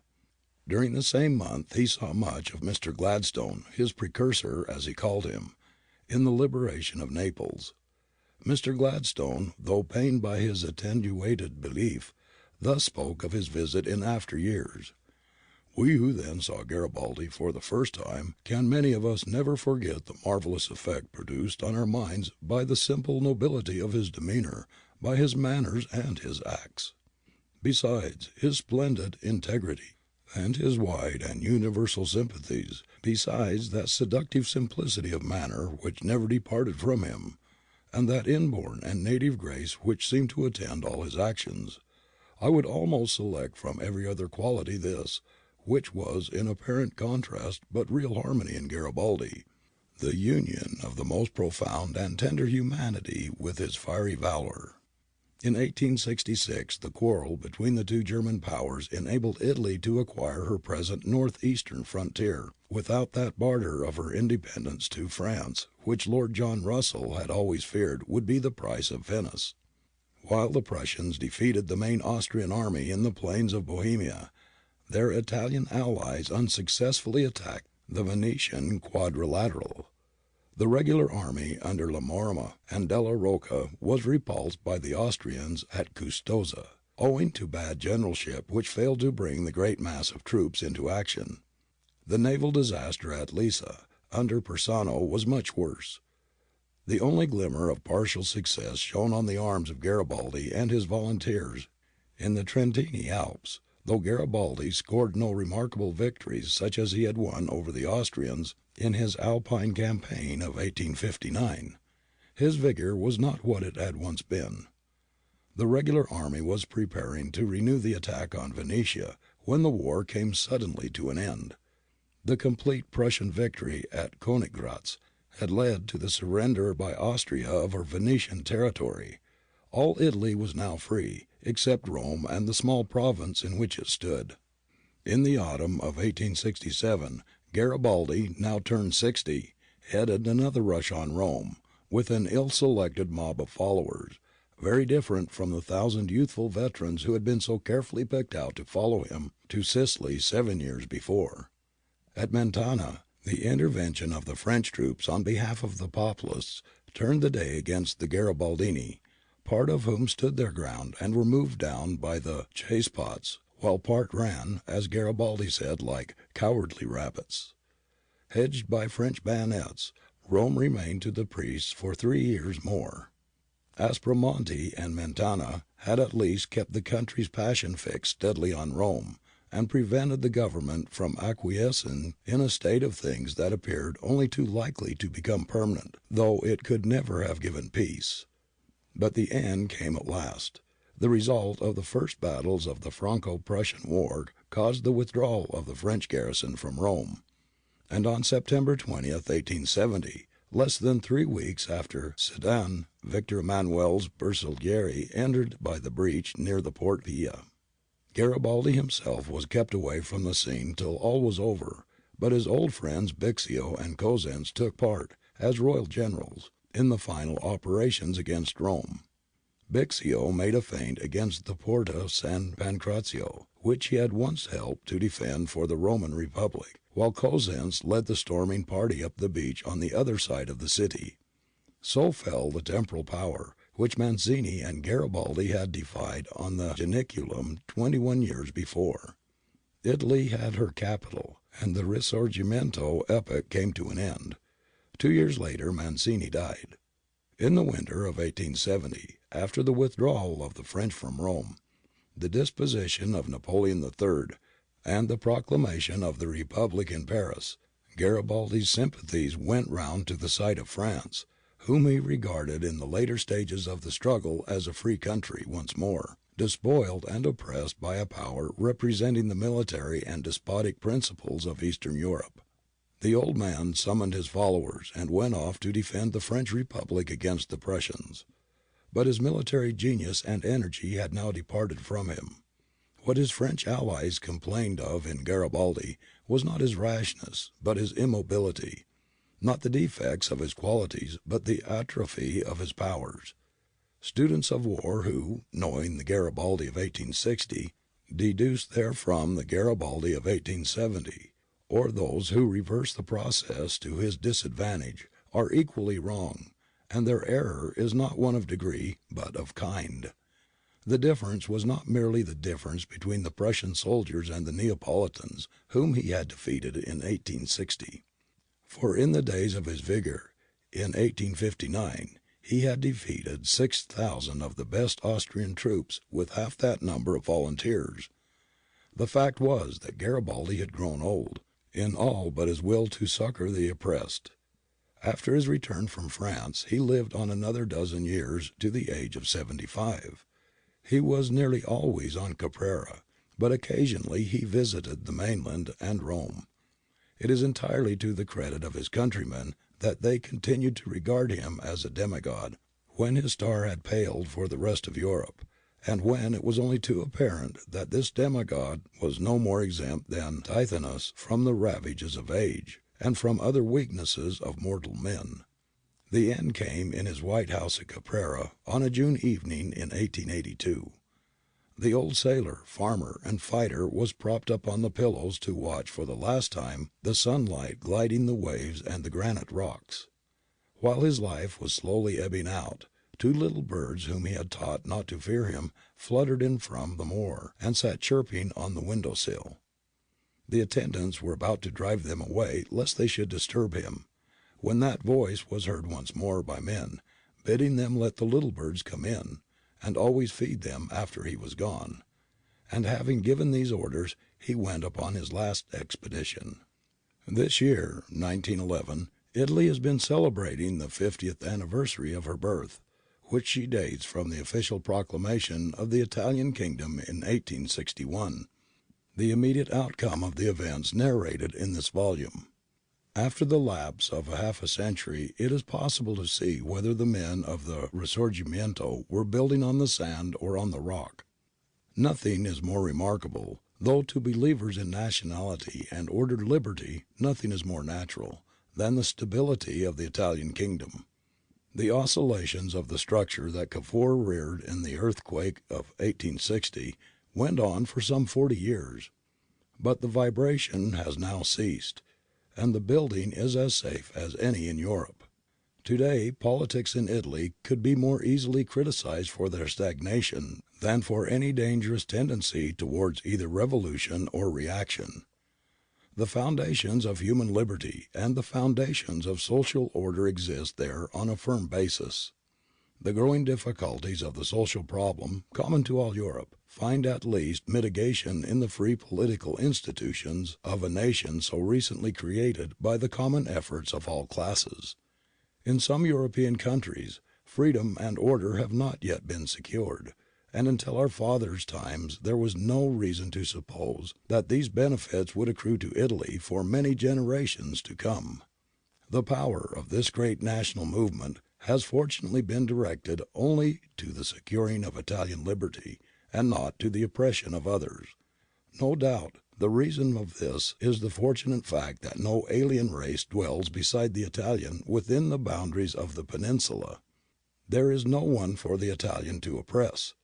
But the result has been the unstained purity and idealism of patriotic emotion there, from the time of Mazzini's Young Italy to our own. While English, French, German, and Magyar freedom were all vindicated more or less at the expense of some other race or races, there is no one who can complain that he was enslaved in order that Italy might be free. No other power, certainly not Austria or the Pope, is the worse off for having been forced to yield the Italian soil to the Italian state. All diplomats now recognize what our British statesmen foresaw, how great is Europe's gain in peace and security by the success of the Risorgimento, in its own day the bugbear of diplomats. In this way the Italian question, for nearly 4 centuries the most frequent cause of international disturbance and war, has been laid to rest once for all. Italy, which has ever since the wars of Francis I and Charles V had been the arena wherein French and German ambition wrestled for supremacy, with England ever hovering, an uneasy spectator, on the skirts of a conflict so dangerous to the balance of power, Italy has now been neutralized, as securely as Switzerland, to the immense benefit of the cause of peace and goodwill among men. In Italy herself, it is the traditions of the Risorgimento that unite and elevate her children. All classes from king to workman, all provinces from Piedmont to Sicily, are bound together by these memories of a history so recent yet so poetical and so profound. Nor has any material progress been wanting, especially of late years in the north. In the south and in Sicily brigandage has been stamped out. Justice and order are far better in Italy than they ever have been, except under the Roman Empire, and then there was no liberty. In the Middle Ages the Italians could paint and build, and trade and write, but they murdered and tortured and slaughtered each other like fiends. The change towards humanity and freedom has been immense. The evils of modern Italy are the result of 2,000 years' misgovernment and 300 years of foreign domination and national death. The good is the revolt of the modern Italian against this ancient heritage of evil, and the Risorgimento, the resurrection as it is well called, was the symbol of that revolt. The comparison by which modern Italy fails is the comparison of her achievement with the ideals and the character of the men of her own Risorgimento. But if the comparison be made, materially, morally, or intellectually with the Italy of the 18th century, or of the Restoration after Waterloo, the balance is so immensely on the side of modern Italy that we feel that the men of the Risorgimento are justified and have essentially succeeded in their aim. Their sufferings and their deeds are recorded, not only as a high example and inspiration such as history too seldom affords, but because they have had practical consequences of great and beneficent import to succeeding generations. And what of Garibaldi himself? How will the Garibaldian legend, which turns out on examination to be true, live in the minds of succeeding generations? Garibaldi is not to be judged as a professional soldier leading modern armies, but as the greatest master that the world has seen of that special department of human activity known as revolutionary war. He could never have commanded a regular force of 100,000 men, though in his day he managed to defeat one. Owing to the size and efficiency of modern conscript armies, there cannot be another revolutionary war precisely of the Garibaldian type in the Europe of the coming era. But history is concerned with the past and not with the present or the future. In 1860 Garibaldi was the right man in the right time and place. But Garibaldi's claim on the memory of men rests on more than his actual achievements. It rests on that which was one part of his professional equipment as a soldier of revolution, but which surpasses and transcends it, his appeal to the imagination. He was a poet in all save literary power. He was guided in political and somewhat even in military situations by a poet's instincts and motives. He is perhaps the only case, except Byron for a few weeks in Greece, of the poet as a man of action. For most poets, if they ever take part in action, cease to be poetical. While he was alive, this quality was both his strength and his weakness, Samson's locks and Achilles' heel. But now that he is dead, the poetry in his character and career is all gain in his race for immortal laurels. The history of events is ephemeral, and for the scholar, the poetry of events is eternal, and for the multitude, it is the acted poem that lives in the hearts of millions, to whom the written words of history and the written words of poetry are alike an unopened book. So Garibaldi becomes the symbol of Italia to her children in all ages to come, and on either side of the Atlantic. As the centuries slip by, carrying into oblivion almost all that once was noble or renowned, Manzini's soul and Cavour's wisdom will be forgotten by the Italian who tends the vine or sweats beside the furnace, sooner than the old grey cloak and the red shirt, that face of simple faith and love. And to us of other lands, and most of all to us Englishmen, Garibaldi will live as the incarnate symbol of two passions not likely soon to die out of the world, the love of country and the love of freedom, kept pure by the one thing that can tame and yet not weaken them, the tenderest humanity for all mankind.